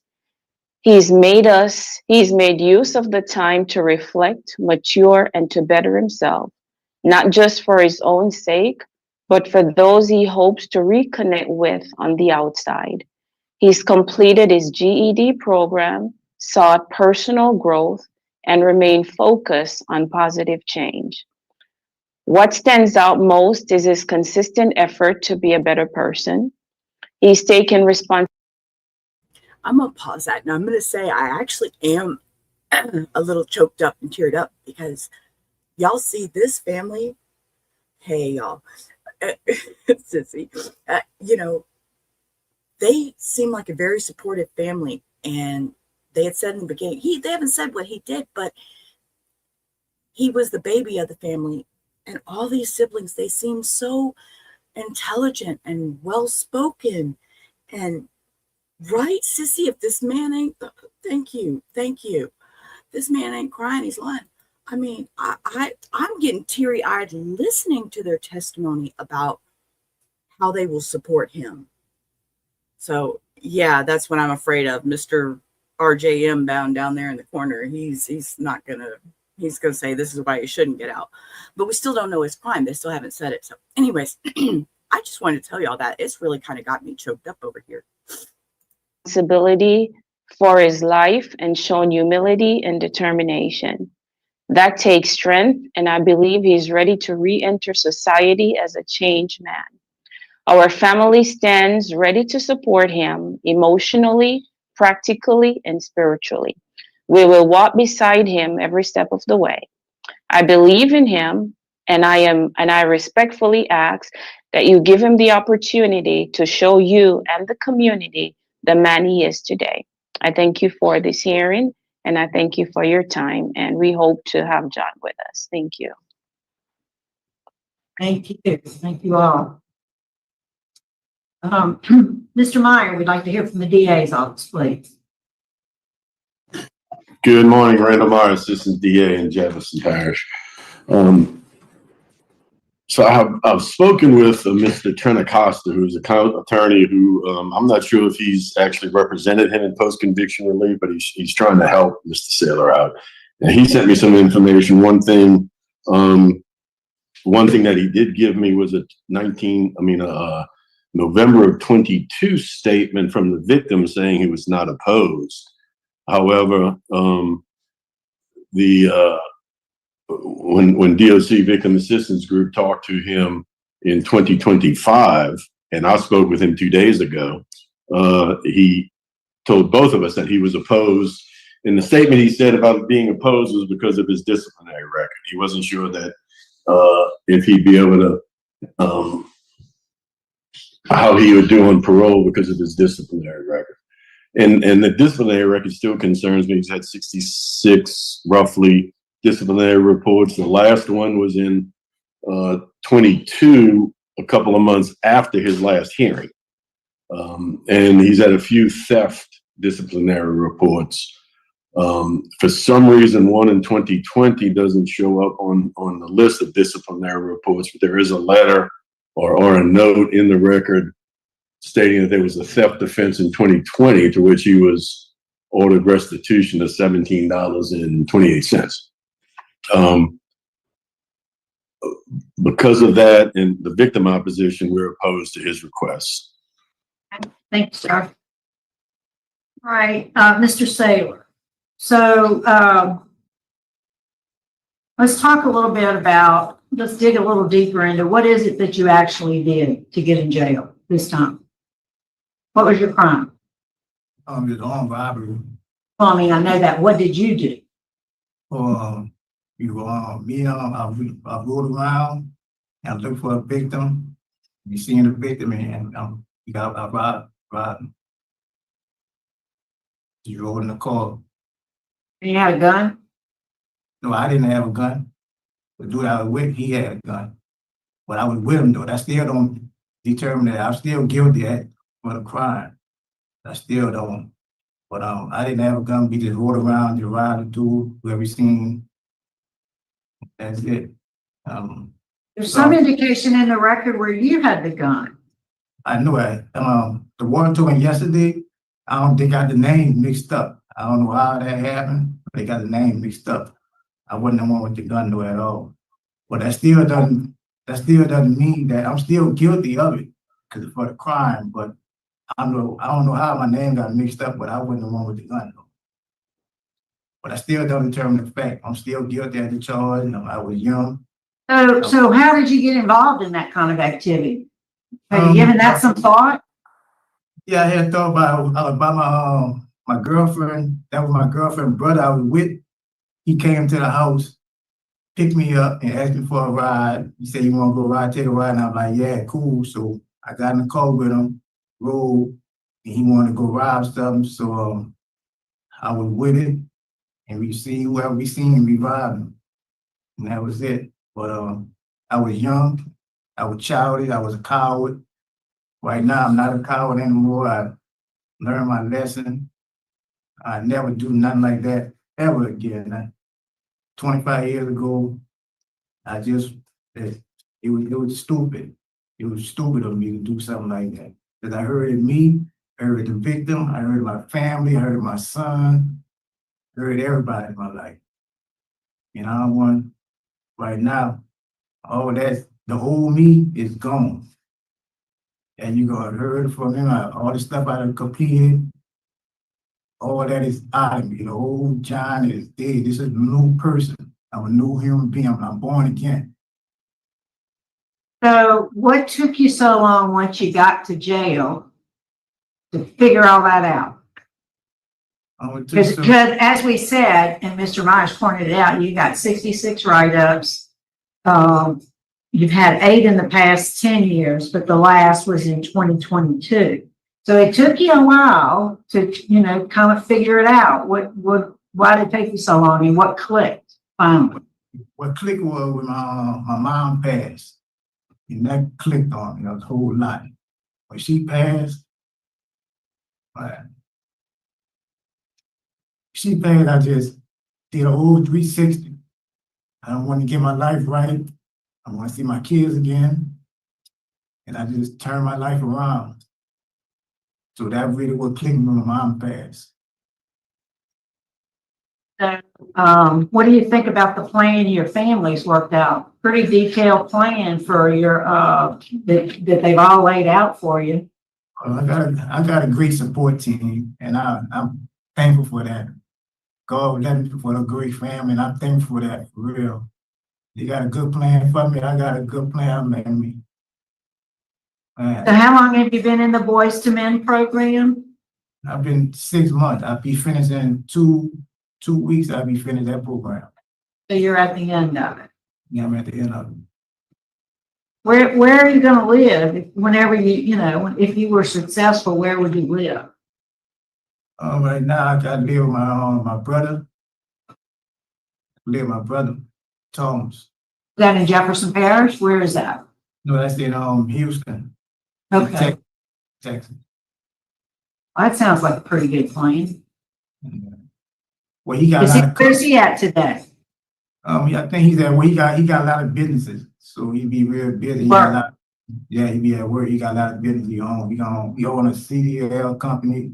He got a security company. He got 2 daycare centers. He real business. He's gonna give me a job, so everything be good. Like my family, they got a whole setup plan for me already. I'm gonna get my own house. They're gonna give me all of that, buy me a car and everything. So I should be straight. They got a good plan set up for me. I'm thankful for that, and I'm blessed for that. Very lucky in that regard. We don't see that often. You're very, very blessed there. I'm blessed. All right, I don't have any other questions of you, Mr. Saylor. I'm going to turn it over to my colleagues. Mr. Bauer, got any questions? I have a question from Mr. Myers first. You could answer. In the police report, they say he's the guy with the gun, correct? I was gonna say something about that. Mr. Saylor, from what I've seen, the research I did, he was the driver, did not have the gun. The other defendant who pled guilty and was given a 15-year sentence was the guy who had the gun, who got out of the car and put the gun in the juvenile's face. From everything I've seen, Mr. Saylor did not have a gun. Okay, thank you.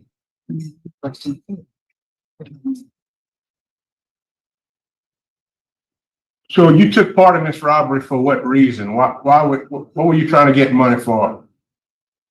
It was food. I wasn't really trying to get money. I guess I just wanted to be down. I guess I just did just be doing. I didn't have no sense of direction at all. I was young.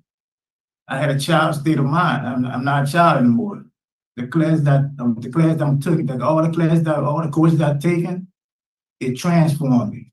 It really transformed me. Like the boy said, the thing of a chain class and the boy to men class is the saying that we saying that it's like when I was a child, I spoke as a child, I understood as a child, and I thought as a child. But when I became a man, I put away childish things. And all the things I did, I put all that away. I'm not a child anymore. I'm a grown man now. I'm 49 years old. I came in jail. I was young. Like I said, I'm a grandfather now. I got a granddaughter. So all the stuff I did, it's over with. I'm a man now. That's all the questions I have. Yeah, that answered my question. All right, I don't see any other questions, Mr. Saylor. And how many parole hearings have you had? This is my second one. This is just your second? Yeah, my first one, they told me to get my GED. And you did? Yes, ma'am. I'm proud of myself, too. Yeah, you should be. I am, too. Thank you. So is your family, I'm sure. So listen, Mr. Saylor, your record is concerning, but I am most impressed with the things that you and your family has said today. I particularly that your plan would be to go to Texas and not back to Jefferson Parish. I had some concerns about that. My vote today is going to be to grant your parole after you finish that Boys to Men program. which is soon. And then, with the stipulation that you do the interstate compact to Texas with your brother. And follow the plan laid out by your family. Yes, ma'am. I'm just one vote. Mr. Byron? I'm gonna concur with Ms. Renata, and I'm gonna also add the condition that prior to release, you complete the victim awareness program and the victim accountability program. Also, upon release, that you're not associated with anyone who possesses a firearm.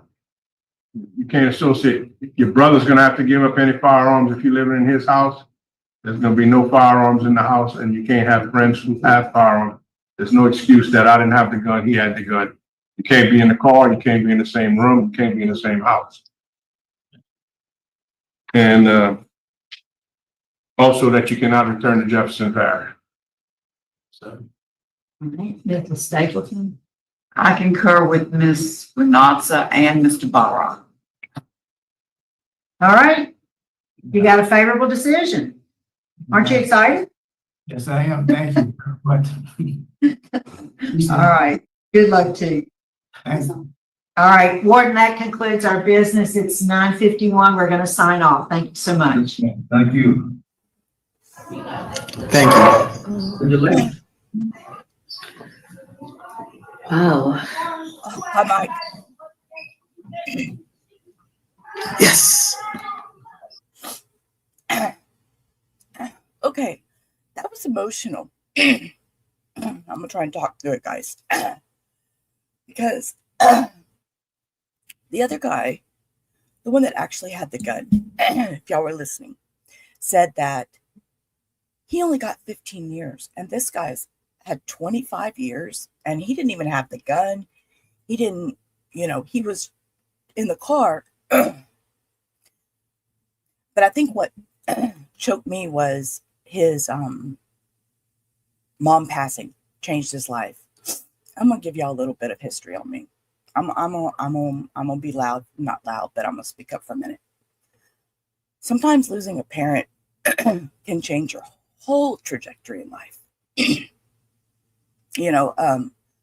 I was 48 and my mom passed of the vid in March of 2020. She was one of the first people here in Houston to pass. And I was heavily into using illegal substances before she passed. And I was 48 and it changed my whole life. I put down everything, started my whole life over. And I knew that for my mental health, I had to walk away from my husband because he was a very bad narcissist and gaslit me all the time. So losing a parent can really, really change the whole trajectory of your life. It was when I lost my mother that I found Hector. We've been together 5 years, started my life over, and it has been the best 5 years. I'm over 50 now, and it took me this long to be happy, and it shouldn't have. It shouldn't have. And it shouldn't have been losing a parent to be happy. So, yeah, you just, sorry, guys. Just wanted to let y'all know that's why I'm so emotional, because it was losing my parent that made me change the whole way I was living my life. So that is possible, and that is why it got me so bad. So anyways, I'm going to hit play and we'll continue on. I love you guys, and I love being here. So yeah, right, Sissy, whatever it takes. And, there's sometimes in life that things just, I had okay, I'm going to hit play.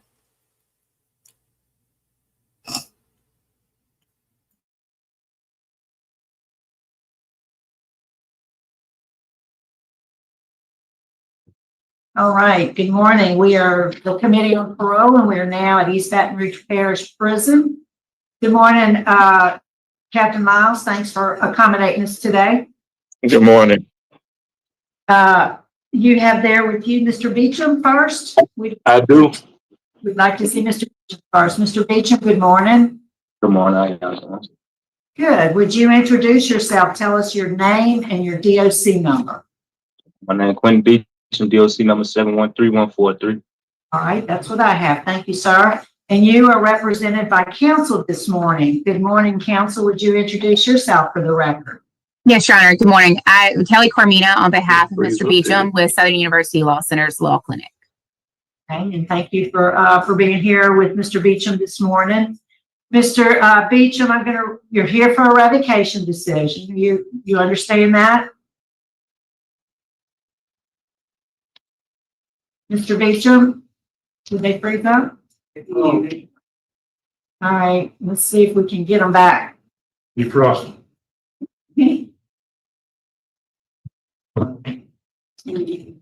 I think they may have signed out and going to try to sign back in.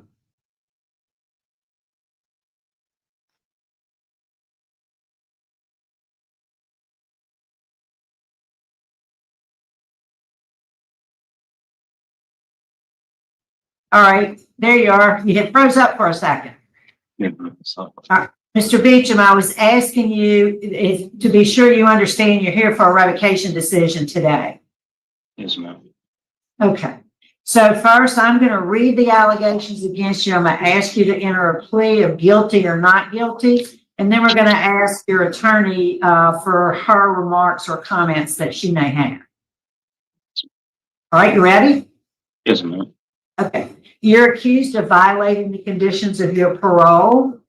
And first is the first instance of condition number 4, and that reads, you fail to refrain from criminal conduct as evident by your arrest March 16, 2024 by the Baton Rouge Police Department and were charged with domestic abuse, battery, simple criminal damage to property. On March 26, 25, you pled guilty to simple criminal damage to property, which correlates to the arrest on March 16, 2024. How do you plead to violating condition number 4? Guilty. Okay. We have another one that is also condition number 4. It says, additionally, you further engaged in criminal activity on or about November 6, 2023, as evident by your arrest by the Baton Rouge Police Department and were issued a misdemeanor arrest summons for theft. How do you plead to that violation of condition number 4? Not guilty. Okay. Yeah, I wasn't billed for that. I'm going to ask you about it in a minute. After we hear from your lawyer, we can ask you about what happened. Yes, ma'am. Sorry. That's okay. Lastly is another number 4. You were also engaged in criminal activity on or about the date of February 26, 2024. As evident by your arrest by Baton Rouge Police Department, you were issued a misdemeanor summons for simple criminal damage to property. How do you plead to that violation?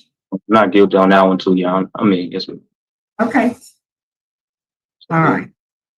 And last was about your fees. It says you violated number 10, condition number 10, because you failed to pay your parole fees. You were currently $189 in arrears. How do you plead? Not guilty. I explained it. Not Okay. guilty. So, Ms. Carmina, would you like to speak now, or you want me to take his statements first?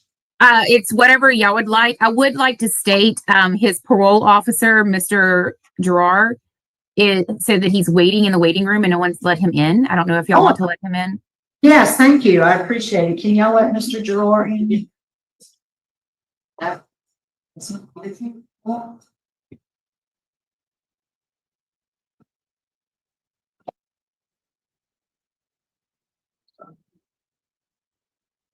He's on the Zoom.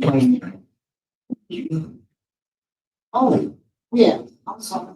Yeah, I was thinking he was up. We're gonna get him. He just sent me a text message asking if I could let y'all know. Yeah, thank you. Do you see? Oh, there it is. So is that Mr. Gerard? It says Carl. Yeah, I don't think that's him. Well, I don't think that's him. I don't know. It should be Mr. Gerard. Gerard. Girard. We don't have him. Can you text him? We don't see him. Yeah, but right now, I got to direction, but she got texting ID.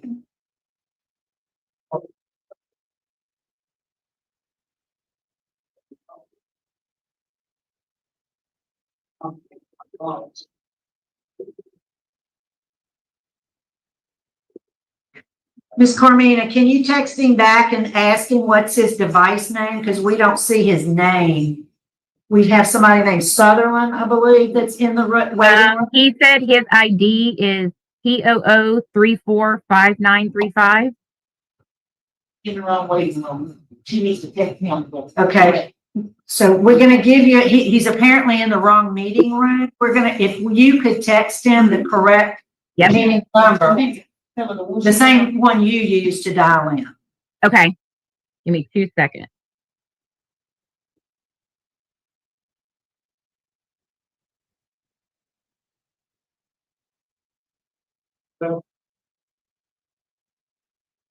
Yeah.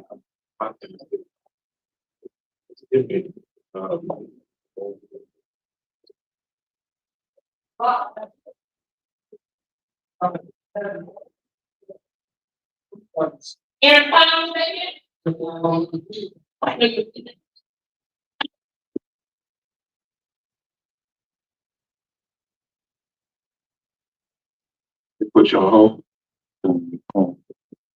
Oh, then tell me, man. Yeah, I need to.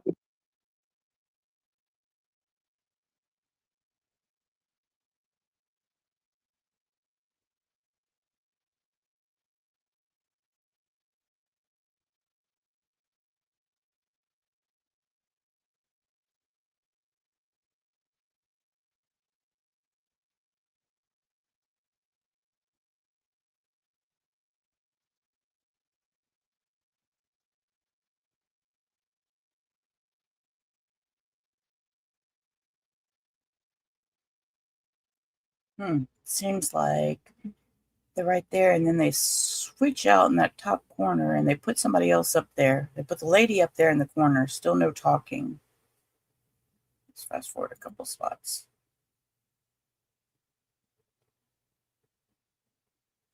Okay, they're gonna come up. Here we go. Yeah, Stephanie, I think. All right, I think we got it. We have to pay for parole, Mr. but I mean, not parole, probation. We have to pay Gerard. probation. We have to pay a fee while we're on probation. Mr. Gerard, you there? And There then you are. it goes towards the ankle monitor too. Yes, ma'am, I'm here. All right, thank you. I'm sorry for that difficulty. So we were at the point where Mr. Beecham pled not guilty to violating condition number 10, not guilty to 2 instances of violating number 4, and guilty to I think the simple criminal damage violation. So at this point, is there anything you'd like to tell us about Mr. Beecham before we move forward? I think you're on mute. You must have read. Yep, you're still muted. There you are. Yes, ma'am. I received this case back in January of 2024. After Officer Linton was his supervising officer. I did not have a chance to meet Mr. Beecham in the field before he was arrested by the police department for the domestic and the damage to property. All right. Well, thank you. Thank you for your efforts to be here today. We appreciate it. Yes, ma'am. Ms. Carmina, is there anything you'd like to add at this time?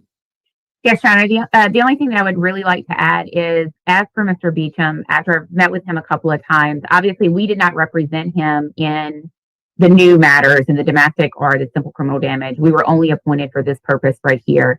And meeting with him, he's very young.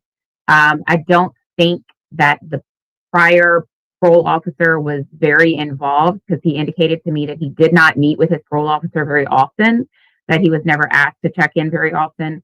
I would ask that if you are willing to allow him to go back out on parole, that he be ordered to stay in contact with us so that we can help him, because our clinic is set up to where we can help him get into some of these reentry programs that he probably isn't aware of, and make sure that he's checking in with his parole officer and paying his fees and doing all the things he's to do. I know 27 years old is an adult, but 27 years old is also still very much a child in my view and through my career. So that would be my prayer to y'all, is that you're willing to give him a second chance back on parole, that he be ordered to stay in contact with Southern's Law Clinic so that we can make sure that he does what he's needing to do and be successful on parole. Well, thank you very much. Mr. Beecham. Can you hear us? I think y'all are on mute. Okay. I am. Yeah, go ahead. Sorry. Yeah, I can hear you. So, Mr. Beecham, how long you been in jail there? 15 months since last year, 2024, March. March. Yes, ma'am. And so you told us today that you plead guilty to that first instance of violating condition number 4, which has to do with the domestic abuse battery and the simple criminal damage to property that you pled guilty to in court. Is that right? Yes, ma'am. And you wanted to offer us a statement about the others. Let's see. The second instance was November 6, 2023. You were issued a summons for theft. Yes, correct. Yes, ma'am. And I was in Walmart. That happened actually at Walmart, and it wasn't really me. That's why I never got billed on it. They saw it wasn't me on camera. It was actually a mistake. Was it somebody you were with? No, ma'am. I wasn't even with them. I was just in line. It was a complete mistake. Then the last one was something in February of 2024, a misdemeanor summons for simple criminal damage to property. Yes, ma'am. I had got this dismissed in court. They, went through the court procedures and stuff, and they found me not guilty. I wasn't guilty of that neither.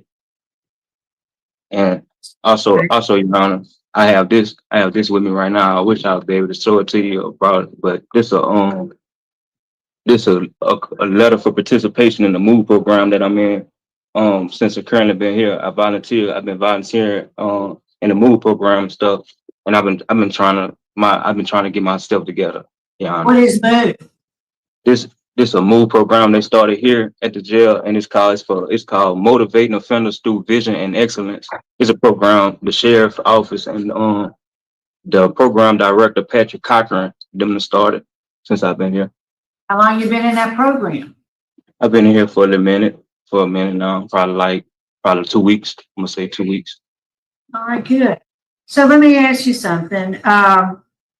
I think in some of the paperwork that you filled out, we see where there may be a mental health diagnosis. Do you take any medication? Yes, ma'am. I'm currently complying with my medication and stuff. I've been taking my medicine and scheduling it, and it helped me out a lot since I've been in here.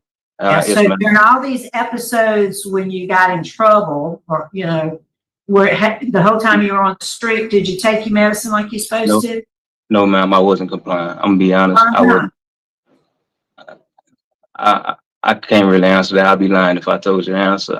I can't answer that. But now I've been complying and taking my medicine. I see it helped me out a lot since I've been in here. So if I was released, I would be taking my medicine. I would not stop. I see it help. So is it possible that you were self-medicating maybe instead of not taking the prescribed medication? I wouldn't say self-medication, but probably more like stubborn, not want to take it, saying I can do it without the medicine, stuff like that. Do you realize now you need it? Yes, ma'am. Completely. So let me ask, is Captain Miles still there with you? Yes, ma'am. I am. Captain Miles, do you know about that MOVE program? Yes, ma'am. that MOVE program is to help these young men better themselves while they're here. It actually it has actually helped those young men to become, more aware of being men and being aware of society, what they could be in society, living among society. They do work. They challenge them to for discipline, and it's different aspects of being a man, and trying to better them for to go back out in the world and do better. And if they comply, they get moved to a different program, and it gets better and better. They get more and more perks, to help them throughout this prison, while they're here. Thank you for that information. I appreciate it. Yes, ma'am. Any other questions of Mr. Beecham?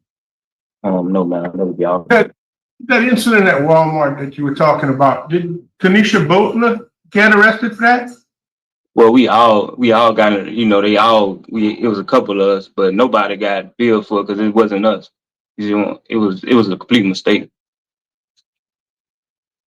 But we all was together, and it was like the line. Everybody was in line right there.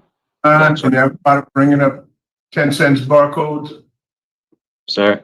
Everybody was ringing up a 10-cent barcode, and that's what. Actually, we wasn't. I wasn't even in line scanning or nothing. I wasn't in line at all. That's why I said it was a complete mistake. That's why. No, it was a complete mistake, sir. All right. I got a question, Mr. Beecham. I mean, clearly you doing very well in your own medicine and everything. So when you get out, like you were out, how will you get your medicine? Are you on Medicaid or something like that? Or a free clinic? I mean, how are you going to get your medicine? Some of it's very expensive. Well, I'm on Seroquels, and if I have to pay out, I work and I pay for it, but I get it from I use my pharmacy on Greenwell, which is CVS.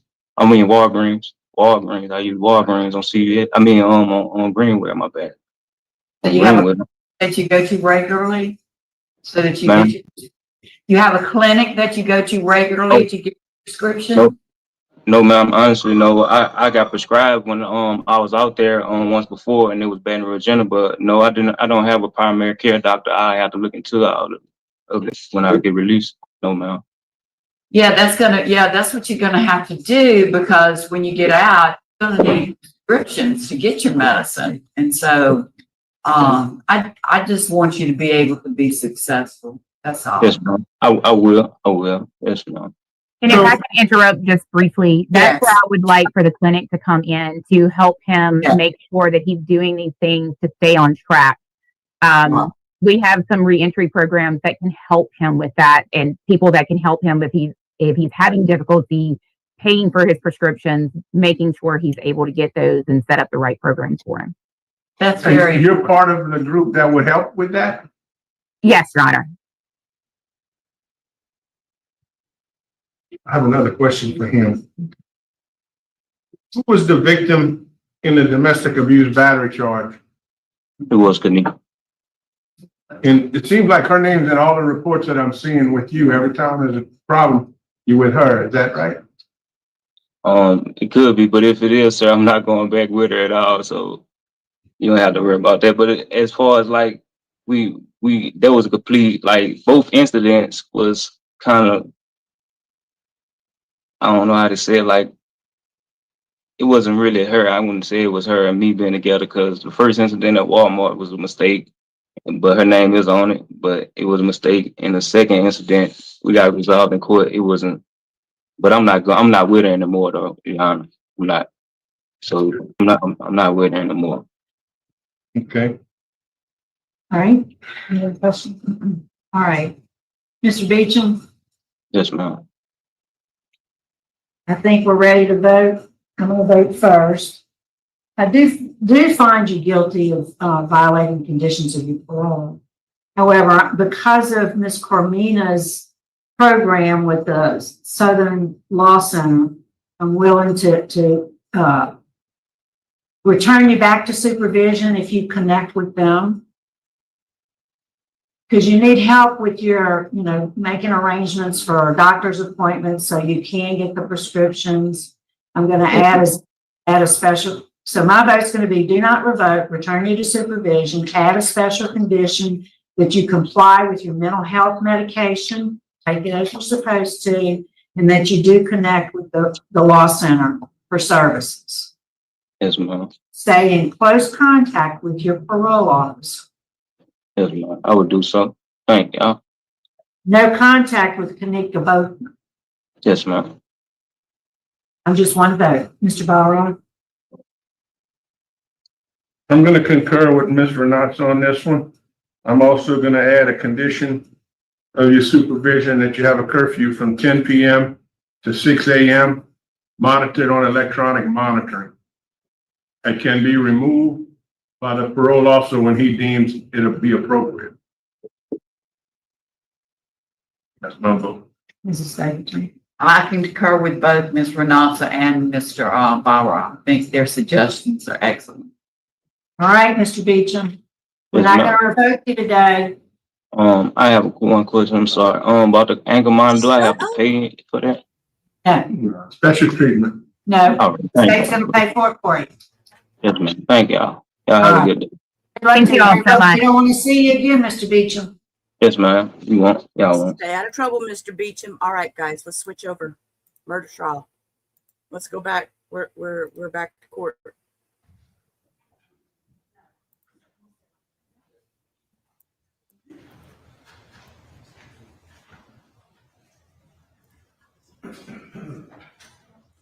At SLED's Forensic Services Laboratory in Columbia. Can you just tell me briefly, what is SLED? SLED is an assisting agency for state agencies that require additional manpower. We also operate a full service forensics laboratory. So agencies throughout the state bring us evidence to be analyzed and examined, mostly for court purposes. How long have you worked at SLED? This November will be 17 years. What's your current assignment here? I'm a firearms examiner, which is a forensic scientist position. And have you been at that position the entire time you've been at SLED? Yes, ma'am. What is your educational background? Well, I attended Clemson University, where I earned a bachelor's of science degree in biological sciences. And I worked for Clemson for several years before coming on board at SLED. When I started my training program at SLED, it's last several years. It involves extensive reading and studying. There are multiple examinations and tests given during that time. I also attended various classes and seminars, toured several firearms manufacturing facilities, and then later I helped the other examiners prepare their casework. At the end of the training, I received a comprehensive multi-part examination, which I successfully completed, and then I began to receive my own casework. In addition to that exam that you passed at the completion of your training, do you also take regular proficiency exams? Yes, ma'am. How often do you take those? We're on a cycle, so every year we take a certain discipline of our field. And have you ever failed any of those proficiency exams? Not that I know of. So tell me, what does a forensic scientist in the firearms department do? Well, our main responsibility is examination of firearms, ammunition, and ammunition components, such as bullets and cartridge cases. The main goal is to try to identify if a particular bullet or cartridge case was fired by a specific firearm. We also do serial number restorations on firearms that have had their serial numbers obliterated.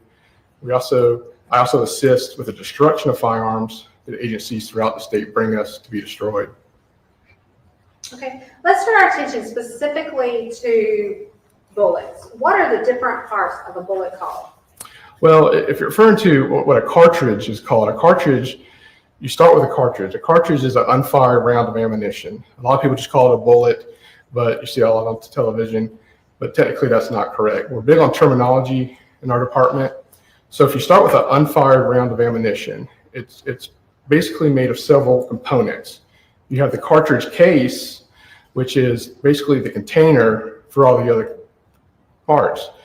The gunpowder goes inside the cartridge case. At the top of the cartridge case is open. where the bullet, which is the actual projectile, that's seated at the top of the cartridge case. At the bottom would be the primer area. The primer is what's struck by the firing pin of the firearm, which basically causes a controlled tiny explosion, and that ignites the gunpowder, and then volume of gas builds up, and that's basically what forces the bullet down the barrel. What are the two broad categories of handguns? The two most common would be a revolver and a semi-automatic pistol. Okay, and can you briefly describe the difference in those two types of handguns? A revolver, if you've seen any of the old Western type movies, that's typically what they use. It has what's called a cylinder. The cylinder has holes drilled through it, which are called chambers. So the cartridges go in the chamber, and then when you fire, that cylinder rotates, so it revolves. That's why I call it a revolver. So every shot is one cartridge in its own chamber. Semi-automatic pistol uses what's called a magazine, which is basically a separate component. The cartridges go in the magazine, loaded into the firearm, and then you have to chamber around. Usually you pull back on a slide, release it, let it go, and that chambers the topmost cartridge in the magazine into the chamber, and it's ready for firing. So every pull of the trigger for semi-automatic means one round is fired. So it's basically a machine that it cycles as you're firing. Pull one, trigger pull, that fires a cartridge, bullet goes down the barrel, cartridge case is typically, if the firearm is working correctly, extracted and ejected out of the firearm, and then the cycle is repeated for every pull of the trigger. You said a second ago that one of your duties and responsibilities is firearms identification. What exactly is that? Firearms identification is a field of forensic science where you try to determine if a specific ammunition component was fired by a particular firearm. And how we do that is we have what's called a comparison microscope. Each examiner has one, and it's basically two microscopes. It's connected by an optical bridge system, so you look through it, and you can compare two samples simultaneously. You can compare a bullet with a bullet, and a cartridge case with a cartridge case, and you're looking for the markings that are on those items that were created during the firing process. So the various components of the firearm when they come in contact with a bullet or a cartridge case, basically leave tool marks behind on those items. So those tool marks is what we're looking at to try to determine if it's fired by a particular firearm. Okay. Approximately how many examinations have you performed in the fields of firearms identification? Well, each case can have multiple examinations. So taking that consideration, it would be thousands of actual examinations. Have you ever testified as an expert in that field before? Yes, ma'am. How many times? 116 times, and that's with state and federal. Okay. Your Honor, at this time, the state seeks to qualify this witness as an expert in the field of firearms identification. No, all right, I find this witness to be an expert in the field of firearm identification. Ladies and gentlemen, I'll give you some instructions on expert testimony when I charge you on the law. But all you need to know at this point in time is that typically a witness can only testify as to his or her personal observations, what they saw, what they heard, what they tasted, things of that nature. There is an exception for witnesses who are qualified as experts, which means that in addition to his personal observations, he can render an opinion in the field in which he's qualified as an expert. All right? Thank you. Can you tell me in very general terms how you conduct your examination? So depending on what types of evidence we get, if we get projectiles, bullets, we would basically, with all the evidence, we photograph it when we receive it, make sure everything that what we're supposed to get is what was received. And then we go into the start examination process, photograph the evidence, start taking notes on our worksheets, noting conditions of evidence. With the bullets, first thing we try to do is determine what sort of caliber those bullets may be. That's basically determined by mostly measuring the diameter of the bullet, if it's in good enough shape, weighing the bullet, and basically it's just overall characteristics come into play to try to help determine what caliber it may be. With cartridge cases, it's basically the same thing, but the calibers would be listed on the cartridge case most of the time. If you have a firearm, then we test fire the firearm, make sure it's functioning correctly, then we can compare test samples from when we test fire it to evidence cartridge cases or evidence bullets, and that's how we make our determinations. What kind of equipment do you use to perform that examination? Comparison microscope, it would be what each examiner uses. What types of conclusions are you able to draw? So we have 4 basic types of conclusions. We have a positive, which means that it's basically a match. If you have a cartridge case or a bullet, it was fired by that particular firearm. We have a negative, which would mean it was not fired by that particular firearm. Then we have unsuitable, which means that basically the evidence itself, the cartridge case or bullet, is too damaged or there's not enough markings on it suitable for identification. And then we have an inconclusive, which means it may be fired by the same firearm or potentially not fired by the same firearm. There's just not enough markings there to determine whether it was or not. Does SLED have a method of tracking the movement of items of evidence from submission until the items are returned to the submitting agency? Yes, ma'am. And does that document contain the name of all individuals who handle an item of evidence? Correct. Was such a chain kept in this case? Yes, ma'am.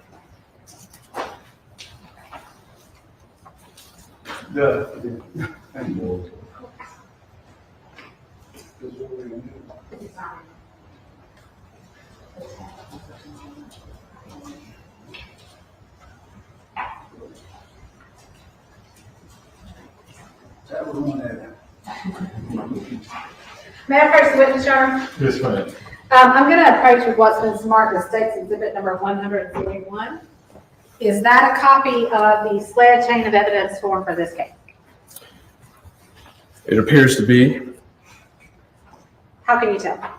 Well, it's got South Carolina Law Enforcement Division at the top, chain of custody, the lab number, which is our case number, prepared for release, and it's got everyone listed when the evidence was transferred. Does that lab number match the lab number for the items of evidence you examined in this case? Yes, ma'am. And is that document kept in the ordinary course of business? Yes, ma'am. Your Honor, this time the State would seek to admit Exhibit 141 in evidence.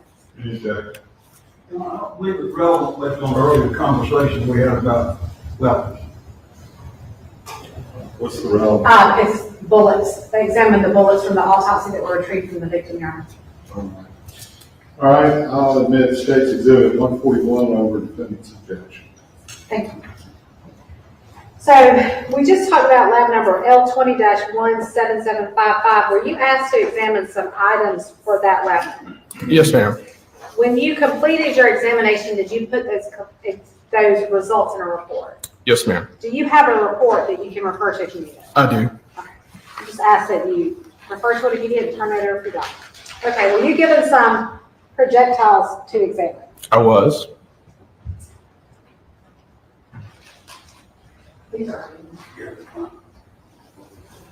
I'm approaching with what's been previously admitted into evidence of State's Exhibit number 139. Are those the items that you examined?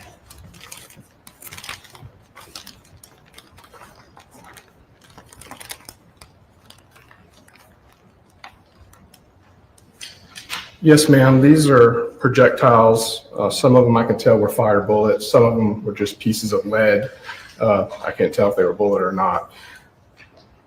Can you tell that those are the ones you examined there? Yes, ma'am. They're in the same packaging as when I sealed it up. The original packaging, the items in there, and my seal date and initials. Okay. Now let's turn to the fired projectiles from the autopsy. So what, if anything, were you able to conclude about them? Let's start with SLED item 40. SLED item 40 is a piece of lead. Basically, again, I can't tell if it was part of a bullet or part of something else. Didn't have any marks of value on it. So it was unsuitable for identification with another item of evidence. That's basically all I could tell from that item.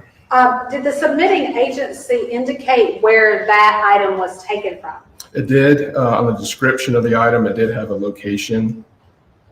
What was that location? From victim's brain. Would a bullet fired through a human skull suffer damage? Yes, ma'am, it could. Whenever a bullet hits something, depending on what that object is, it could fragment, it could deform. It just depends on what it hits. Is sled item 40 consistent with the damage that could occur if a bullet is fired through a human skull? Well, it could. Again, I can't tell if it's a bullet or not, but it would be consistent with. Let's look at sled items 37, 38, 39, and 41. Are those the other 4 items you were asked to examine? Yes, ma'am. Those I could tell were fired bullets. There was enough material left on them that I could tell were actually fired bullets. Okay. Could you tell what caliber they were? Yes, ma'am. Based on their observable physical characteristics, again, construction, the weight, diameter, they are most consistent with being loaded into 22 long rifle caliber cartridges. Okay. Now, I'm a layperson. You said a long rifle. Does that mean that those cartridges could only be fired by a rifle? No, ma'am. Long rifle just denotes the designation or the name of that specific cartridge. Any firearm chambered for 22 long rifle can fire those cartridges. Were you able to tell whether those fired bullets were fired from the same gun? The results of those conclusions were inconclusive, basically due to damage and not enough markings, corresponding markings on those items. So it would be inconclusive. Can't tell if they were fired by the same gun or by more than one firearm. Okay. Did the submitting agency indicated where those items were taken from? They did. And can you just tell me just go through each one? Item 37 is listed as being from victim's chest. Item 38 listed as from victim's leg. 39 from victim's right pelvis. 41 from sacral area of victim. Okay.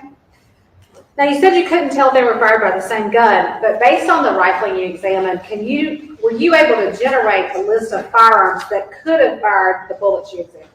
It's in my case file. We can generate potential list of firearms that could have fired those bullets based on its characteristics. The list was extensive. It had a lot of makes and models on there. So I just included it in my case file and did not report it due to the length of that list. Okay.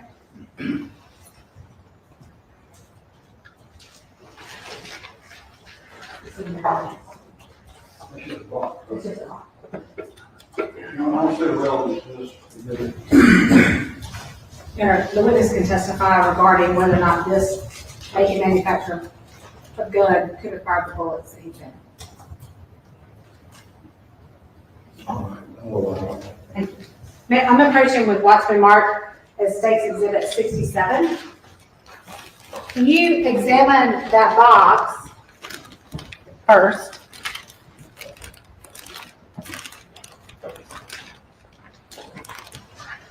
Yes, ma'am. And that's just a box. It is a box. And can you tell what kind of firearm that box goes to? This appears to be a factory container, factory packaging for a Ruger pistol. Okay. And can you tell, based on the make and model of that firearm that that's a box for, whether or not that firearm could have fired the bullets that you examined? Well, listed on the box itself, it does say caliber 22 long rifle, and Ruger was on the list of those potential manufacturers. Okay, thank you. Please answer any questions the defense may have.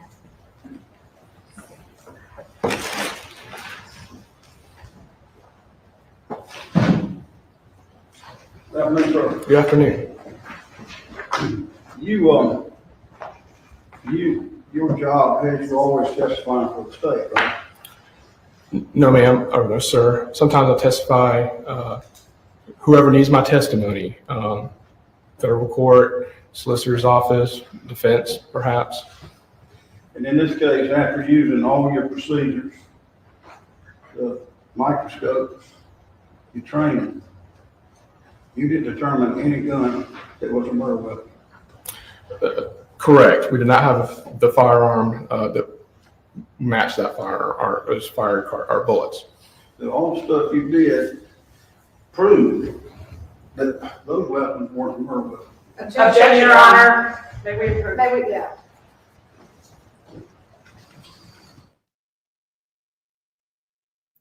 Wow. I wasn't even paying attention to what he said, but man, they objected. I'm gonna rewind just a minute just to see if I can see what it was he said that, and then we'll catch right back up. Our bullets. The all the stuff you did proved that those weapons weren't murder. Objection, Your Honor. May we approve? May we, yeah. Okay, he said that it wasn't the murder weapon. Okay, yeah. I was like, what did he say for them to scream like that? You identified no murder weapon. Correct. Thank you. Go for it. All right, ready, ready. Of course, Industrial Honor.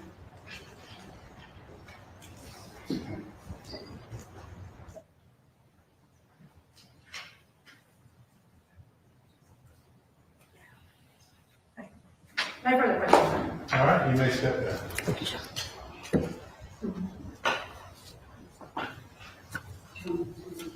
Oh, yes. May this witness be released from this meeting, Your Honor? Any good? Nothing defense, Your Honor. All right, he's free to go. Thank you, Your Honor. Your Honor, may we just see if our next proposed witness is here? Is that for Dr. Stack? Okay, so.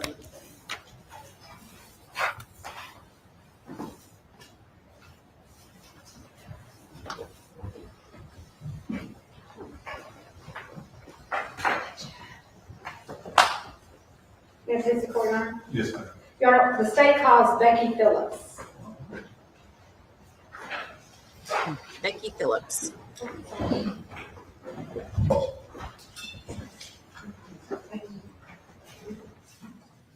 Yeah, I don't see your daughter in the courtroom at all. That courtroom is so empty too. You would think, I don't know, I would just expect there to be more people in the courtroom, but there's nobody there. It's so empty.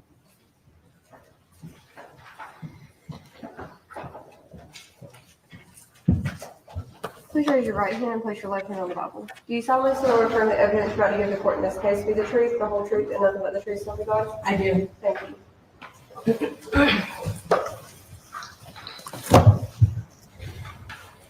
Please state your name and then spell your last name for the court. My name is Rebecca Phillips, Phillips. Sergeant Phillips, where do you work? I currently work at the Horry County Police Department. How long have you worked at the Horry County Police? Come December will be 25 years. What's your current assignment there? My current assignment is with the hiring and recruiting unit, so I'm a recruiter. Okay. How long have you had that position? Approximately 2 years. What was your assignment before you got your current position? I was assigned to the crime scene unit for 5.5 years. What were some of your duties and responsibilities in the crime scene unit? I started out as a senior detective, answering, going to crime scenes, being on call, collecting evidence, documenting the scene, and taking items to SLED. When you, at the end of your tenure in crime scene, were you the sergeant in that department? I was. And what were some of your duties as the sergeant? As a sergeant, I supervised individuals that were also on call. I would respond with them to answer the call outs, help them process the scenes, document the scenes. What sort of special training did you receive in order to work in crime scene investigations? I've taken various classes and been to various schools to include crime scene processing, crime scene management, fingerprint analysis, palm analysis, and a lot of my training was on-the-job training. Okay. So did you respond to a whole lot of crime scenes? Yes. Okay. How are cases assigned to crime scene investigators? So we are assigned a week at a time to be on call, and it just happened to be whoever's on call gets that scene. Okay. Were you assigned to investigate into an investigation to what was originally a missing persons investigation into the disappearance of Gregory Rice? Yes. How did you get involved in that investigation? I was asked to respond and assist by Sergeant Heather Wilson, and we responded to the location with the case agent in order to assist. Okay, you said the location. What location did you respond to? Flint Lake Apartments, apartment D640. What was the significance of that location? That was the victim Greg Rice's apartment. Do you recall, and you may have said this and I missed it, approximately what date did you respond there? October 16th, 2020. At that time, was this still a missing persons investigation or a homicide investigation? It was still a missing persons. Okay. Is that apartment located in Myrtle Beach section of Horry County? It is. Did any other crime scene personnel respond with you that day? Yes. Heather Wilson and Stephen Daly. What about investigators? Did any investigators assist you that day? Detectives were Detective Susie, Skellett, Edwards, and Daly. Yeah. What information did you have prior to your search? That the victim had been missing, was reported missing. Last time they were seen was on October 2nd. Okay. Do you know if this was the first time that apartment was searched? It was searched by the detectives prior to us getting there at a previous date. Okay. It was not the first time. What specifically, well, what items were you told to look for? What were you looking for when you searched that apartment? Any items of evidentiary value that could give us an idea to see where, or to give us an idea where the victim would be. He was still missing. Okay. What about the condition of the apartment itself? Were you looking at that? Yes. And what did you note about that? It was, when we do our investigations, we take pictures on the outside and the inside prior to our search. And where we enter the apartment, we notate and photograph the door and the door frame and the locking mechanism, and to see if there was any forced entry, and there was none. Okay. Were you also looking for items of electronic evidence? Yes. Why was that? Just to see if the victim was communicating with anybody prior to him going missing. Okay. Let's get back to your arrival at this location, the victim's apartment. Can you just describe what it was, what it looked like? It's an apartment complex, multi-unit or multi-building. His particular unit was a 2-story, but the apartments were a single story. It was a 2-bedroom, kitchen, living room. Yeah. Okay. Yeah.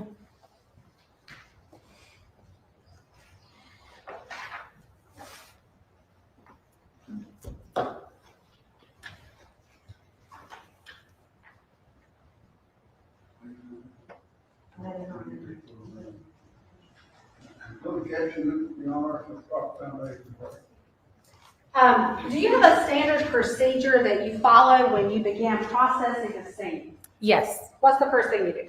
We document with photography. I usually try to get a cross-street photograph or a sign. May I approach your Honor? I'm approaching with what's been marked as State's Exhibit 72, 73, 74, 75, and 76. Will you look at these?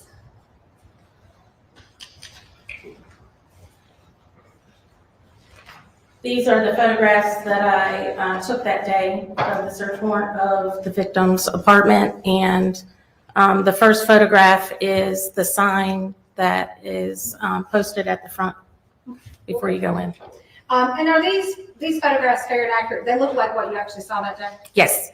Now, at this time, the state introduced 72, 73, 74, 75, and 76 in the evidence and published them to the jury. Any objection? Without objection. All right, State's Exhibit 72, 73, 74, 75, and 76 are admitted. We have 72, please.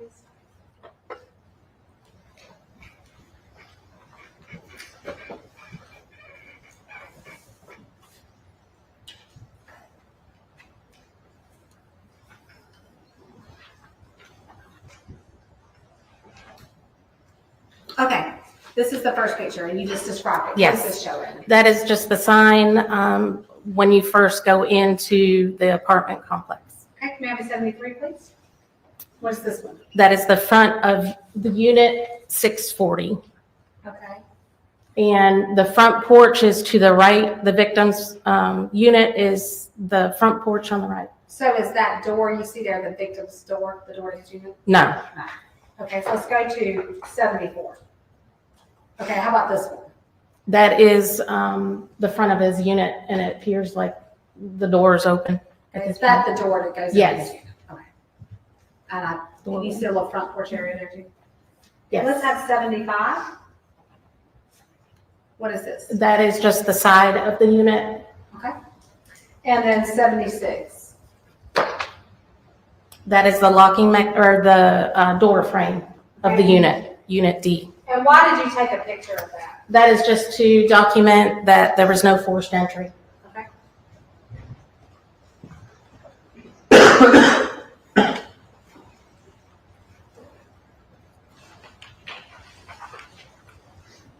Okay, can you describe to me the interior of the apartment?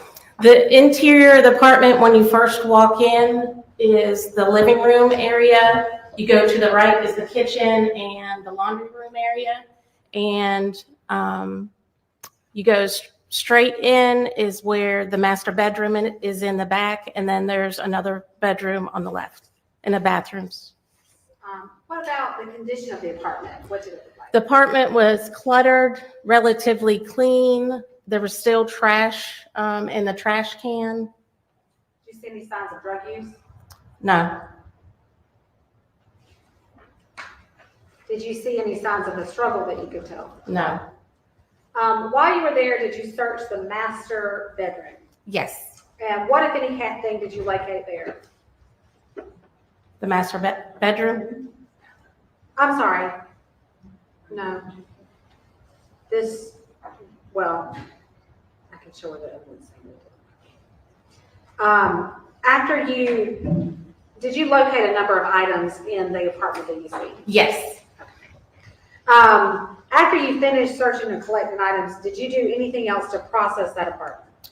I did. So we use a chemical called LCV, leucocrystal violet.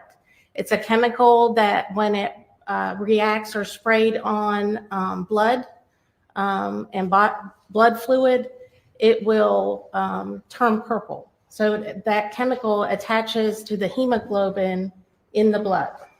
Okay. And in this case, did you find a color change anywhere in Greg Rice's apartment? No. What did that mean to you? It meant and suggested that there was no crime of any altercation where bloodletting had occurred. Okay. Did you at that point have any reason to look for a crime scene beyond the bounds of the apartment or the immediate area outside? No. Do you recall when you learned the location of the crime scene where the murder occurred? December of 2024. And how long after the date you went out there was that? Approximately 4 years. Does the passage of more than 4 years affect whether or not you're able to process a crime scene? It does. The location, the number of years, from rain to other people to vehicles can all disturb a crime scene. Okay. Did you also execute or help execute a search warrant into a 2014 Honda Civic that belonged to Greg Rice? I did. When did you do that? October 19th? And did you seize anything from that car? No. Why was nothing seized? It did not appear that any altercation had occurred in the vehicle, and at that time, we did not believe the vehicle was involved. Okay. I'm going to direct your attention to October 23rd, 2010. Did you participate and execute a search warrant on Maegan Jackson's residence on that day? I did.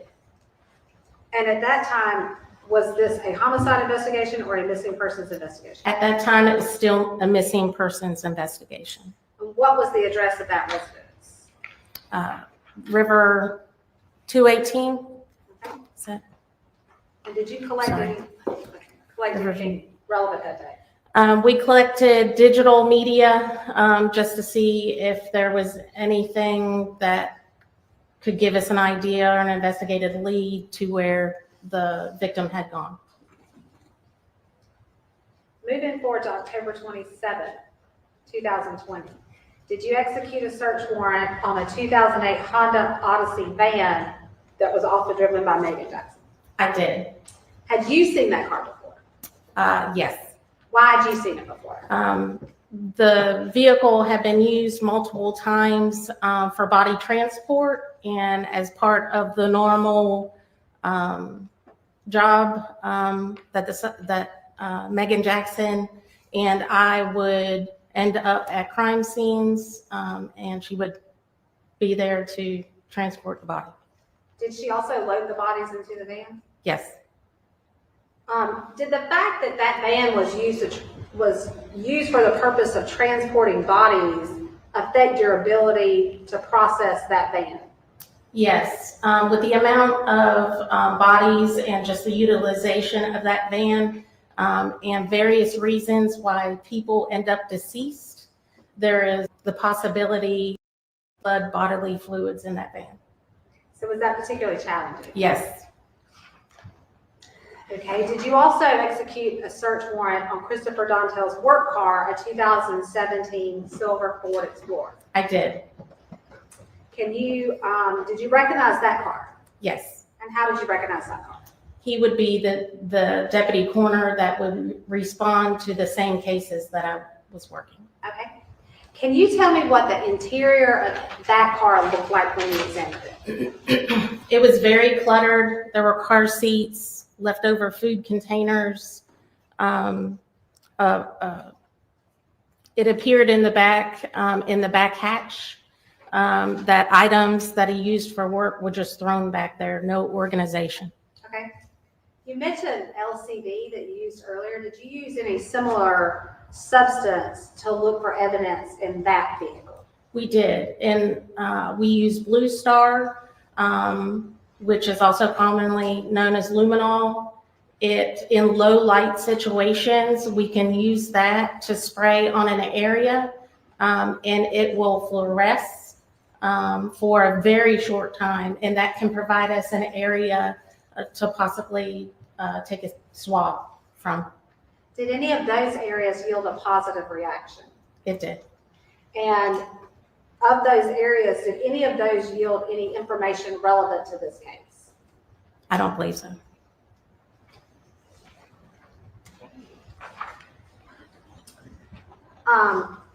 At some point, and I believe we've already established that this was, at the time you examined these items, Greg Rice's body had not been found. Is that correct? Correct. Okay. At some point, did you learn that Gregory Rice's body had been found? I did. And at that point, did you also learn that that Explorer had been used to transport the victim's body to the dump site? Yes, I was advised. Okay. Did you try to conduct an additional search of that vehicle at that time? We did. And were you able to do that? We were not. Why was that? It had already been cleaned and released and sold, I believe, by the county. By the coroner? Or, yes, by the coroner's office. Okay. All right. I know you did a lot of things here. So moving forward to November 12, 2020, did you execute a search warrant at the Myrtle Beach Funeral Home in Myrtle Beach? We did. I did. Well, can you tell me approximately where that's located? I call it the back gate area. It's also the entrance to Market Commons. And at the time on that day, had Gregory Rice's body been found? Yes. Okay. So why did you search the funeral home at that time? We were attempting to find a crime scene at that time.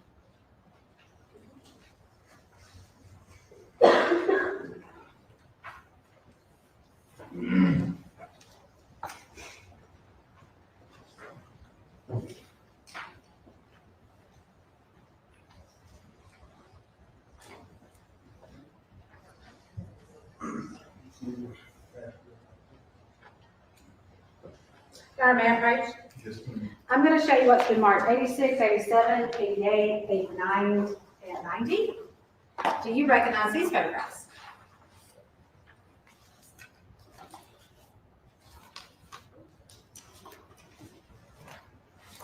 Yes, those are the photographs that I took that day at the funeral home. Okay, and are these photographs fair and accurate? Do they look like what it actually looked like that day in real life? Yes. Your Honor, at this time, state 600 days, 86, 87, 88, and 90 in the evidence. 86, 87, 88. 89 and 90.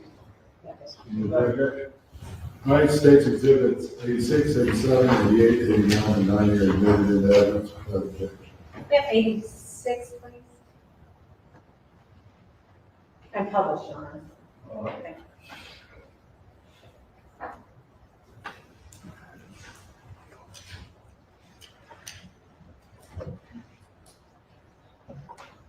Okay, so you described when you went to Greg Rice's apartment that you began by taking overall photos. Is that? Yes. Do you do the same procedure every time? Yes. Okay. So what is this picture? So that is the front of the funeral home. Okay, let's go to 87.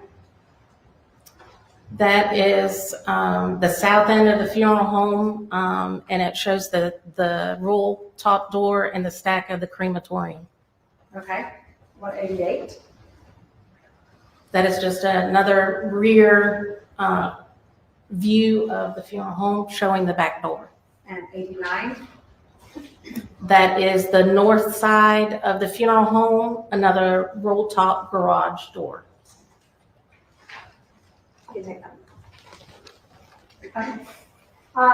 And while you were out there, did you notice anything relevant to this investigation in the exterior of that building? Yes. Did you photograph and collect it? Yes. What did you notice? There was a zip tie, black and color zip tie on the ground.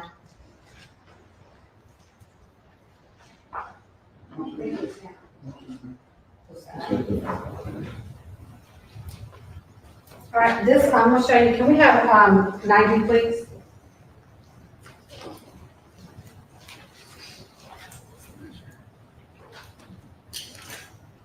Okay, is this a photograph of the zip tie you found that day? Yes, Did you collect that big zip tie? I did. And I just handed you what's been marked as State's Exhibit 91. Is that zip tie you found that day? Yes. How can you tell? It has my initials on it. Okay. Your Honor, at this time, the State's introduced Exhibit 91 in evidence and published to the jury. You have that. State's Exhibit 91 admitted into evidence.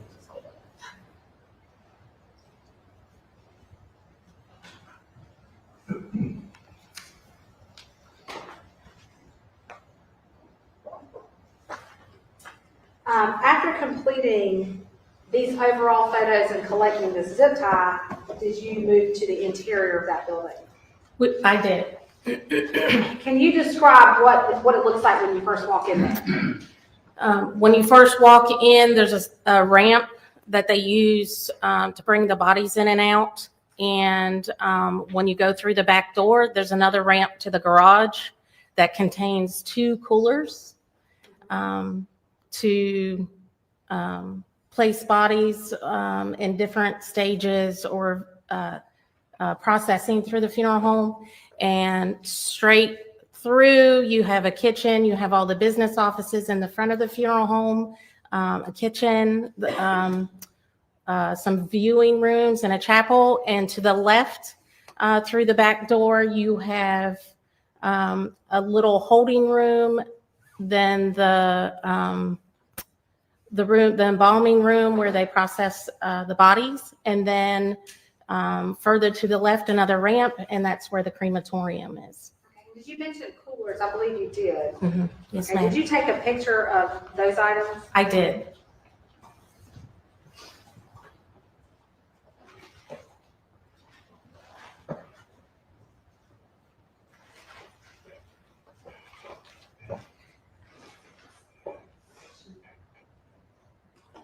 I'm going to approach with what's been marked as State's Exhibit 102, 105, and 96. Let's start with 102 and 105. Are those photographs you took that day?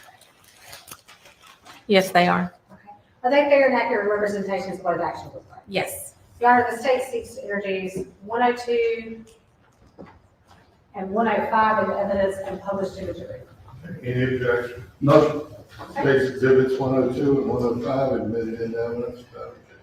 We have 102, please.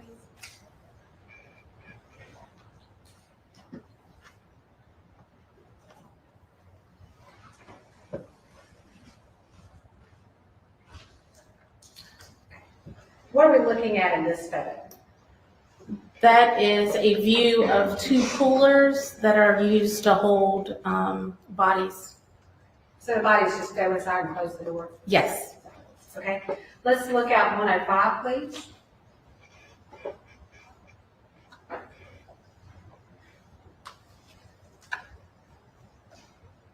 Okay, what is this picture?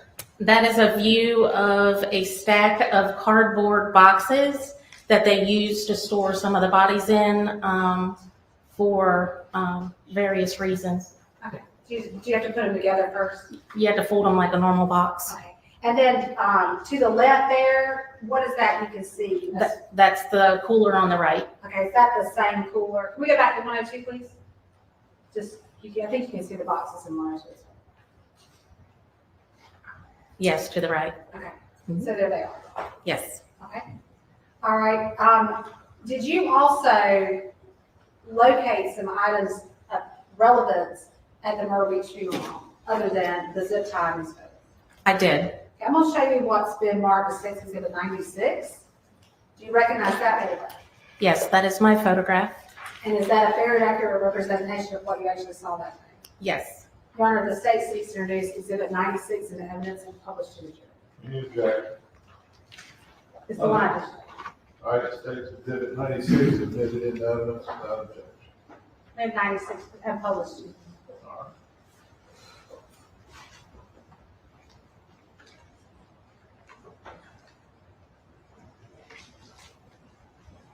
Okay, why did you take this picture? That is a picture in the embalming room of some sheets that were folded up in the cabinet. And did anything strike you about those sheets? Yes. The one you see there, marked my item 20, is a white sheet with a blue thread. Why was that? Why did that catch your attention? It is similar to the one that was recovered with the victim. I'm going to show you States Exhibit 132. Is that the sheet? Did you collect that sheet, first of all? Yes, my initials and the date, and that is the sheet. Okay. Your Honor, the state would like to admit Exhibit 132 into evidence and publish to the jury. Any objection? Yes. I don't believe it should be introduced and accepted as proof of its similarity with any other apparel, clothing, blanket, sheets. It's not relevant. All right. States exhibit 132 admitted into evidence over the witness objection. John, I'm going to publish to the jury.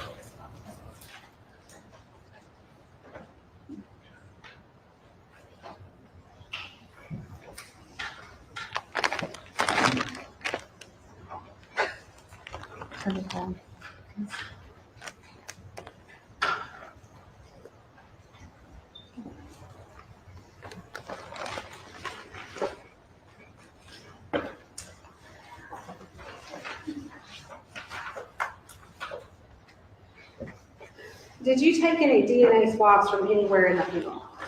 We did. From where? At the back door, at the ramp, on the wall behind the cooler, I believe in the embalming room. Did any There's of multiple. those yield any information relevant to this case? No. And you've already described the particular challenges you faced in processing the body transport van. Were there any particular challenges you faced in processing the funeral? Yes, the same challenges, the way that the building is utilized through the process of multiple deceased people for various reasons. Okay, I'm going to turn your attention to November 17, 2020. Did you on that day process items of evidence that have previously been seized? I did. Okay, when you process items, do you take photos of them? I do.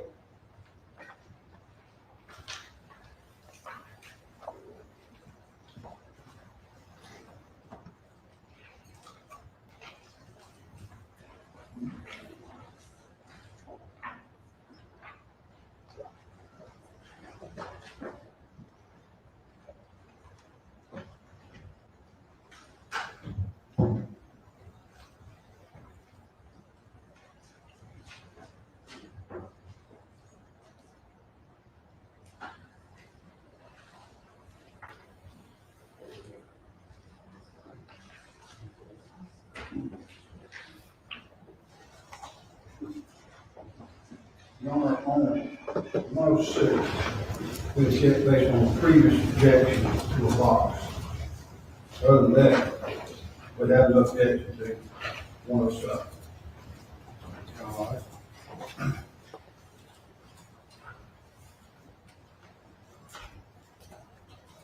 What is 106? That's what the prior witness testified to. Yes, sir, it's the sergeant. All right, State's Exhibit 106 admitted into evidence over defendant's objection. State's Exhibit 107 admitted into evidence without objection. Okay, I'm gonna first show you what's been marked as States 106. That is my photograph Okay, and what? in the lab. Can we put 106, may we publish these to the jury? Yes. 106 up on the TV.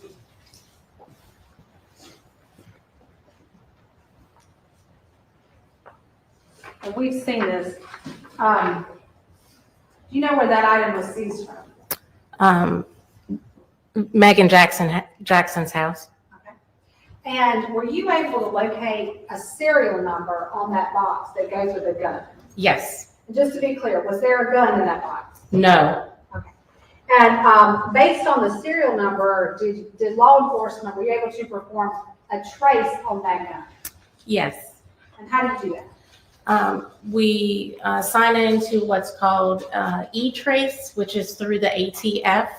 And we notate the information on the box, but we notate that it was a box only. And it provides or can provide the purchaser or owner information. Okay, I'm going to show you what's been marked and admitted as State's Exhibit 107. Is that a certified copy of that trace performed on that gun? It is. Okay. And if you don't mind, who does it show is the purchaser of that gun? Gregory Vincent Rice. And were you able to perform a search to determine if that gun had ever been reported stolen? Yes. Was it ever reported stolen? No. And again, where was it found? The Maegan Jackson's house, residence.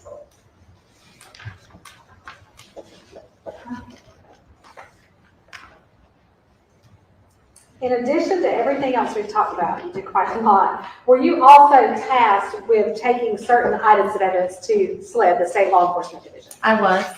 And what does that entail? How do you do that? We decide what we feel needs to go to SLED, and we request further processing.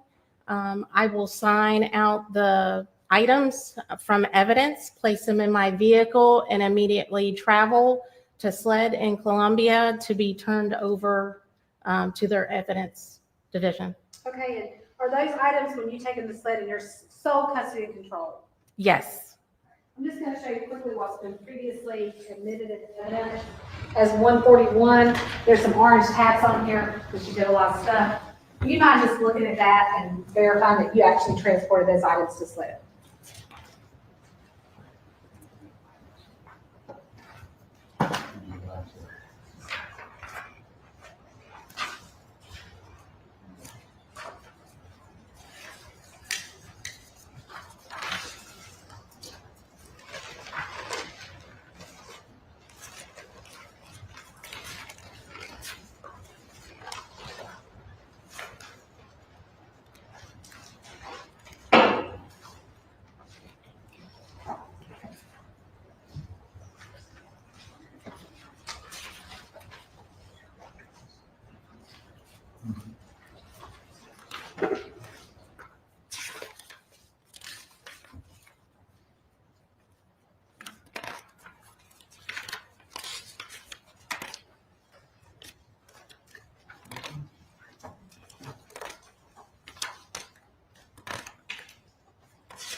Solicitor, I do not see my name on this one.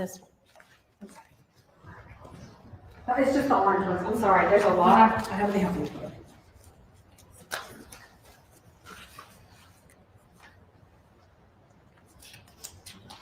Submitted by. Oh, that's returned. Okay, Yeah, yeah, got submitted it. by, There you I'm go. sorry. Yeah, Rebecca submitted by Phillips. me. Sorry. I was looking for the another one. signature. Only one can talk at a time because the full reporter can't keep, but, Sorry. So my name is in there, submitted by. Looking for the signature, I'm sorry. Oh, that's okay.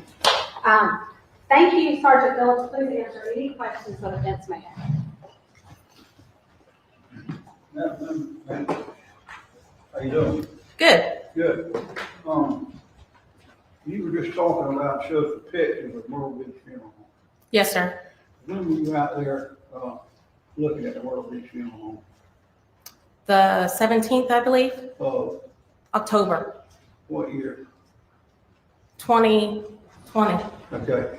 So at that time, were you investigating it as a possible scene of the crime? I was. Okay. And you've introduced that object that you took from there, you've gone over and told us that's exhaustive, and you don't have anything else that you collected there. I did collect other items, but they are not the items that are submitted to court at this time. Okay. These are the only ones that have been put into evidence, right? All of the items are submitted to evidence. Have you investigated another crime scene in connection with this issue? No. Okay. You investigated a missing person at Mr. Rice's apartment, is that correct? Correct. Okay. But you didn't do any investigation after the quote crime scene changed. You heard about that, didn't you? Yes. Okay. So you didn't go out to that area and conduct any kind of search in December of 2024? No, I was not assigned the crime scene at the time. Okay. Now, isn't it true that DNA lasts a long time? It depends on where it's left, what it's left on, and the weather. Well, they dug up bodies that still have it, right? That's true. I'm not a DNA expert. I think that. Because that goes towards John. All right.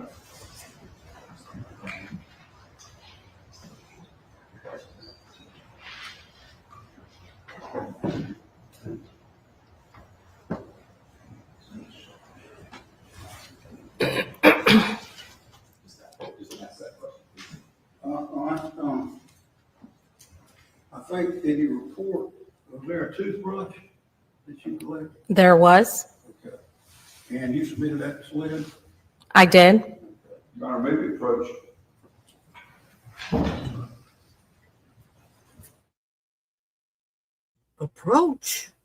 Approach for what? That guy got up there and whispered in his. I know, right, Stephanie? The expense of a stove. Ugh, I couldn't imagine. You're not looking for, yeah. I don't know what he asked to approach for, because he was like, the other guy walked up to him and whispered in his ear some stuff, and then he said, last question. Asked that one last question, and then he asked it, and now they approached. That was kind of weird. Man, I wish I could pull off a shaved hairdo like that lady. I would love to get. Yeah, I'm a ponytail girl. I mean, I hate having my hair down, but man, I wish I could do that hairstyle.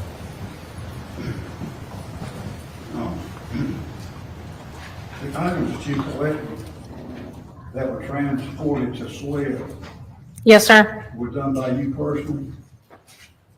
What do you mean by done? Collected by? Taken? Oh, and taken. handed off to the. Yes. That you did that. You handed it. That's what the report says submitted. But you remember doing that, right? That was 5 years ago, or close to 5 years ago, but that's why I used the documentation in the chain. Well, I understand.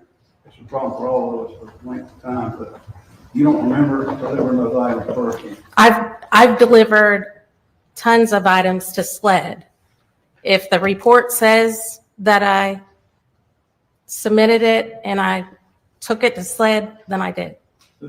Was Dudley involved in this?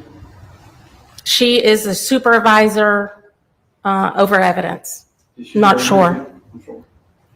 She go with you to SLED? No. You all ready to approach again? All right.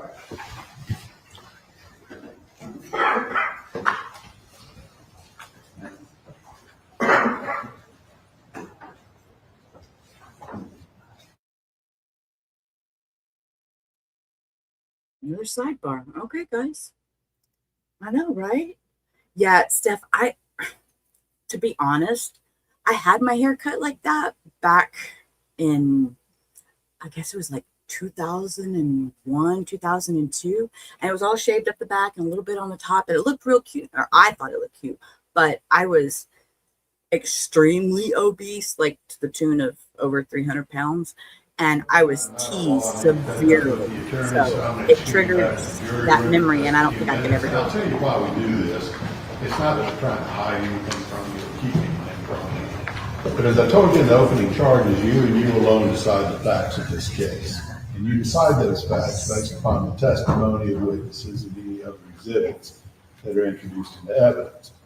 I decide the law. Well, there's an issue of law that has come up. When I discuss the law with the attorneys, it often requires us to reference factual issues.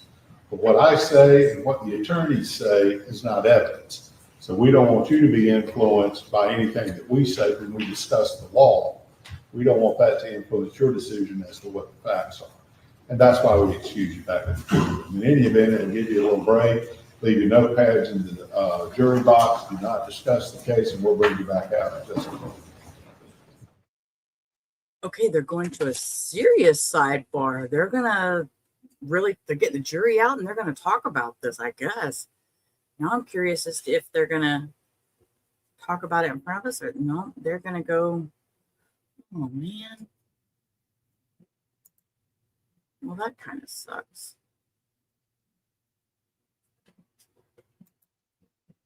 That kind of sucks.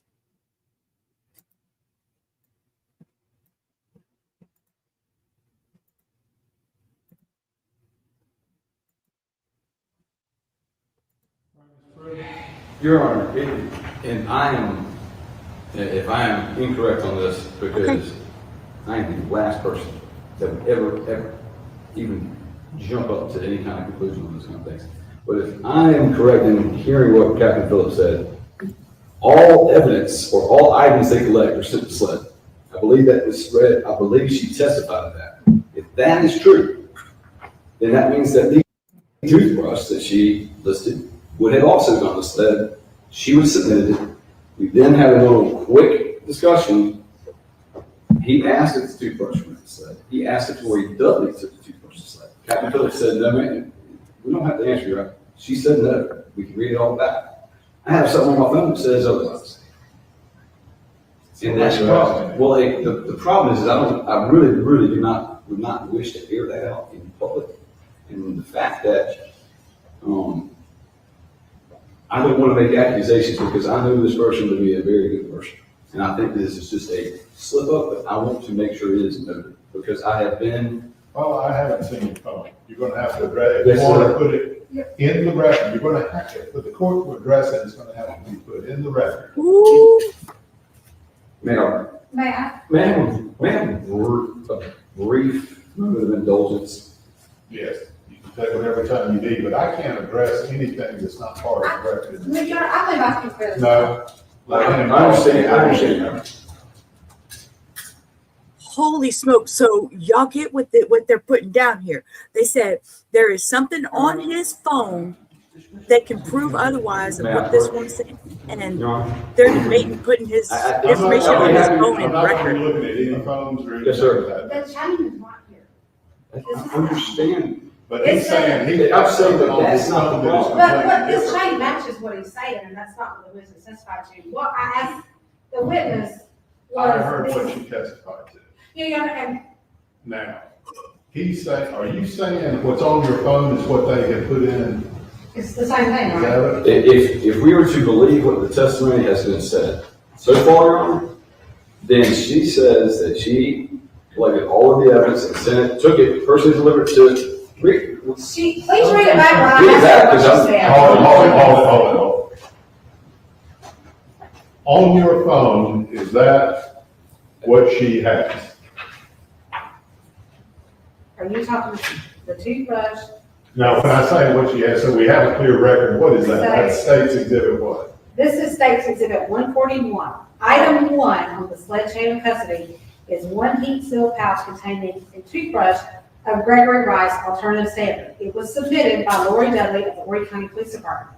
When I questioned this witness, I handed her this document, which has a number of orange tabs on it.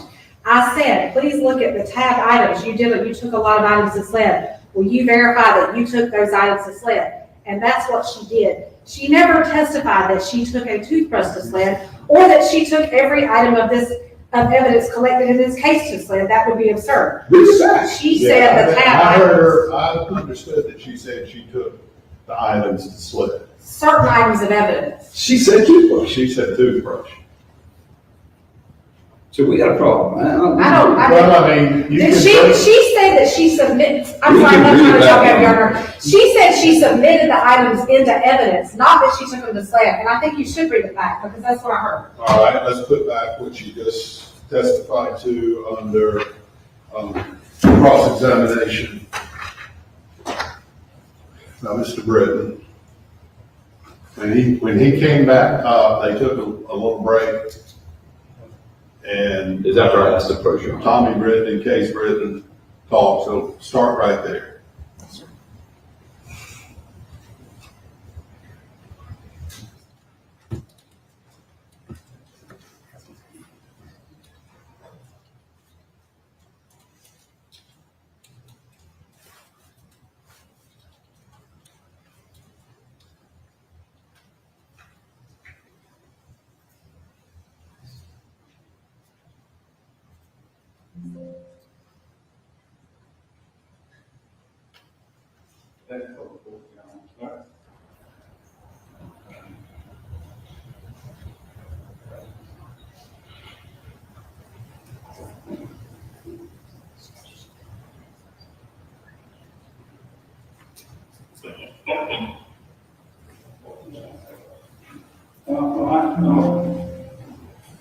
I think in the report, was there a toothbrush?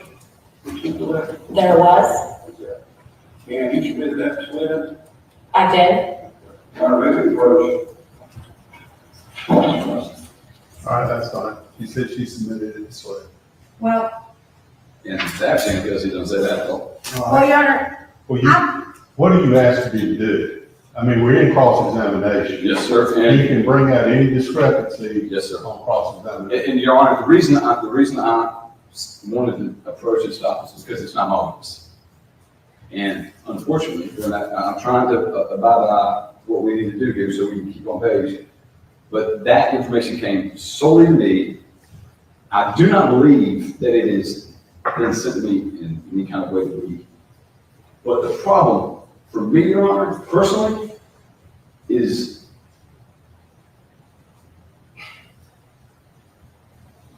I have a complaint filed against me already in this case, prior. I don't know how to address that without bringing up everything, because everything that gets done is going to be scrutinized for me for later. Now, that has nothing to do with any bearing on this case.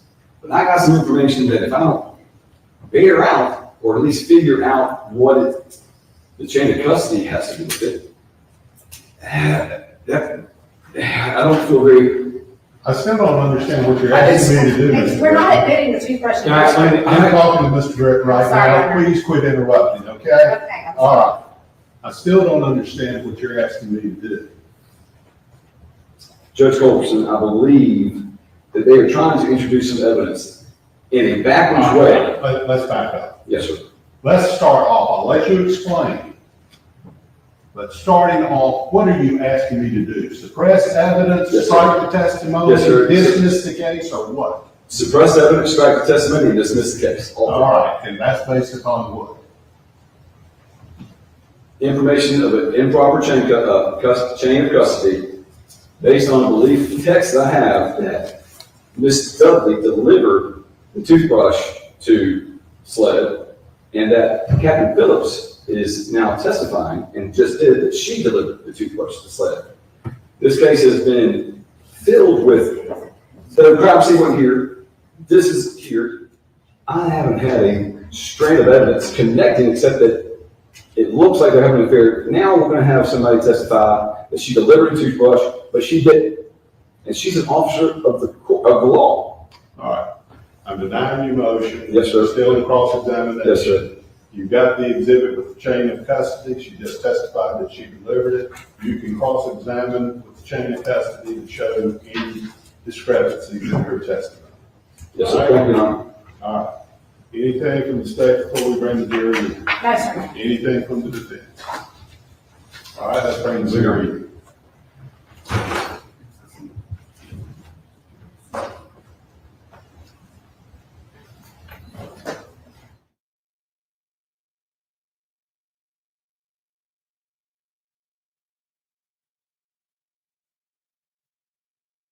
Well, okay, they're going to bring the jury back in now. Wow. So the toothbrush, she said she delivered it to SLED, and in the paperwork, it says something different. So he wants to argue the fact that she's lying, supposedly, because that's not what the paperwork says. So that's what I gathered out of that. I don't know. They kept talking about a toothbrush, and that was throwing me off. I didn't know we had a toothbrush in this trial, but I guess we do. Y'all bring that jury back in. You know, I want to watch Lori Daybell so bad. I can't wait till 5 o'clock. It's, you know, all I keep thinking is Lori's just going to be just this huge train wreck. If they do closing today, oh my God. Oh my God. And that's why I know that's why Katya wants to come in and finish it out, because they're supposed to, I think they're going to do closing today. So that's, whew. But this one, hey, y'all calm down. Children. These dogs are running through the house like it's a backyard or something.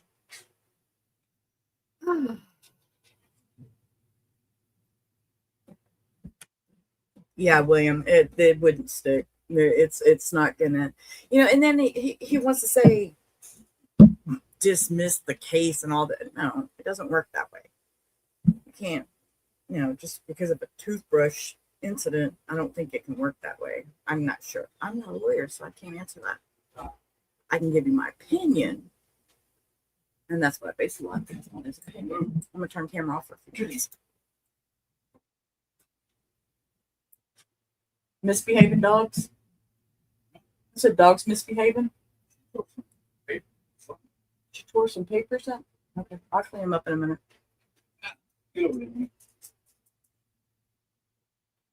I told you you couldn't have that. Give it to me. Give it to me. Give it to me. Thank you. These dogs always keep me busy. Yes, Hannah, he wants an acquittal over a toothbrush because she said she delivered it and somebody else says they delivered it. I don't know. We'll see what happens. File a case, straighten and deal with cross-examination. Officer, you realize the significance of chain of custody documents? I do. And I believe you testified earlier, you don't have any personal recollection of delivering these items to SLED. Some of the items, I do not have the personal recollection of that particular day. So you based your testimony on reading a report, not on your personal recollection. And the chain.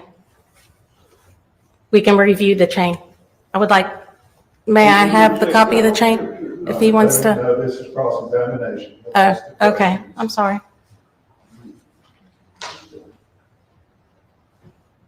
All right, go ahead. If he's going to ask me specifically, I'd like to have it. Thank you, sir.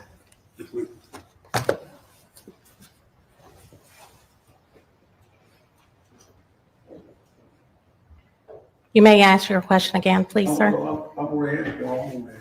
Okay. You don't personally remember the transport at SLED. No, I used the report.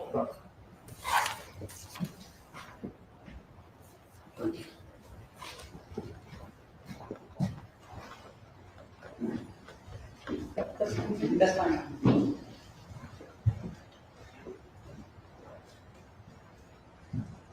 That is all. Thank you, sir.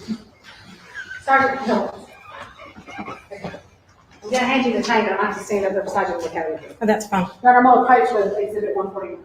All right, we just heard testimony. I believe the defense asked you specifically about a toothbrush. Yes, I collected a toothbrush And where did you collect that toothbrush? from the victim's residence to use as an alternate standard. Okay, I believe the defense also asked you some questions about items you took to SLED. Can you Yes. tell me, did you take the toothbrush to SLED?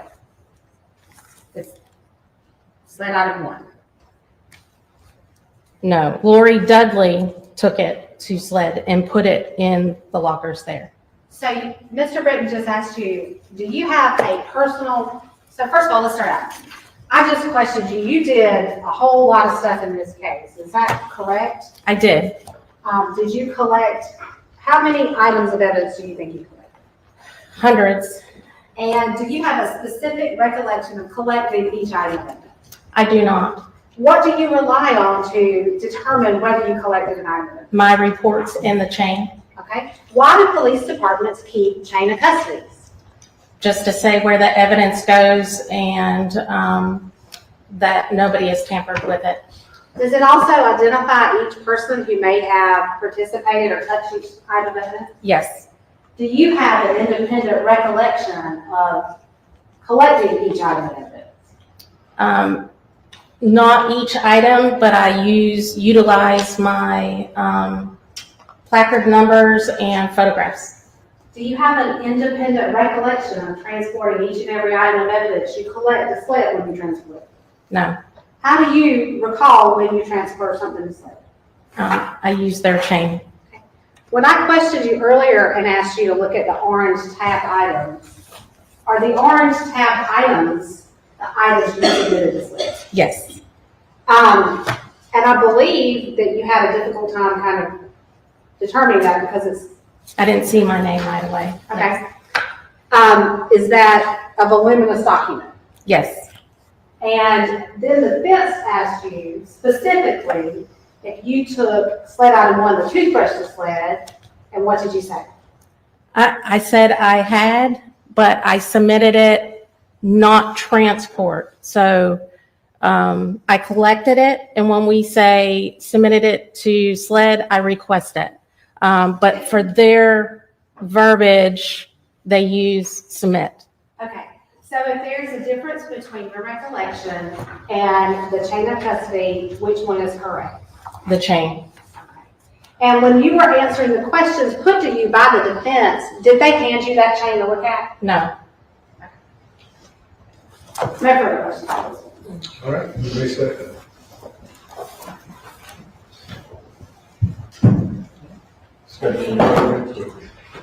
Oh, you know what I mean? This witness be released from her stand. All right, she's free to go. Second break, we'll put this on the restroom. Okay. All right, ladies and gentlemen, we'll take another 10-minute break. We'll bring you back in just a minute. Leave your notepads in the jury box.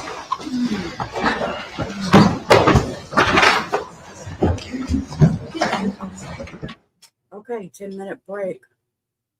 Let's watch part of a parole hearing while we let them go to break.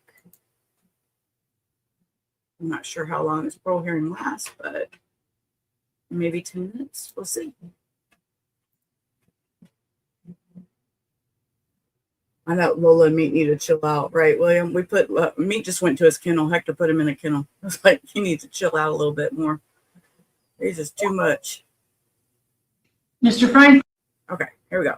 Parole hearing. All right, Mr. Franklin. You're on mute, I believe. Yes, ma'am. There you are. Would you introduce yourself, sir? Tell us your name and DOC number. Queen Devon Franklin, and DOC is 608664. Right. And Mr. Franklin, do you have any paperwork there? Do Yes, ma'am. you have a parole revocation questionnaire with you? Yes, ma'am. So I want you to look at that form and tell me if that's your signature on the bottom of that page. Yes, ma'am. And so based on the information in that questionnaire, it was determined that you're not eligible for appointed counsel. So are you ready to proceed this morning without a lawyer? Yes, ma'am. All right. Well, your case has been assigned to Mrs. Stapleton. Well, first, let me acknowledge we have Ms. Markeisha DeLone, who's here on Zoom, and she wants to speak, and we're going to hear from her in just a few minutes. But, would you answer Mrs. Stapleton's questions first, please? Yes, ma'am. Yes, sir. I'm going to read the revocation. Rule number 4 that you violated. You were arrested on 10/29/24 by Baton Rouge City Police Department for the offense of domestic abuse, aggravated assault with child endangerment. On 4/7/2025, you pled guilty to an amended charge of criminal mischief and disturbing the peace. You were given 90 days of credit for time served on each charge. Is that correct? Yes, ma'am. So you plead guilty to the criminal mischief charge? Yes, ma'am.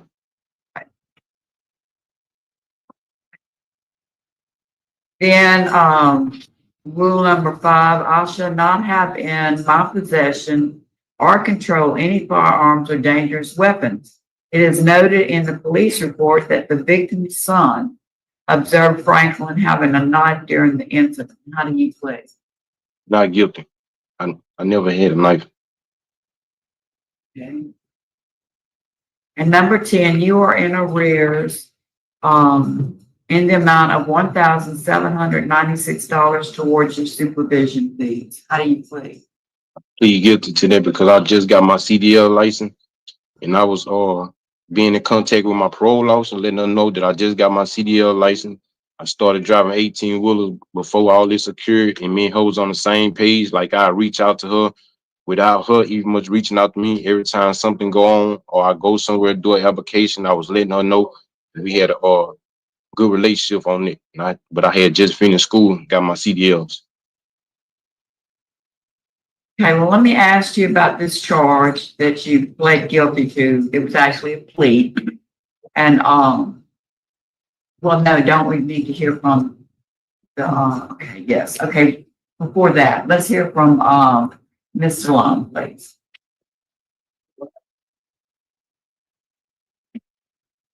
Ms. Long? Yes, ma'am. Okay, you can go ahead and speak. Ma'am? You wanted to make a statement about the charges? Yes, ma'am. I was on here because I was wanting to let you all know he did not have a knife. I don't know where they say he had a knife at, but from my understanding, he didn't have no knife. He didn't point no knife at me. He didn't have a knife for me at all. So the knife situation, that's not true. How old was your son, the one that made the statement? He just made 8 years old on February 9th. Okay, what about the injuries? Because it said that you had said in your statement that he pushed you and that you fell. And what about that? Because it's Okay, with that, we was by my garage and it was dark out there, and my baby basketball goal was right there where our cars was parked at.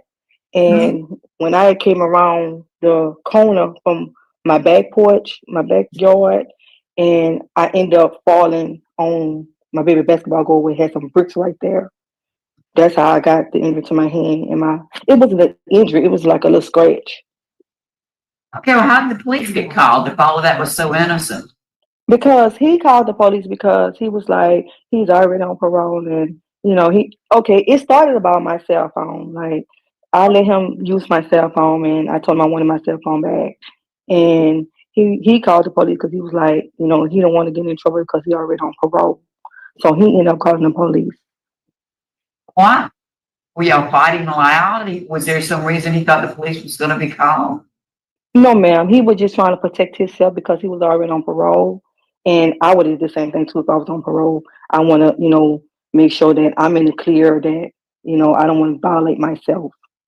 Was he not supposed to be at your house? Was there a protective order? Was there some Oh, reason? No. I still don't understand why he called the police.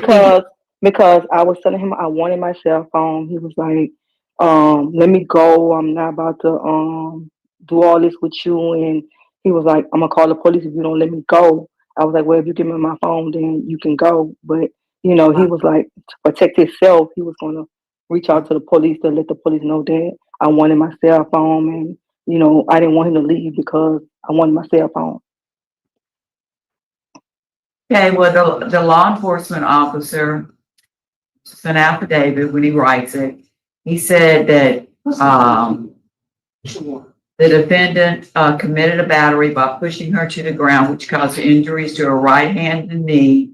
And during the interview, the law enforcement officer saw the presence of breast lacerations on both the right hand and the right knee. And then he said, in addition, 7-year-old son witnessed the defendant assaulting the victim, brandishing a knife during the incident. No, ma'am, no knife was involved. Like, no knife was not involved. You did have. So why did you tell the police officer that this was done by him? I'm not sure because the police told me that they want to question my son. I say my son is not, he's young. I said he don't know, he never been around none of this before. So I'm like, well, I need to be with my baby. They was like, no, you can't be around him. We got to question him. I'm like, but he's a baby. Like, how can y'all question him when I'm not around? I don't know what my baby told them because they didn't tell me anything. What about you? Did you tell them that your injuries were caused when they got there? Did you tell the law enforcement officer that the injuries were caused by Mr. Franklin? No, I didn't tell the police anything. When the police pulled up, when I was standing to the road, the police pulled up. I told her, I say, I wanted my cell phone. I say, I don't want nobody to go to jail. I just want my cell phone. She say, are you hurt or anything? I'm like, no. I'm like, I fell. And I said, I showed her my, she shined a flashlight at me. And I showed her my hand and my knee. And she was like, where he at? And he was in the backyard, waiting on the police to come. And that's when she told him he was being detained. Excuse me. That he was being detained, that she was going to put him in the back of the police car. And I was like, I don't want nobody to go to jail. I just want my phone. That's all I wanted was my phone. Yeah. I don't have any further questions. Ms. Farrow? No questions. Did you want to finish up with his questions for him? Yes, I'm sorry. Yes, sir. Do you have any other statements that you would like to make? Me? Oh, no, I'm sorry, Mr. Franklin. Mr. Franklin, do you have any further statements? Yes, ma'am. I'm not an abusing person at all. Her son, I'm a good father to her son and also to my nieces and my kids also. Like, I ain't never had no domestic. I never had nothing aggravated. I'm a hardworking person. I'm a loving person. Like I said, I just got my CDL to start driving my brother 18-wheeler. I don't be in no trouble. Like, I just called the police trying to protect myself. That's all, and I end up coming to jail. And I've been in jail almost 7.5 months. I'm losing out on a lot of stuff. My kids' life. I was starting a youth program for the kids. Like, I'm a role model to the kids in the community. Like, they really look up to me. I'm always spending time with them, stuff like that. It was just basically was a mistake, I thought I was doing the right thing by calling the police, but I ended up coming to jail. Like, As the argument got real loud, is that what it was? And you were afraid somebody else was going to call? no, ma'am, I just wanted to call to protect myself because I didn't want to get in no trouble, or she called and say I done her nothing. So I feel it was right for me to go ahead and call the police first. Okay. All right. I don't have any further questions. So why wouldn't you give her cell phone back? Ma'am, Why didn't you give her cell phone back when she said she wanted it back? I told her I had to get my stuff out of there, then I was going to give it to her. And that's when we started arguing about it. Then that's when I just called the police. I was going to give it to her, but I had to delete all my stuff out the cell phone. So you were using her cell phone Yeah, she had gave it to me to use. Yes, ma'am. Oh, Can she I worked. can I say something? But no, we're questioning him, ma'am. So why, I don't understand still. I'm trying to work it out in my head about why you called the police. When you Because you we were was looking for her cell phone back that she paid for. I'm assuming. right. But I didn't want stuff to, get out of hand. We start fighting or anything like that. That's why I called the police and we can talk to the police together. If both Why of didn't us you did, walk away? Why didn't you just put the phone down and walk out the door? that's what I was trying to do. I was trying to leave. She can tell you I was trying to get in my car to leave. That's why Yeah, we but was you giving outside. her her phone back is what I'm trying to get at. It seems like you're kind of stubborn, maybe, huh? No, ma'am, I'm not stubborn at all. No, ma'am. Yeah, I think so. Mr. Bowman. Why did you plead guilty to a charge if you think you're innocent? I had a paid lawyer, and that's what he told me to do. And I was telling him the whole time, like she wrote statements, she showed up in court saying nothing this happened. I just go on my lawyer. He told me to just plead out to a misdemeanor. It wouldn't violate me. Like I'm not no bad person. Like I don't get in trouble. Like I'm really a good person. How long you been in jail for? 7.5 months. I complying with my parole officer. I do everything. Like I said, the only reason why I'm behind, I just got my CDL license. Like I can catch that as soon as I get out. I have a job waiting on me. My brother have his own rig, 18 wheeler. All right, that's all the questions I have. Right. There it is. Yeah. Okay. Okay, Mr. Franklin, on this day, I'm going to vote to revoke you because you did plead guilty to the criminal mischief and disturbing the peace charge. You did plead guilty to being in arrears of your supervision fees. I'm going to concur with Ms. Stapleton for the same reason. My vote also is to revoke for the same reason. So today, Mr. Franklin, your parole's being revoked for violating the conditions of your parole. Good luck to you. That concludes our business in East Baton Rouge. We'll sign off at 10:48. He didn't even let him finish talking. He got up and walked away. That was so uncontrollably rude of him. Okay, we'll start the next one. Because they're still on break. I'll go ahead and start the next one and then we'll pause it as soon as June 11, 2025. Hold up. Wednesday, June is now at Franklin Parish Detention Center. It is Wednesday, June 11, 2025. Good morning. With the officer, sir, would you please introduce yourself for the record? You probably can't hear me. Can you ask him just to state his name?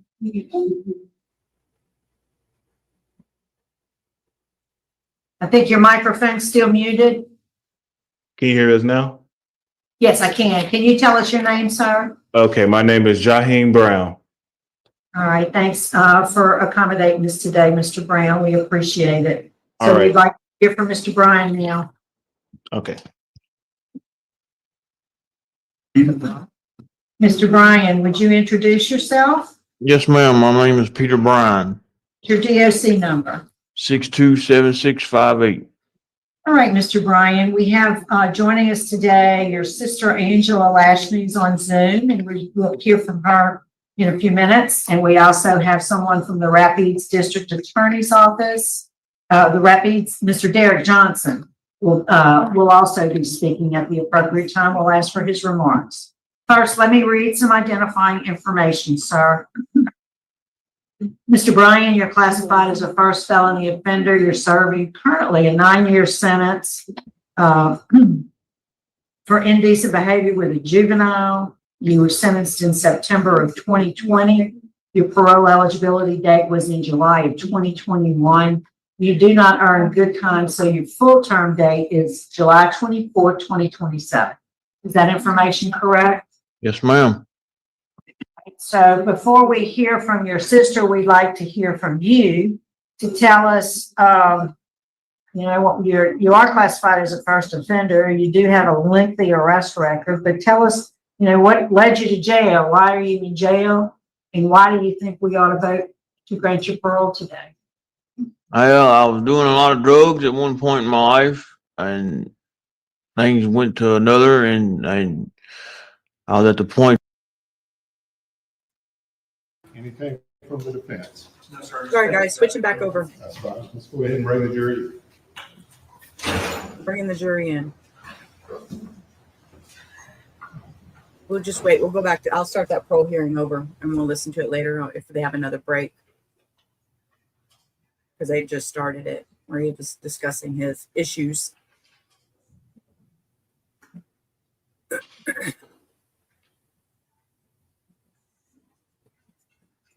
It shouldn't take them but just a minute to get the jury in here. It usually just takes them a minute.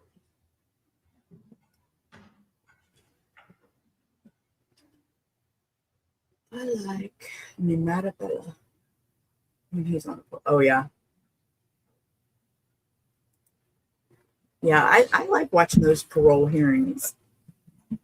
I like those parole hearings. They're exciting to me. Because, you know, they talk about what they did, you know, and sometimes they admit to what they did wrong and, you know, and then when they don't admit to when they do wrong, they're like, nope, you can't get out yet. You're not okay with what you did. You can't, you know, you can't admit that you have guilt and they ain't going nowhere. They want to see remorse, the parole boards, you know, they want to see remorse. They want to see that you're sorry for whatever crime you committed. Hannah, what you sawing over there? Why can't I see that? In StreamYard, it looks weird. I don't know why my phone is my phone is not letting me in the chat. So I can't type. Oh. Misconduct. I'm going to go back and see. Look, I didn't see any of the stuff that Hannah was typing or William. Yeah.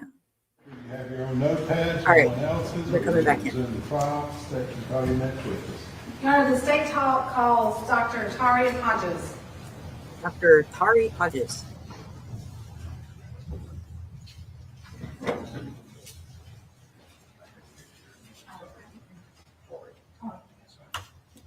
William. Are you protesting for Hannah? Do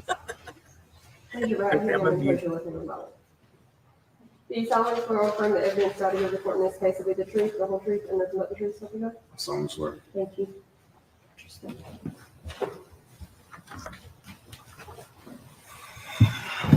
Could you just state your name and then spell your last name for the court? My name is Taurean Hodges, Taurean, last name Hodges, Hodges. Good afternoon, Dr. Hodges. Where do you work? My office is located 201 Chartwell Court, Myrtle Beach, South Carolina 29588. And what is your business called? Inlet Premier Implant and Cosmetic Dentistry. What's the nature of your business? I'm a dentist. Does your practice maintain dental records for its patients? Yes, ma'am. Are those records kept in the ordinary course of business? Yes, ma'am. And as the owner of that business, are you a custodian of those records? Yes, ma'am. Was the victim in this case, Gregory Rice, a patient of Premier Implants? Yes, ma'am. Patient, sorry. Directing your attention to early November 2020, were you asked to provide Greg Rice's dental records to law enforcement? Yes, ma'am. Did you or someone in your office provide those records to law enforcement? Yes, ma'am, we did. Without objection. Your Honor, I'm approaching with what's been marked as State's Exhibit 13. Will you take a look at that, please?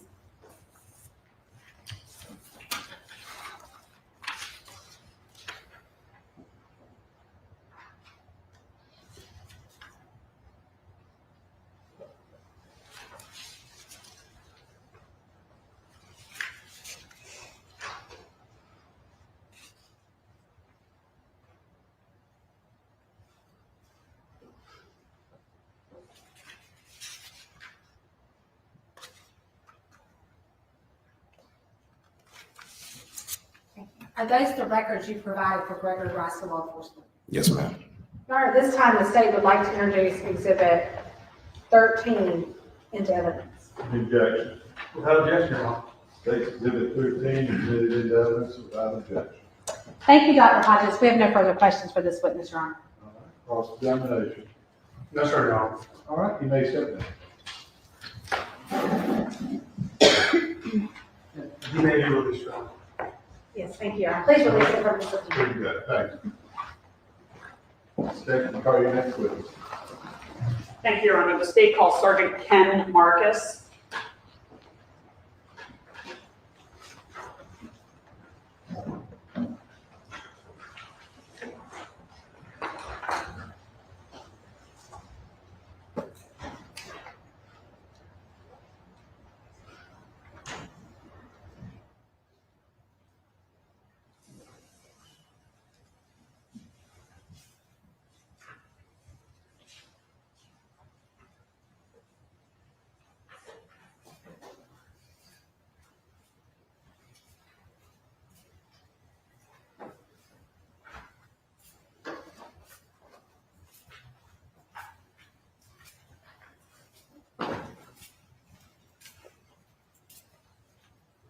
Please raise your right hand and place your left hand on the Bible. Do you solemnly swear or affirm the evidence you're about to give the court in this case will be the truth, the whole truth, and nothing but the truth, so help you God? I do. Thank you.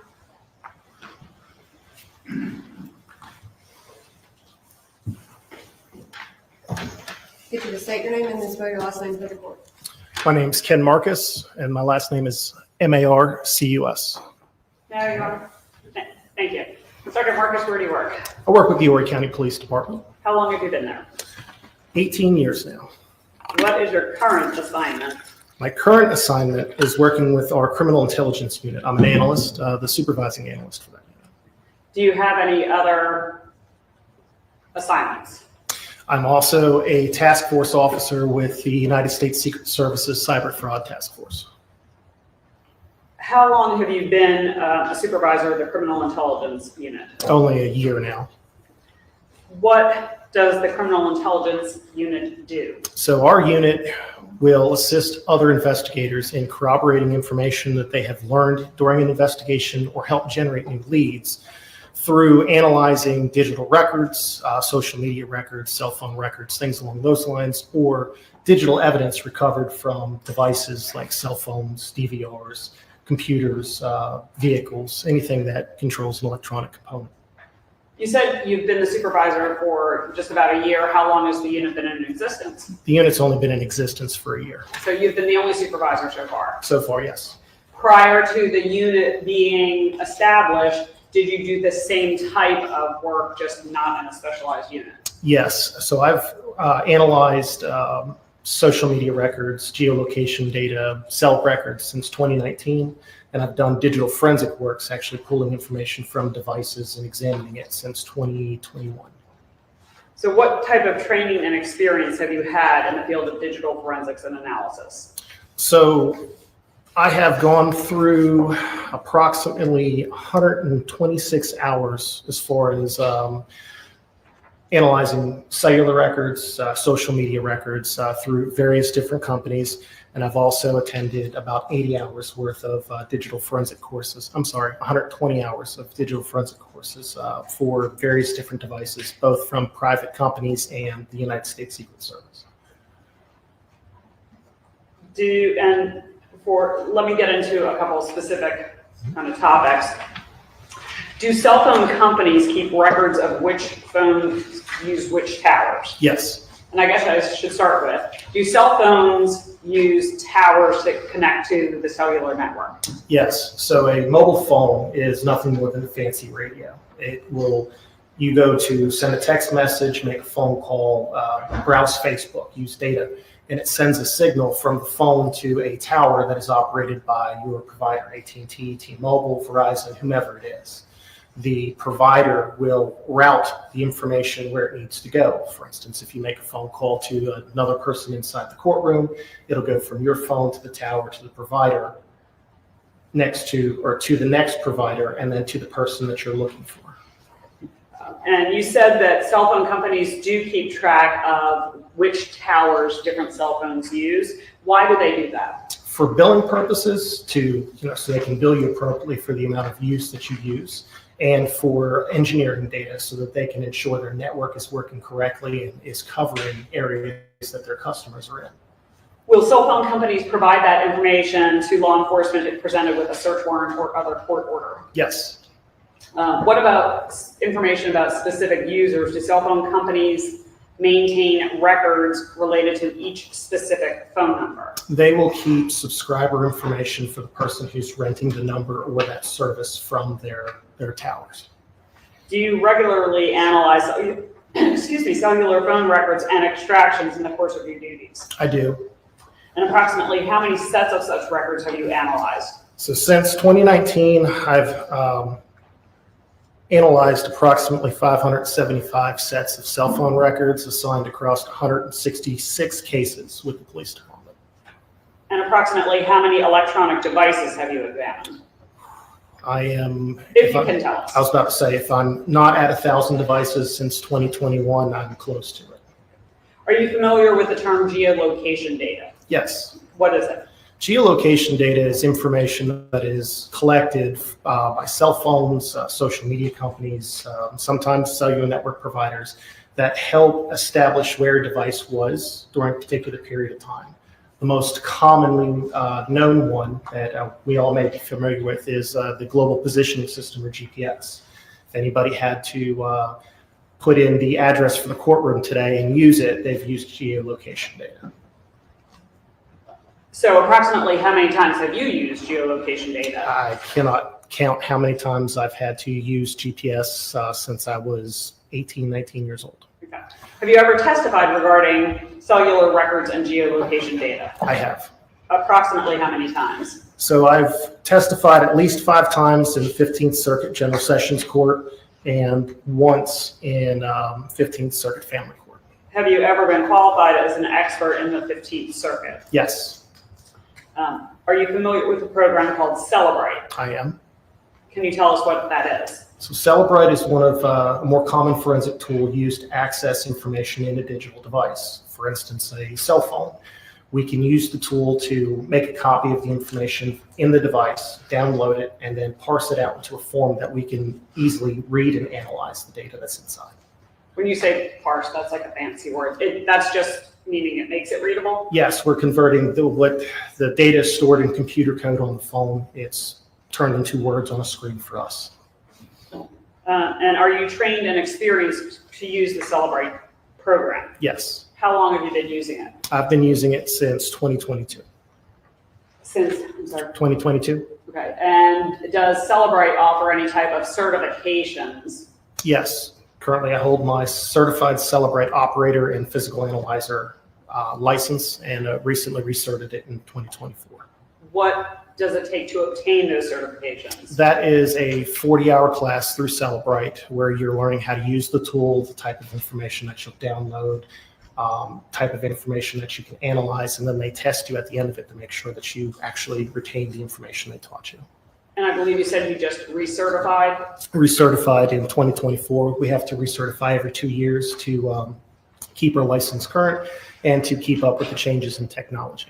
And I imagine you passed that certification? Yes, I did. Did you use Celebrate to extract data in this case? I used Magnet's Gray Key, which is another forensic tool commonly used with Celebrate to image devices. Are you able to extract data from every device, from every phone outside? No. What affects whether you can extract information? So most phones store your data encrypted, and for you to extract that information, be able to parse it out or use it, you have to have the PIN code or the encryption keys for the data on the phone. Depending on the type of phone, the support that's out there, the current security patch for the software that's the phone is using, several other factors, we may only be able to get a portion of the data or none of the data. It just kind of depends on the make and model of the phone. If you are able to extract data from a phone, does either Celebrate or Magnet Gray Key alter the data that it's extracting from the phone? No. Are you familiar with the term user data? Yes. What is it? So user data are artifacts or particular items on a phone that kind of identify who's using the phone, who owns the phone, the accounts that are programmed into it. That type of information could be health data on your Apple device. It could be your iCloud email address. You could have your name, your phone number, an emergency contact programmed into a phone, your Facebook account. Things along those lines are what we consider user data. Does Celebrate or Magnet Break Key alter any of the user data when you extract data? No. Your Honor, at this time we would offer Sergeant Marcus as an expert in digital forensic cellular record and geolocation analysis. All right, any challenges, questions, or objections? Yes, sir. Yes, sir, I do. All right. Good afternoon. How are you? I'm fine. How are you? Good, sir. Good. Thank you for being here. Just want to make sure I got some timelines right. Mm-hmm. So you started in 2021 in digital forensics, is that right? Correct. Okay. And so murder that we're here to discuss today occurred on October 2nd, 2020, is that right? Correct. You also were telling us that you started your exploration or learning about Cellbrite, that was in 2022? No, my use of Celebrite started in 2021. My use of cellular record or analyzing cellular records started in 2019. Okay. Yeah, well, I thought you testified that you started to utilize the program Cellbrite in 2022. That's correct. Okay. All right. And so what I have for you guys is records from Cellbrite. You said you used Cellbrite in this case? No. I did use Celebrite in this case. Okay. You did use Cellbrite. I did use Celebrite in this case. That's okay. Can you describe, I've heard about what sounds to me like education you've acquired since becoming an officer. What was your formal education? I've got the highest formal education I have is an associate's degree. Okay, and where did you do that? Or Georgetown Technical College. And what was the major? Just in general criminal justice. Criminal justice. Okay. All right. So your Cellbrite certification, didn't that? Can I have you? Thanks. Let's just make sure we're clear on this Cellbrite certification. That's about how you use the data, right? It's the proper use of the tool to download, image the data, and then to look through and explore the data that's actually being parsed out so that you can sift through it and separate the different items. For instance, text messages will end up being in one category so you can easily find them. Images will be in another. Device logs will be in a third, and so on. Okay, so explain to me the science, the methodology behind the extraction. That I can't, because that particular information is proprietary. Cellbrite doesn't explain to us how they download the information from the phone. That's right. So you are purporting to be an expert in something that requires you to use specialized knowledge to download something, but they don't even tell you the mechanism or how you do that, correct?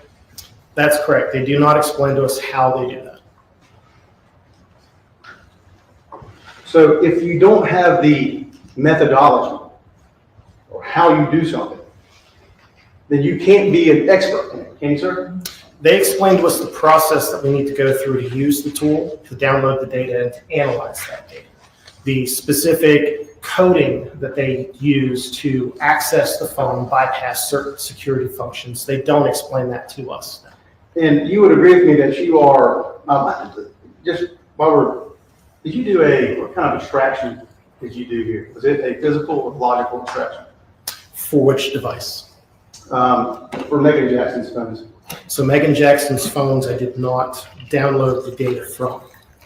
You did not download the data from Maegan Jackson's phones? No, Lieutenant Ben Wells with the Sheriff's Office downloaded that information. I used the information to analyze and corroborate other information that I particularly obtained through search warrant and then analyzed for this investigation.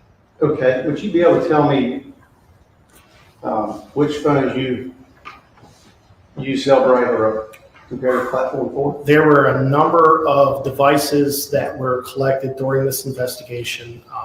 Initially had not been processed because we did not have the support at the time to process them. and I processed them recently once we obtained the tools and the support to be able to do so. Several USB drives. There was, I believe, a download for, it was a list of about 15 and 20 items, and unfortunately I don't have all of those in front of me, so I'd hate to misspeak and tell you an item that I didn't, but there was a number of them that were done.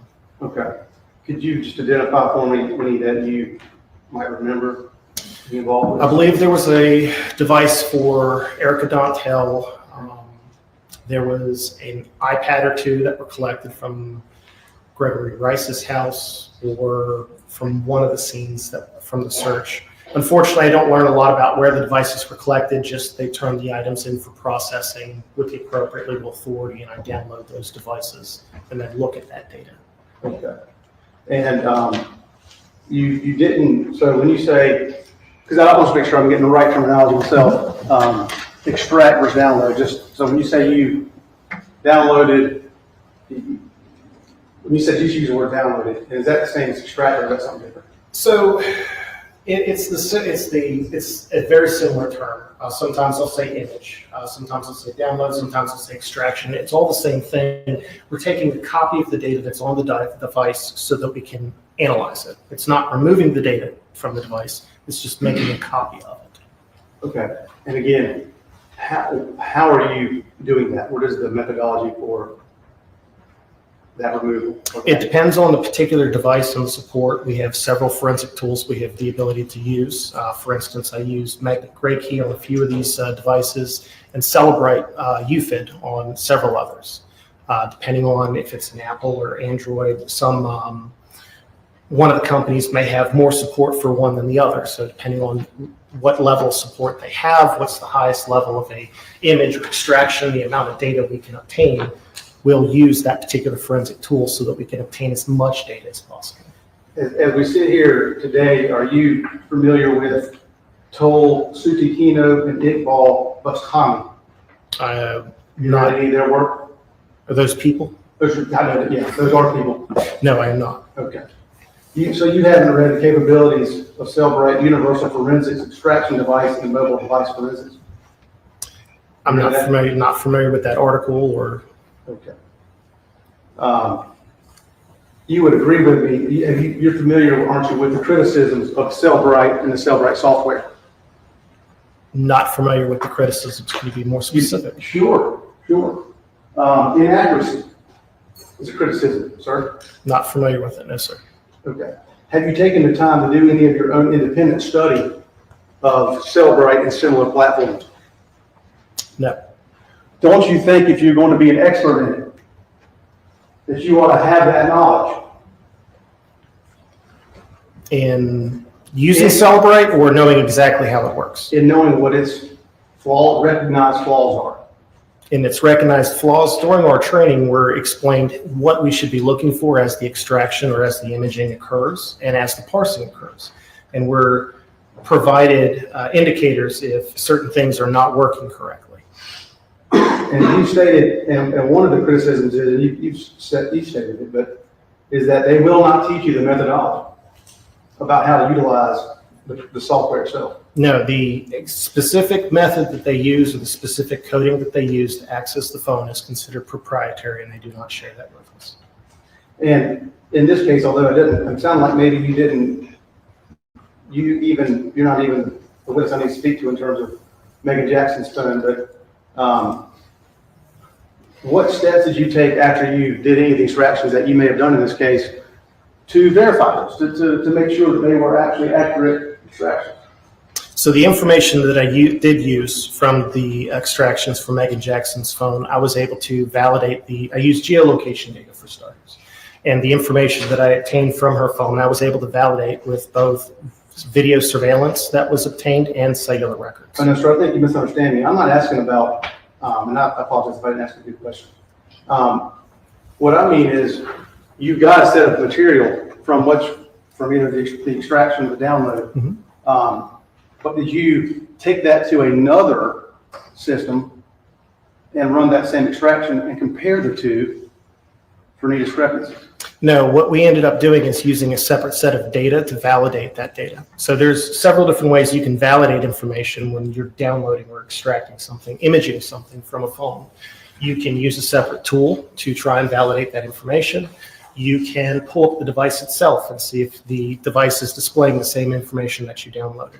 You can look through the computer code, read the binary, and see if it's saying exactly what it should be displaying on the phone or the image. Or you can use a completely separate independent piece of data to validate it. For instance, if I've got a geolocation data from a phone that says that you're at a particular gas station and at a particular date and time, and I go to that same gas station, pull up digital video, and I have a video that shows you standing there with your phone in your hand, that video has validated the location information pulled from the phone. And that's specific to location, but what about things, because these are massive, right? These are massive bits of data that come out. It's not just GPS location, these are text messages, images, right? This is a full panel of information from this image, correct, sir? Correct.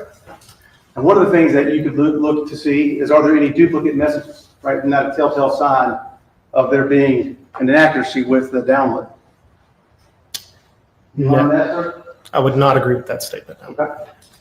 Did you tell me if you did a logical or a physical extraction data for the devices that you did do?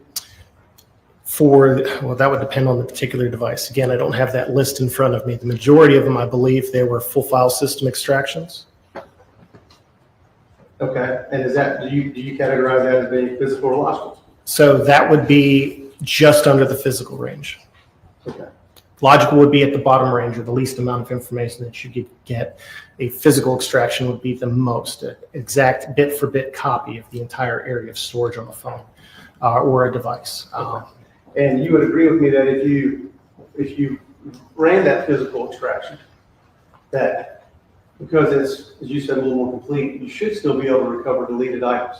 So when we do obtain a full file system from a device, that does contain that unallocated space or space where deleted items could be stored, yes. So I just want to make sure it's clear, you didn't cross-validate any of the extractions that you did do in this case with X-ray, magnetoxum, or oxygen forensics? None of the extractions that I did in this case, I validated with another tool, that's correct.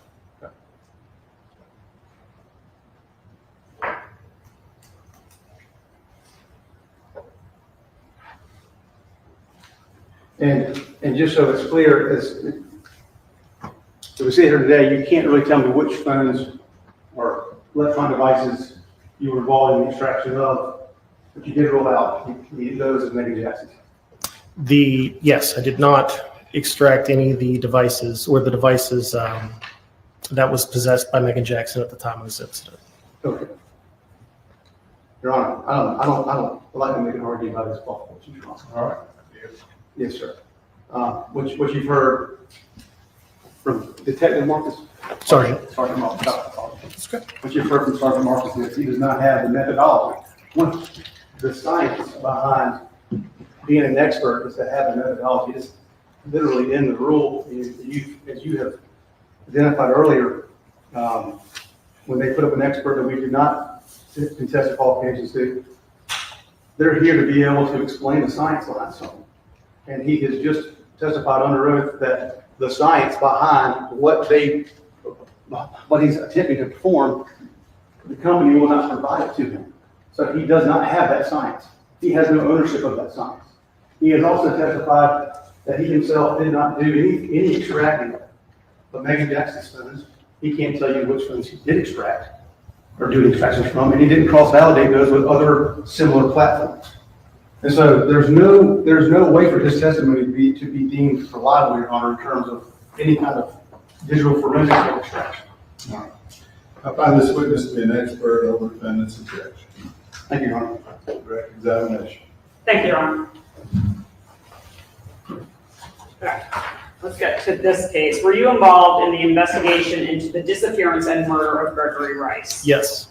And so before we get into the forensic work that you did, are you familiar with the term NAMUS? Yes, I am. And that's NAMUS. Can you tell the jury what NamUs is? NamUs is a program that's sponsored by the DOJ for missing and unidentified people. It's a networking platform. It's online. It allows officers, medical examiners, hospitals, even the public to network with each other across the country. We can take a person who's listed as missing or someone who unfortunately is deceased and we have no idea who they are, enter them into this system, and hopefully get information to help us identify them or return them home. What, and I apologize if I missed this, what type of information can you put into NamUs? So demographic information about people, their name, address, where they were last seen, clothing, contact information for family are all items we can put in there. Circumstances about their disappearance. We can even go as far as entering in dental records, listing contacts for familiar DNA if we need to go that route to help identify someone. Did you enter Greg Rice into NamUs for this case? Yes, I did. What information did you enter for him? I ended up entering his demographics, some case details about his disappearance, a photograph of him, and dental records that were obtained during this investigation. I am showing you states, it's already been admitted, Your Honor, States Exhibit 13. Are those the dental records that you received and used to enter Greg Rice in NamUs?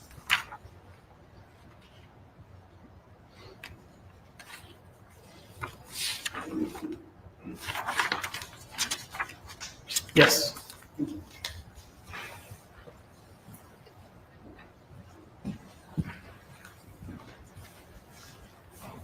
Why is it important to get, for instance, dental records?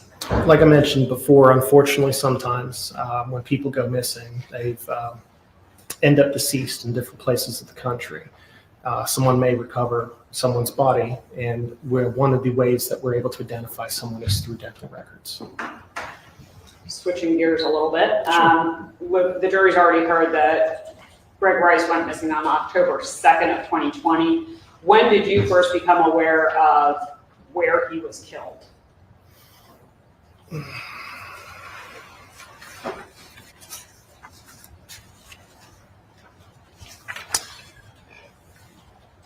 Late October, early November. Not where he was found, where he was killed. Oh, most recently, very recently. Okay. Where was he killed? That would be along was in the village of Arrowheads in the Myrtle Beach section of Horry County. Okay. So now let me get into your forensic work a little bit. As part of your involvement, did you try to corroborate other information that the team of investigators had learned? Yes. So what types of information did you review or use to corroborate those items? So I used cellular records. Those are those records that are generated by cell phones, stored by a network provider. I used records from digital downloads from cell phones. I also used digital surveillance photos and videos that were recovered at different places, as well as still shots from a automatic license plate reader. I am, Your Honor, if I may approach with admitted exhibits 5, 7, 8, and 9. If you could just look at those and tell me if those are some of the phone records that you used.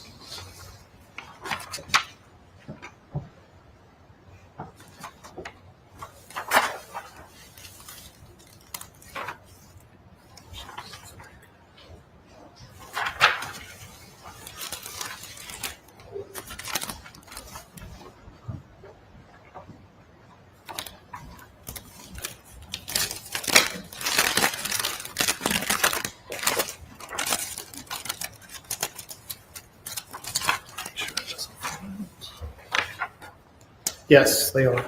Did you in fact initial each of the either discs or thumb drives? I did.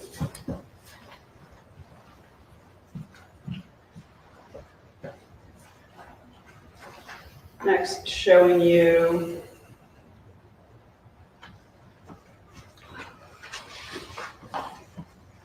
admitted states exhibits 23 through 34. Excuse me. Do you recognize those exhibits?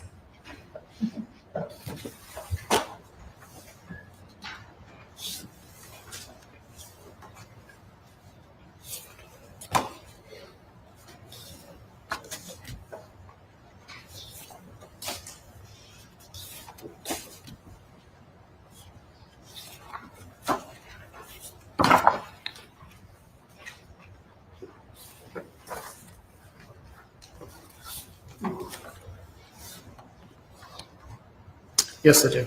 And what specifically are those exhibits? Those are photographs from a license plate reader system.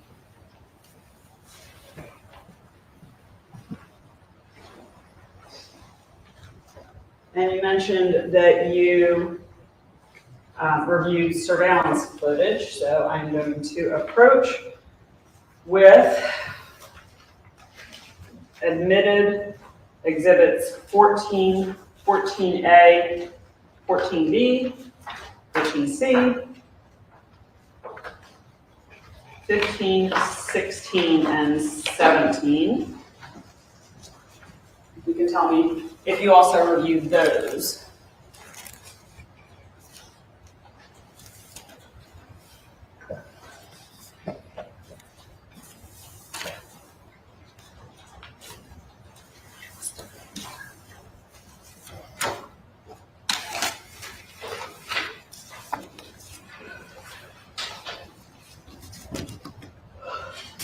I do. And all of those items relate to the Abuelos restaurant? Yes, those are still shots and video from the Abuelos restaurant.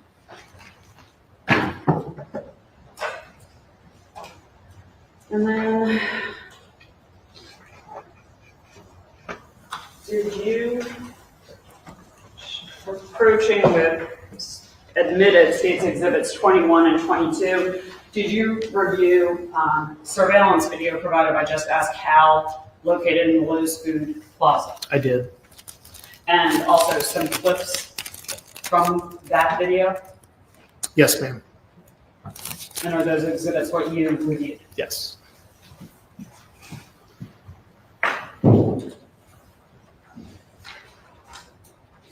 Did you also review? She's leading the witness. It's just, did you overrule? Go ahead.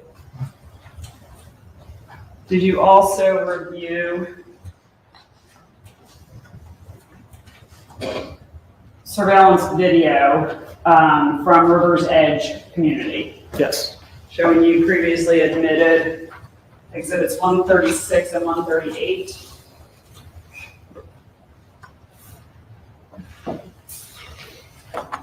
Yes, I recognize those. And you reviewed these prior to your analysis. Correct. And then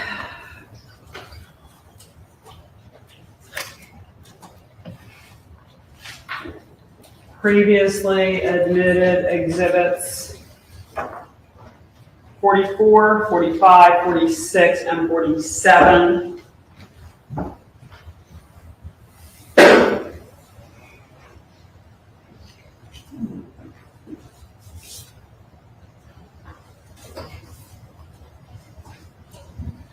Yes, I'm familiar with these. These are still shots from I believe it was a trail camera owned by the South Carolina Department of Natural Resources. And just make sure you keep your voice up so everyone can hear. Yes, sorry. And where was the trail camera located? That was in the wildlife preserve on the north side of International Drive. I believe it's called the Lewis Bay Ocean Bay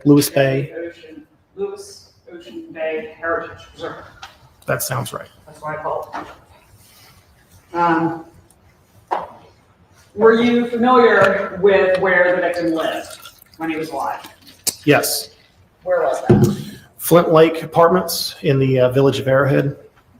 Did you have access to and review stills from license plate readers from the Arrowhead community? Yes, they have two license plate readers, one at the entrance to from Barclay Road and the other one at the entrance off of Burkell Road. I'm sorry, what were the entrances? Clay Pond, I apologize. Clay Pond and Burkell Road are the two. Showing you previously admitted states exhibit 10 and 11. Are those the LPR stills that you reviewed? Yes, they are.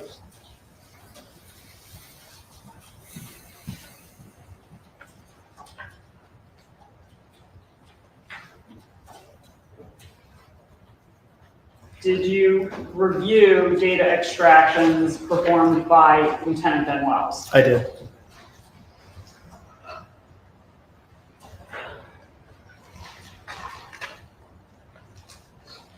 Showing you states exhibit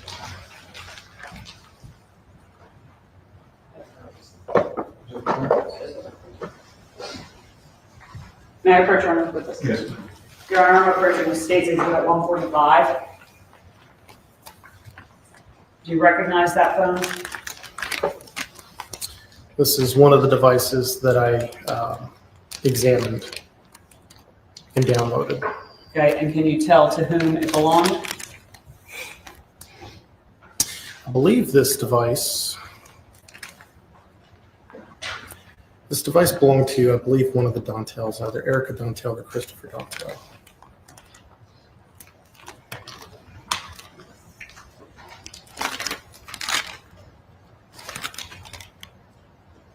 Would it help to open any part of that?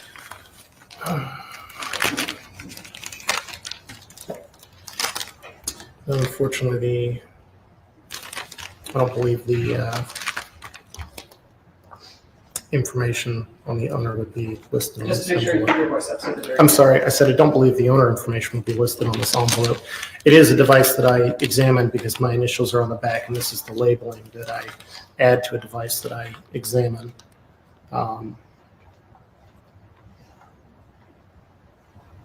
Erica Dantel, I believe. Okay. Your Honor, at this time, we would ask that Exhibit 145 be admitted. Any objection? To the device itself, Mr. Your Honor. Right, State's Exhibit 145, right? Yes, Your Honor, 145. 145 is admitted into evidence without objection. So I believe you just testified that you performed a data extraction on Exhibit 145. Correct. Did you did you provide that extraction to the solicitor's office? Yes, I did.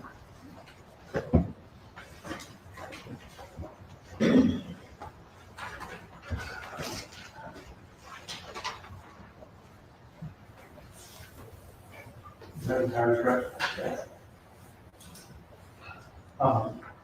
Your Honor. Yes. We would object to this.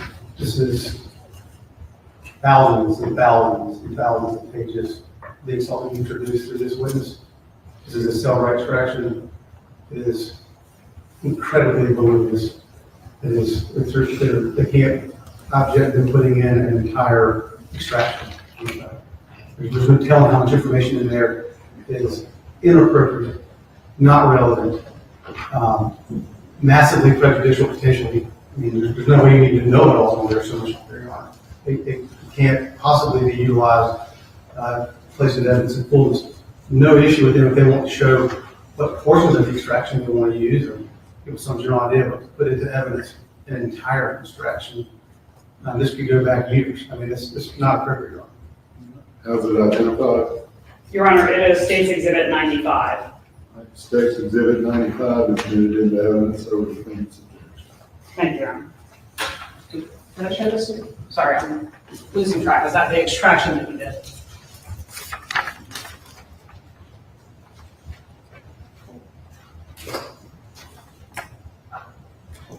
Yes, it is.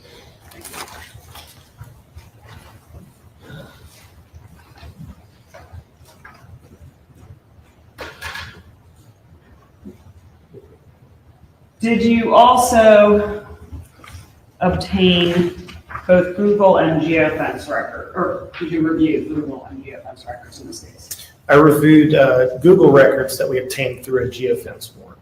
Okay, so I'm showing you admitted State's Exhibits 142 and 150.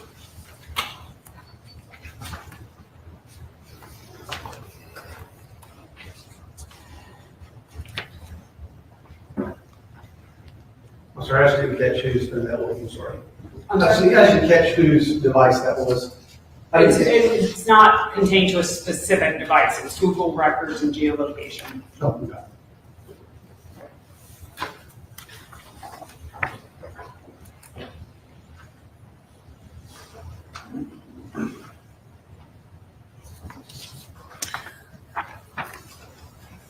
This particular exhibit is the data. And you're looking at 142? 142 is the data that I obtained during the Google geofence warrant or search.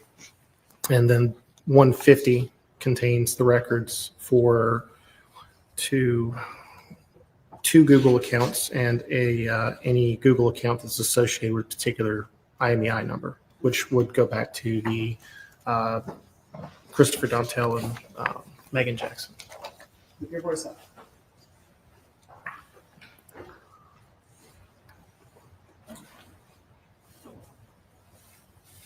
So based on your review of all of this information, were you in fact able to corroborate a number of parts of the investigation? Yes, I was.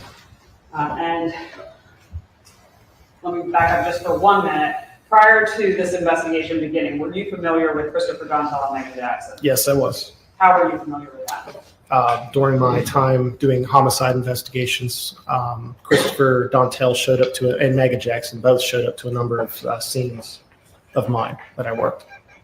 And as you were doing your analysis, they were the identified suspects in this case? Yes.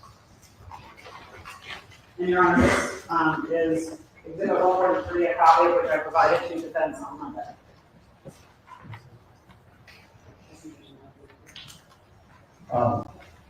Your Honor, my understanding was that this was discussed with the demonstrative evidence. Is that just to make your identification? I'm showing you that so that you can identify what it is. Presentation.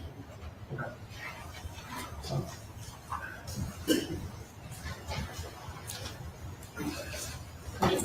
Also, but if you can take a look at this and tell me if this, did I ask you, did you prepare a presentation summarizing your findings? Yes, it did. Is that thumb drive, does that thumb drive contain a copy of that presentation? Yes, it does. Did you review it prior to testifying today? I did. Did you in fact initial that? Do you call it a thumb drive or a jump drive? Thumb drive, jump drive, USB drive, it's many names. Did you initial that jump drive? I did. Is that a fair and accurate representation of the presentation that you Review. created?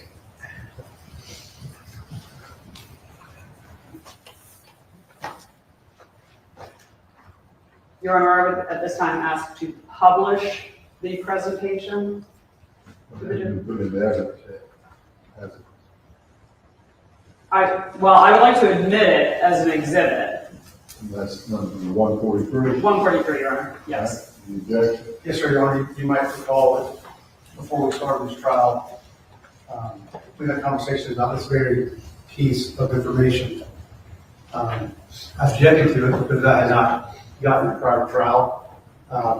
It was presented, given to me on Friday, and I was told it would be demonstrative evidence only, not for admission. So she is not entitled to admit, Your Honor, under course of private rule. I'm sorry, did Your Honor want me to respond? Yes. Well, I believe that the context of that argument, Your Honor, did say that this would be allowed to be shown to the jury. All right. I have no problem, if Your Honor, if their objection is that they don't want it to go back to the jury when they deliberate, that's fine. Okay, I recall it now. I'll allow her to publish. Yeah, and I was just, again, I know what it said, but I'll just restate for my client's benefit that this is just simply some summary of it, Your Honor. It's not, I don't think it's appropriate, they shouldn't even show it, but I just want to object on it. But it is demonstrative. It is demonstrative, Your Honor. I'll allow Yeah, it. that's right. Thank you, Your Honor. And Your Honor, if we just need one moment, we're going to get the laptop set up. And with the court's permission, Detective Marcus will step off the stand just so that he can pause and stop the PowerPoint and explain my message. As long as he is by a microphone where the court can pick up. Thank you, Your Honor. Your Honor, Yes. I do have one more component to my objection, which I didn't know prior to trial, I know now. During the board here, he very clearly said he was not involved in the extraction of Maegan Jackson's phone. You heard that. This presentation involves an exceptional amount of evidence that would have been received from the extraction of Maegan Jackson's phone. It would be improper for him to be testifying about the extraction with which he was not involved. Overruled, I don't know. Thank you, Your Honor.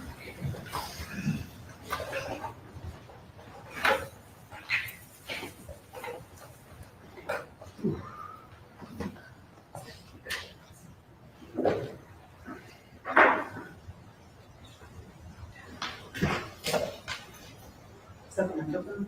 Yeah. But don't worry about that. You can stand right here. That would be there. Oh.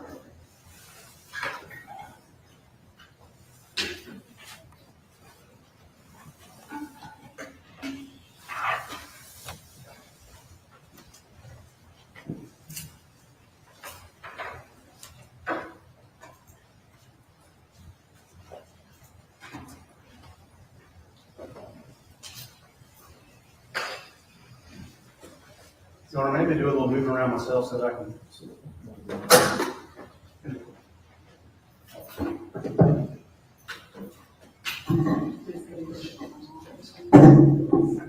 Step over here and get up. So whatever it is they're fixing to show, the defense didn't want it brought in, and I'm not sure it was something they had already pre-judged on. So they're only going to let in part of it, I think is what they're saying. It's kind of confusing. Yeah, hold for a second.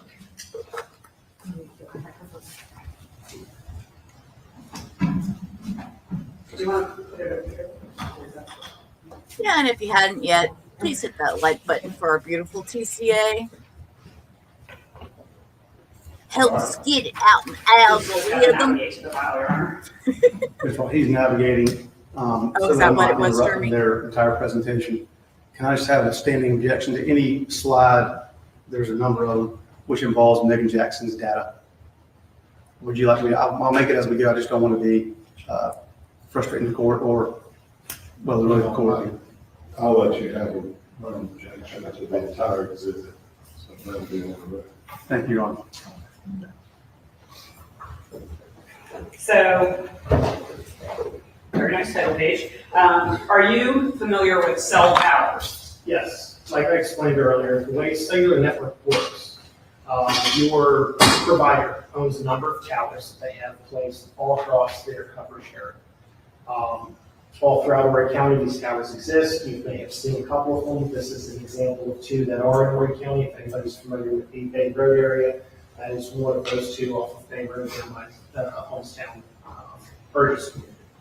Cellular towers receive and send signals to cell phones, and this allows that data to be processed from the phone into the tower through the network and get to where it needs to go. And then are cell towers, when a phone is using a cell tower, is it divided in any way? Yes, so as you can see on the screen, this little triangle piece at the top, not all towers look like this, the majority of them do, but those are the array of antennas.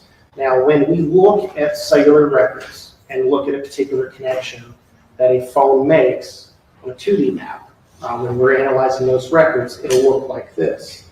The tower is located in the center of the map right here, or as in this one, and the general direction of the phone during that connection is in the direction of this shaded area. We'll have a wedge. Most towers are separated into what they call 3 sectors. You can have more, you can have less. It kind of depends on the coverage area, but typically you have 3. Can I stop you there for 1 second? When you are talking about the shaded area, are you asserting that a phone is within just the colored section, or are you referring more to what I do, the arms of the sector? No, it's the arms of the sector. So the shaded area is just a graphic aid to show that the phone is in that general direction. The shaded area does not depict that the phone is actually in that spot, or does it depict the entire coverage of the tower, just that to help show that it's in that general direction from the tower. And are you familiar with the term per call measurement data? Yes. So per call measurement data is the distance from the tower that the phone is at the time of the connection. That is measured by the amount of time it takes for the signal to travel from the tower to the phone and back, or from the phone to the tower and back. Sometimes we can get this with our records as well, and it gives us an idea, again, much more precise, or it gives us a better idea of where a phone is at during this particular period of time. On a map, you'll see the center of the tower, the 2 arms that for that particular sector, or that set of antennas that are being used, the general direction that that phone was in, and then somewhere along this arc, in this particular graphic right here is where that phone is actually at that point in time of this time. And you've talked a little bit about geolocation data. I'm sorry I'm standing behind you. I'm just trying to so that everyone can see. You've talked about geolocation data. Do you have a slide to represent that?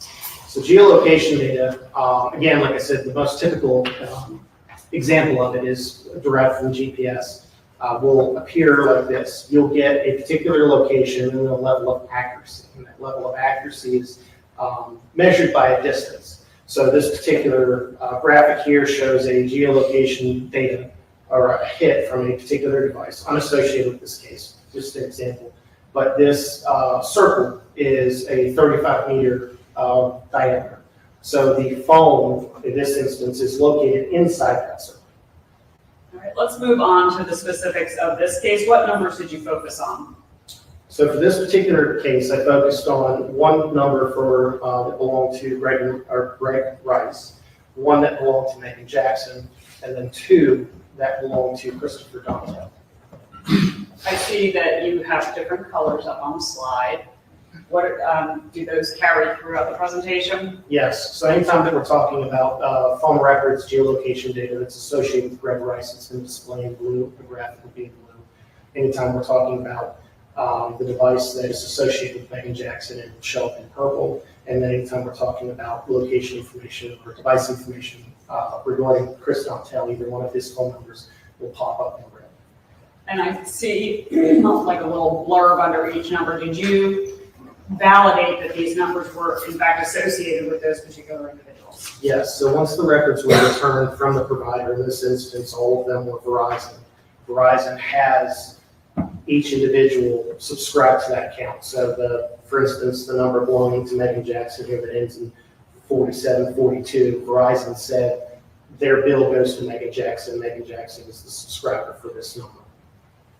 And so when you began trying to corroborate parts of the investigation or aid the investigation, did you begin by focusing on the victim, Greg Rice? Yes. So this originally came out as a missing persons complaint.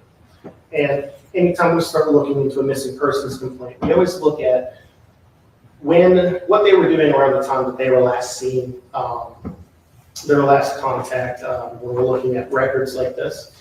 The investigation learned that around 5 p.m. on October 2nd, the day of his disappearance, he should have been home. And these cell phone records that I reviewed between 5 p.m. and 9:45 p.m. corroborate that.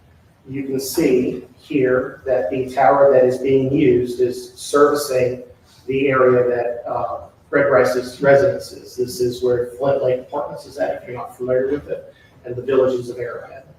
These distancing lines are the distance from the tower to the phone during that period of time. Now, there is a level of margin of accuracy with that particular distancing line, but these are consistent with that device being in the area of his residence during this time.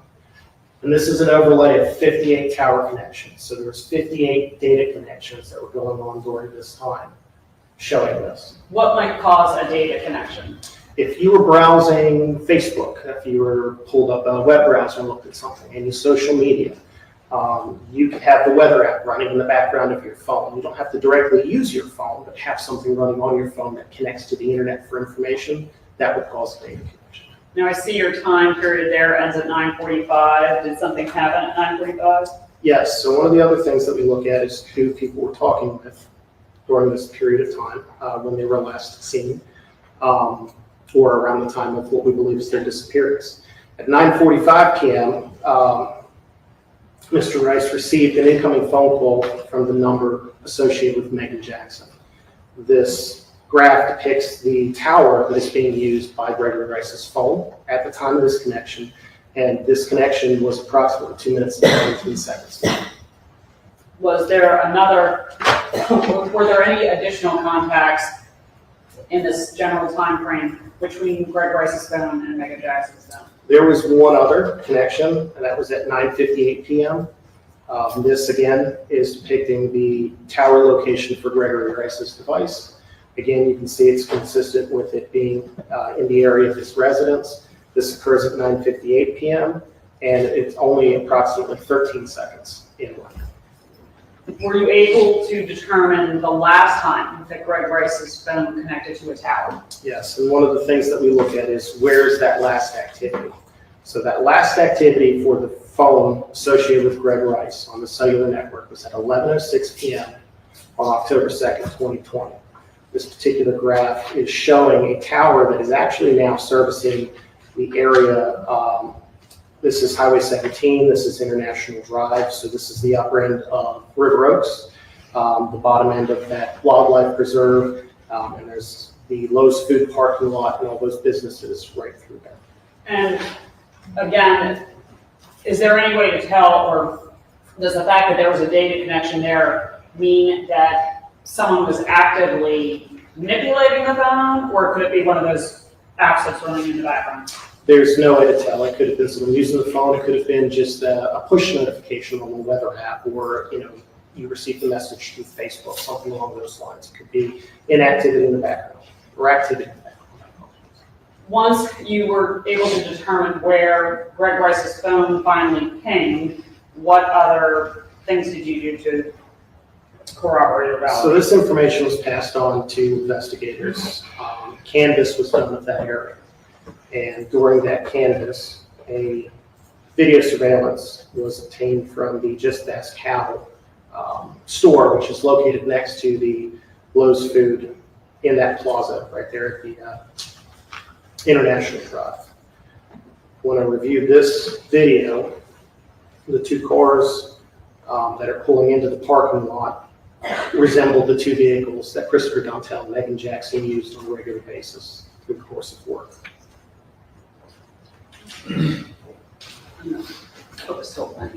Yes, it is.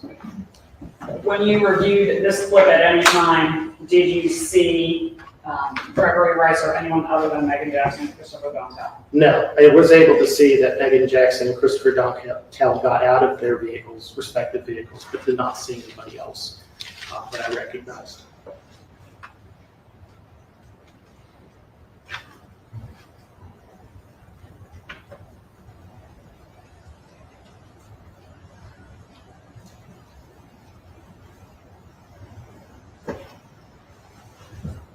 And this is at 11:08 p.m. right now. It's displaying on the video. The video is actually 10 minutes past, but the correct time is 11:08 p.m.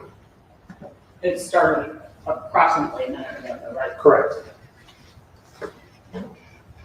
Now, you said, as this is playing out, you said that you were aware of the fact that Christopher Dontel and Maegan Jackson were suspects in the case.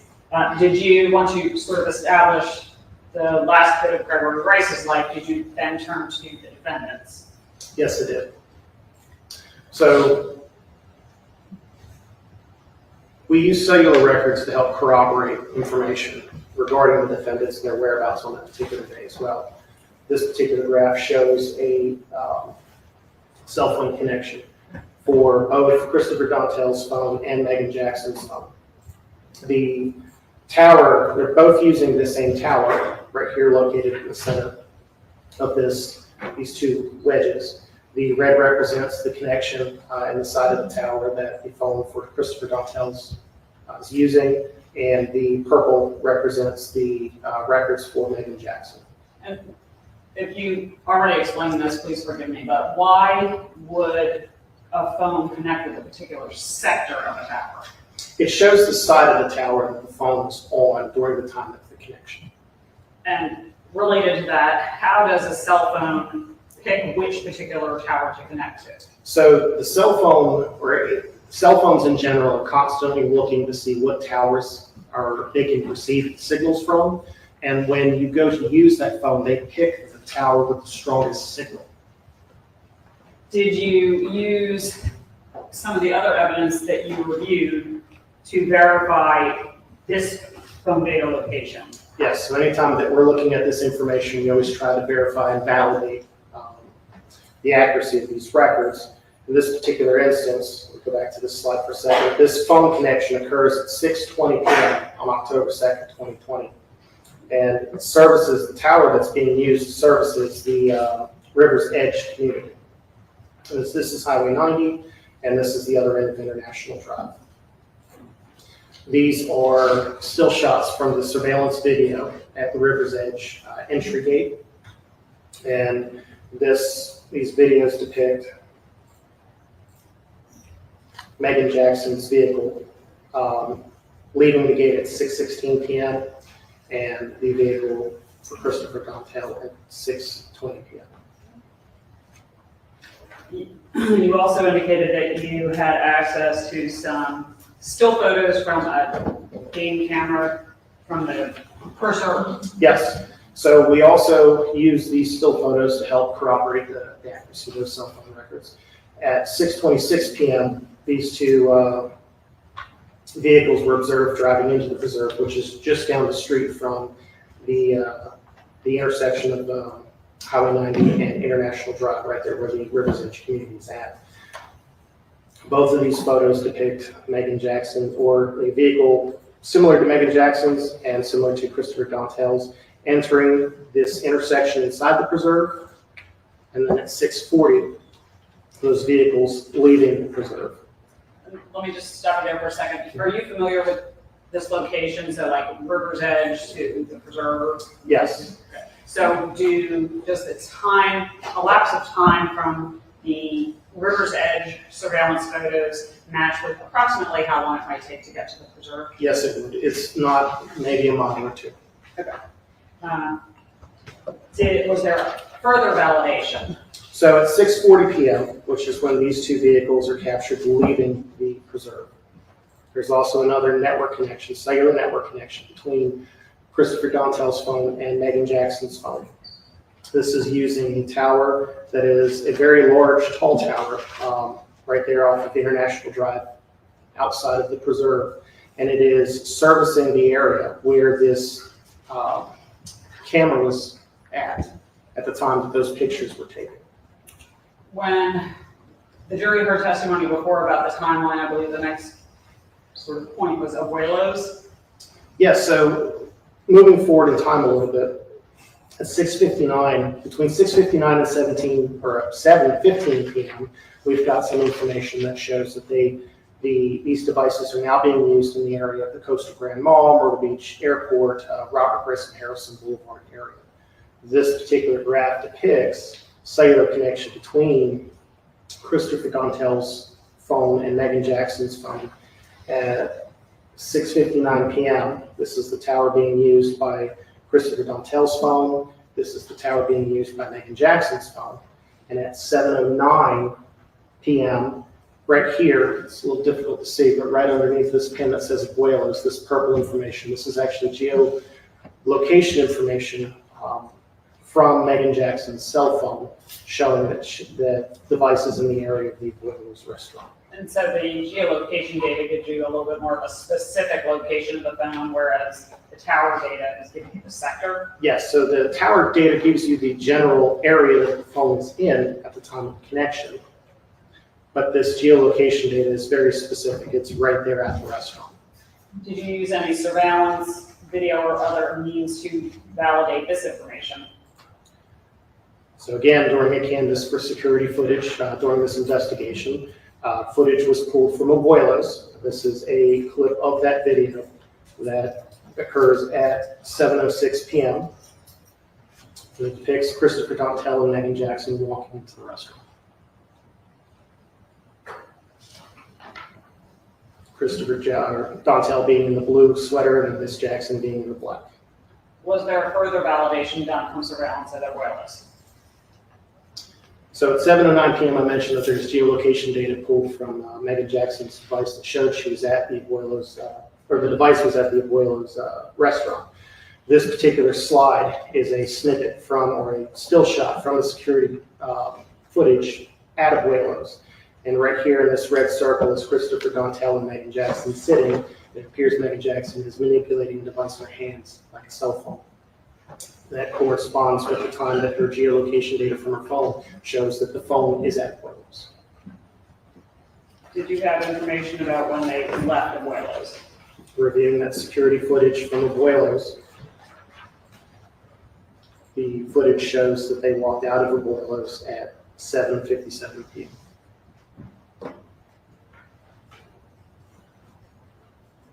What was the next point that you looked at? So again, looking at all of this data together, the very next thing in the timeline of all this information was 2 geolocation hits from Maegan Jackson's cell phone, pulled from her cell phone, that placed the device in the area of the Myrtle Beach Funeral Home. And this was at 9:14 p.m. on October 2nd, 2020.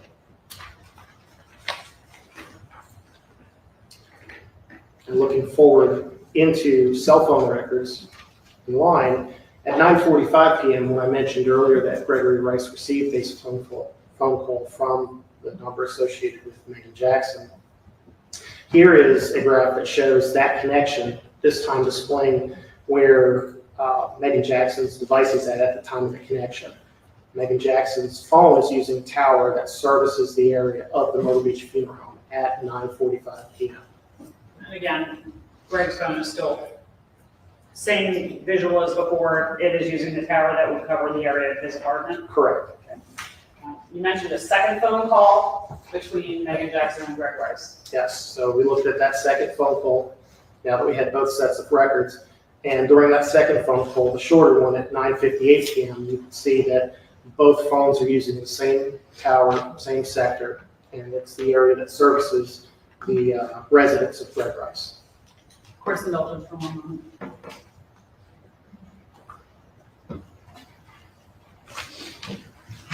Thank you. Did you also, I think, well, you already identified that you reviewed LPR stills from the Arrowhead community? Yes, ma'am, I did. So at 10 p.m., the license plate reader at the entrance to the village of Arrowhead, the one right there at Clay Pond and Arrowhead Boulevard, captures the image of Maegan, the van used by Maegan Jackson regularly for work, pulling into the neighborhood. If you can, were you able to tell whether Greg Rice's device moved at all around the time of that second? And if I'm jumping ahead, you just tell me I'm jumping ahead.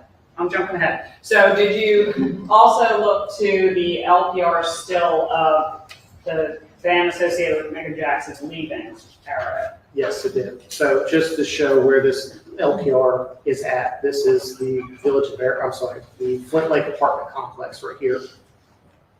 The LPR is at the entrance to Arrowhead Boulevard and Clay Pond Road. And before you, this is animated, right? This is not. Okay. Because before you go on, I want to ask you a question related to the 2 Arrowhead stills. Okay. You said that the van entered at 10 o'clock. Enters at 10 o'clock and then leaves at 10:06 p.m. Okay. Based on that time period that the van was in the Arrowhead community, did you perform any sort of little real-life experiments? I did drive the distance between the license plate reader to Greg Rice's residence and back to see if that stretch of road could be traversed during that time frame. What did you find? That it was easy for the vehicle to traverse that time frame and back out with a few moments. And so then you can, okay. Was there cell site location information for Maegan Jackson and Gregory Rice during this relevant time period? Yes, so once we identified some of these records and overlaid them, this is what we ended up finding. So you're going to see, this is an overlay of tower hits, and this is an animated slide, so you're going to see certain things as it goes. These are connections by Gregory Rice's phone. It's popping up right here. There's that overlay of Maegan Jackson's phone. And you just saw the 2 Village of Arrowhead hits as the vehicle came in and then exited the community. And that keeps doing that when I pause it.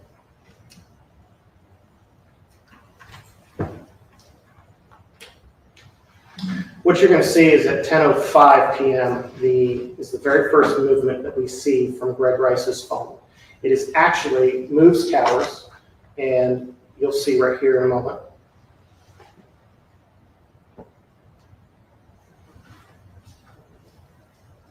The tower hit is actually servicing the area where the LPR is at. And that was at 10:05 p.m. A few seconds before 10:06 when that hits. Now you're seeing the records showing moving their way down or south, away from the Arrowhead community, and into the area where the Myrtle Beach Funeral Home, the neighborhoods right here at the end of Coventry, Palmetto Point are at. Now here at 10:16 p.m., here are 2 geolocation hits from Maegan Jackson's device showing that that phone is again in the area of the Myrtle Beach Funeral Home, right where Greg Rice's cell phone records were consistent with. And again, 10:18 p.m., here is the tower that's being used by Greg Rice's phone. Here's the distancing data. This line cuts through the center of the shaded area, and it's crossing right across the area where the Myrtle Beach Funeral Home is at. Okay, and I'm going to stop you again. Maybe go back for one second. What was the time when Greg Rice's phone switched towers? It was at 10:05, I believe it was 10:05 p.m. Would that tower change only register if the phone is making a connection of some sort? Yes. What does the change in tower suggest to you? That the device is moving and it's no longer at the area that was in previously. Having gone through sort of the intersection of Maegan Jackson and Gregory Rice, did you also then look at information related to Christopher Dunn's house? Yes.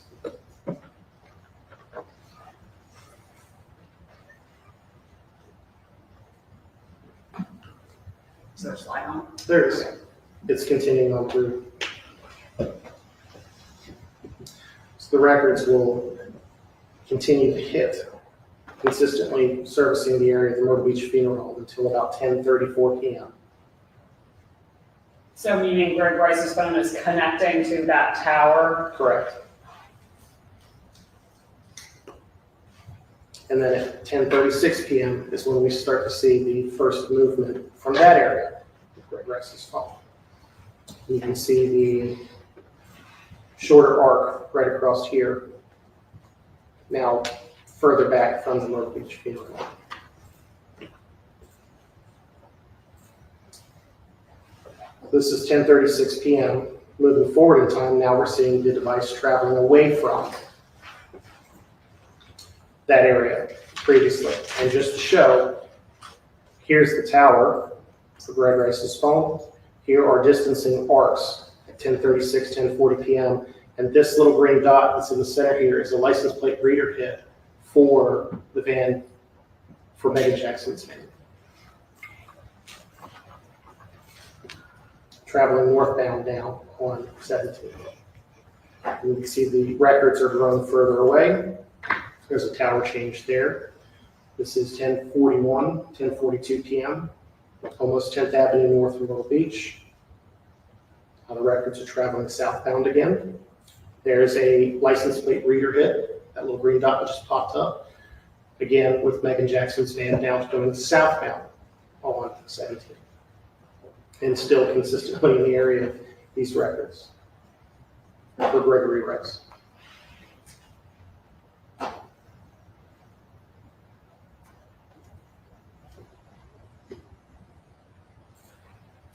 License plate reader hit eastbound on Farrell Parkway, which is the intersection right before the Myrtle Beach Funeral Home. Another tower connection for Gregory Rice's home, and then a westbound license plate reader hit moments later.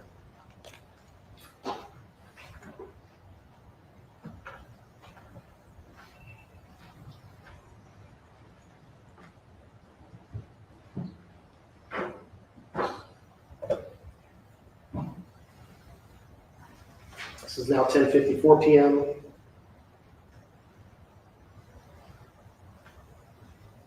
Tower connections for the Gregory Rice phone still show the device generally moving in a northeasterly direction. And at 11:02 p.m. This red wedge you see in the upper right-hand corner, that is the first connection that we've gotten this time frame for Christopher Donatel's device.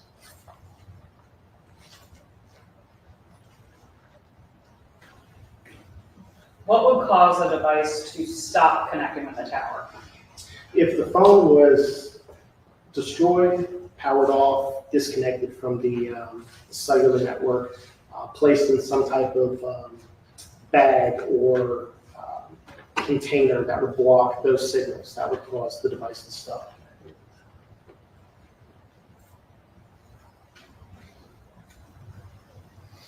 Here are the records at 11:07 p.m., which was the last connection for Gregory Rice's device. So this graph is depicting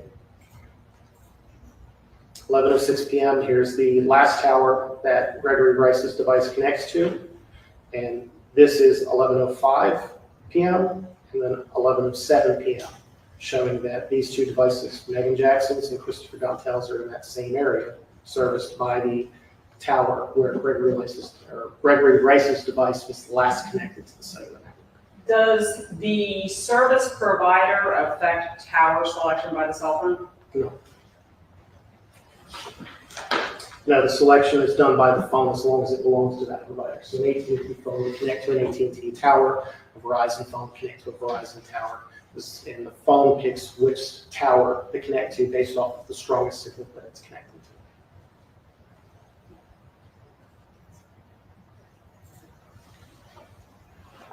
to. And this is The Just Ask Cal video again at we don't need to. 11:07.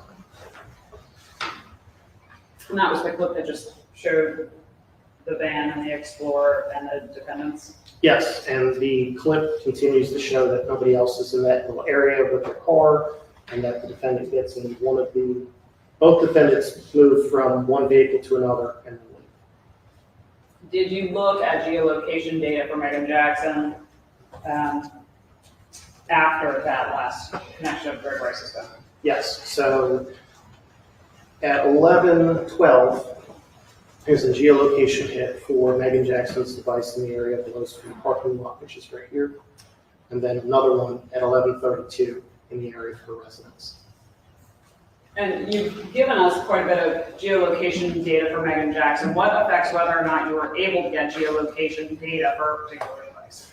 Whether or not certain functions on a device are turned on, collect that information, and a lot of that information will only stay on a device for a period of time. So for us to be able to get that from a device, we have to do it within a certain time frame. Thank you. So after geolocation data placing the device back at Maegan Jackson's residence, what was the next sort of relevant point or corroboration? So at 12:14 a.m., the Just Ask Cal video shows the vehicle that Maegan Jackson and Christopher Dontel previously left in has returned to the parking lot, which they're both in the Honda van right here. They both exit this vehicle and get inside of the Ford Explorer, which is Christopher Dontel's vehicle, and then leave the parking lot in that vehicle. And this is approximately a 30-minute video clip.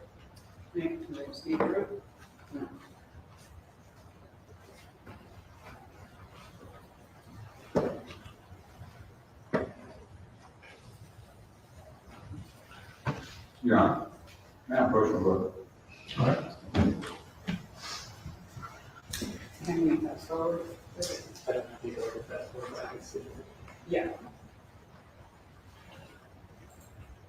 Okay. And then, were there any LPR hits for Christopher Dontel's Ford Explorer? Yes, so after the Ford Explorer leaves the parking lot, there are several points of data showing the vehicle traveling southbound on 17. Here's the first one where it hits the license plate reader coming off of Grissom Parkway and onto 17 heading south. And that is at 12:21 a.m. There is another license plate reader hit at 12:33 a.m., showing eastbound Fair Parkway. Towards the bottom side of this graphic map. And then at 12:38 a.m., geolocation data from Maegan Jackson's phone again shows that her device is at the Myrtle Beach funeral.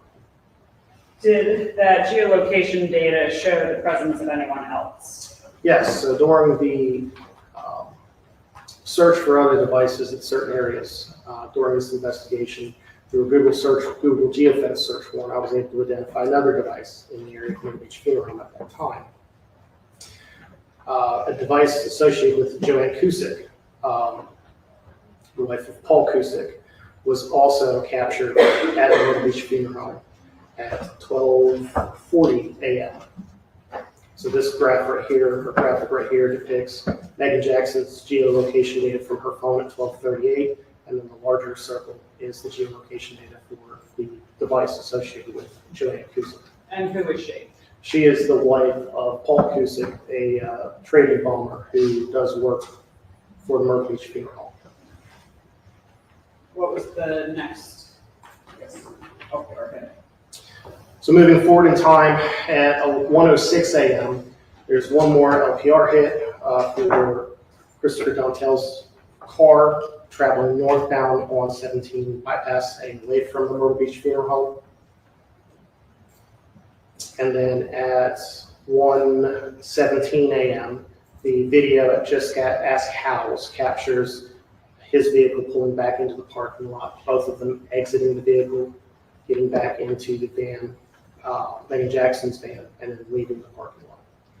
Does the Explorer stay at the Lowe's Food parking lot? Yes, the Explorer does stay at the Lowe's Food parking lot. And this is approximately a 2-minute video clip as well. Okay. I think we can see it. At 1:37 a.m., Maegan Jackson's device, her iOS geolocation information is showing that her device is now back at her residence on October 3rd, 2020. At some point, did you learn that Greg Rice's body had been found? Yes, so Greg Rice's body had been found on November 8th, 2020, in the water of the Little Petey River, right there on the Horry County, Marion County line, right off of Highway 378. This is a map of that area, and to give a little better depiction of where this is at. Here's the 378 highway going across the Little Petey River.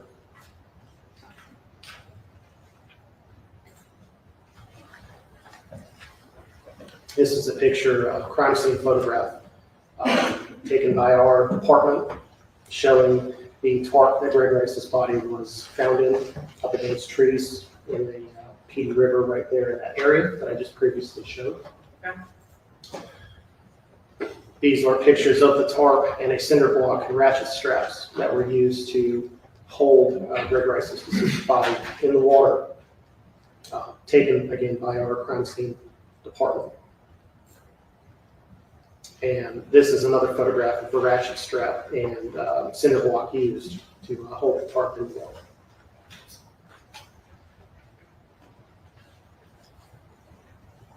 Were you able to use other information to corroborate who had purchased these items? Yes, so investigators had, through the investigation, we've learned that all of these items were purchased at Lowe's hardware store. During a search to find out if there were any tickets with just these items on it, on October 3rd, 2020, at almost 3 o'clock in the afternoon, the day after Greg Rice's disappearance, all of these items were purchased by Christopher Dontel at the Lowe's hardware store in Myrtle Beach, South Carolina. These are snippets from the Lowe's hardware video depicting Christopher Dontel with all of those items in his shopping cart. You can see on the one to the right that he is on his cell phone, or appears that he's on his cell phone. Here's an enlarged image so you can see the cinder blocks, ratchet straps, and the tarp in his cart. And at the time that these images were captured by the surveillance video, there is a phone call between Christopher Dontel and another number at 2:46 p.m. while he's at the Lowe's hardware store. This particular tower is located right here between 10th and 21st Avenue, and you can see that the connection is in the general direction of where the Lowe's hardware store is at.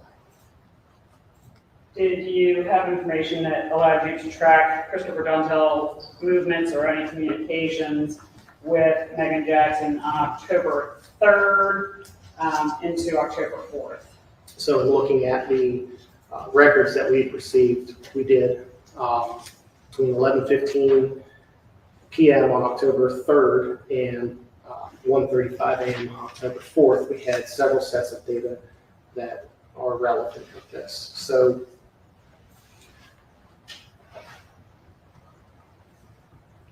at 11:27 p.m. on October 3rd, there's a connection between Maegan Jackson's phone and Christopher Dontel's phone. Both are using the tower that services their neighborhood.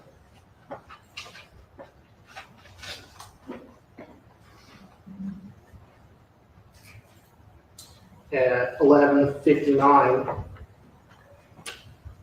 p.m., you can see another connection between Maegan Jackson's device and Christopher Dontel's device.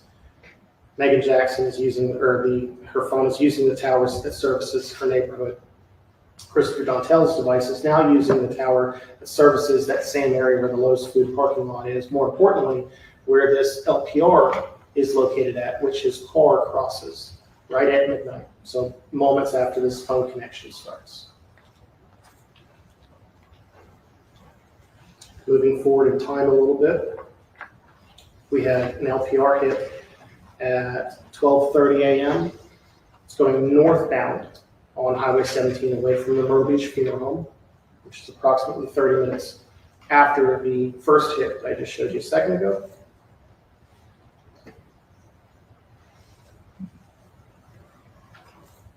At 12:59 p.m., a.m., so now we're October 4th, right at 1 o'clock in the morning, you have his car, or Christopher Dontel's car, hitting a license plate reader right here at Conway, heading westbound on 501.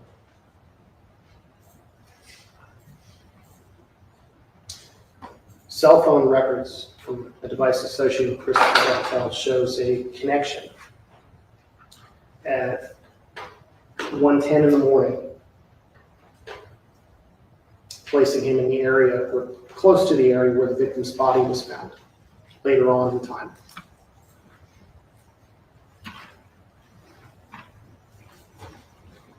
And then at 1:30 a.m., Christopher Dontel's car is hitting a license plate reader in Conway coming back eastbound on 501 back towards the Myrtle Beach area. And there's a cell phone connection between Christopher Dontel's phone and Maegan Jackson's phone at 1:32 a.m.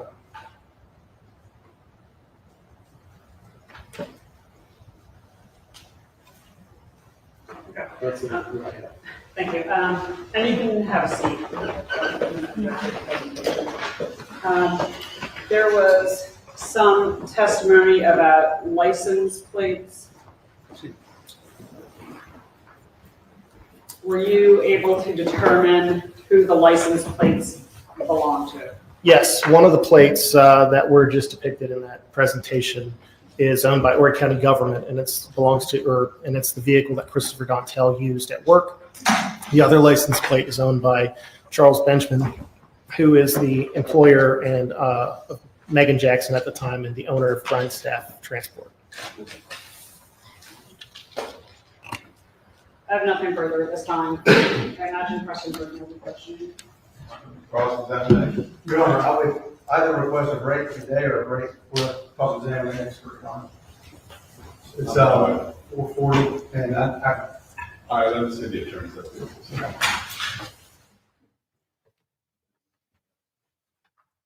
Yes, that's it, Stephanie. Yeah, I think they're done for the day. And I think they're going to talk about time for tomorrow because he said something about not having enough time.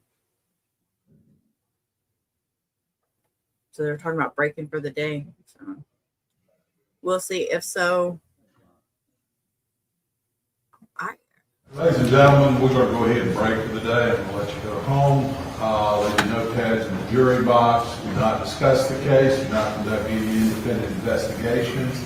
I'm going to ask you to please be back at 9:15 tomorrow morning. Okay? Hope everybody has a good evening. We'll see you tomorrow morning.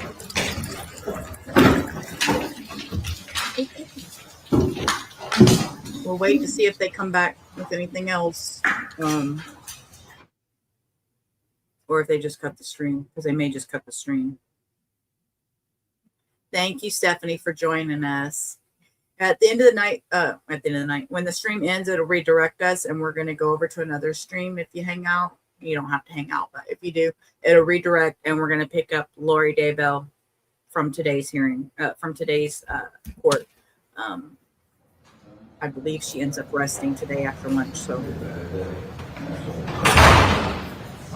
Marcus, we are in the middle of your testimony, so the law requires or dictates that you cannot discuss your testimony with anyone.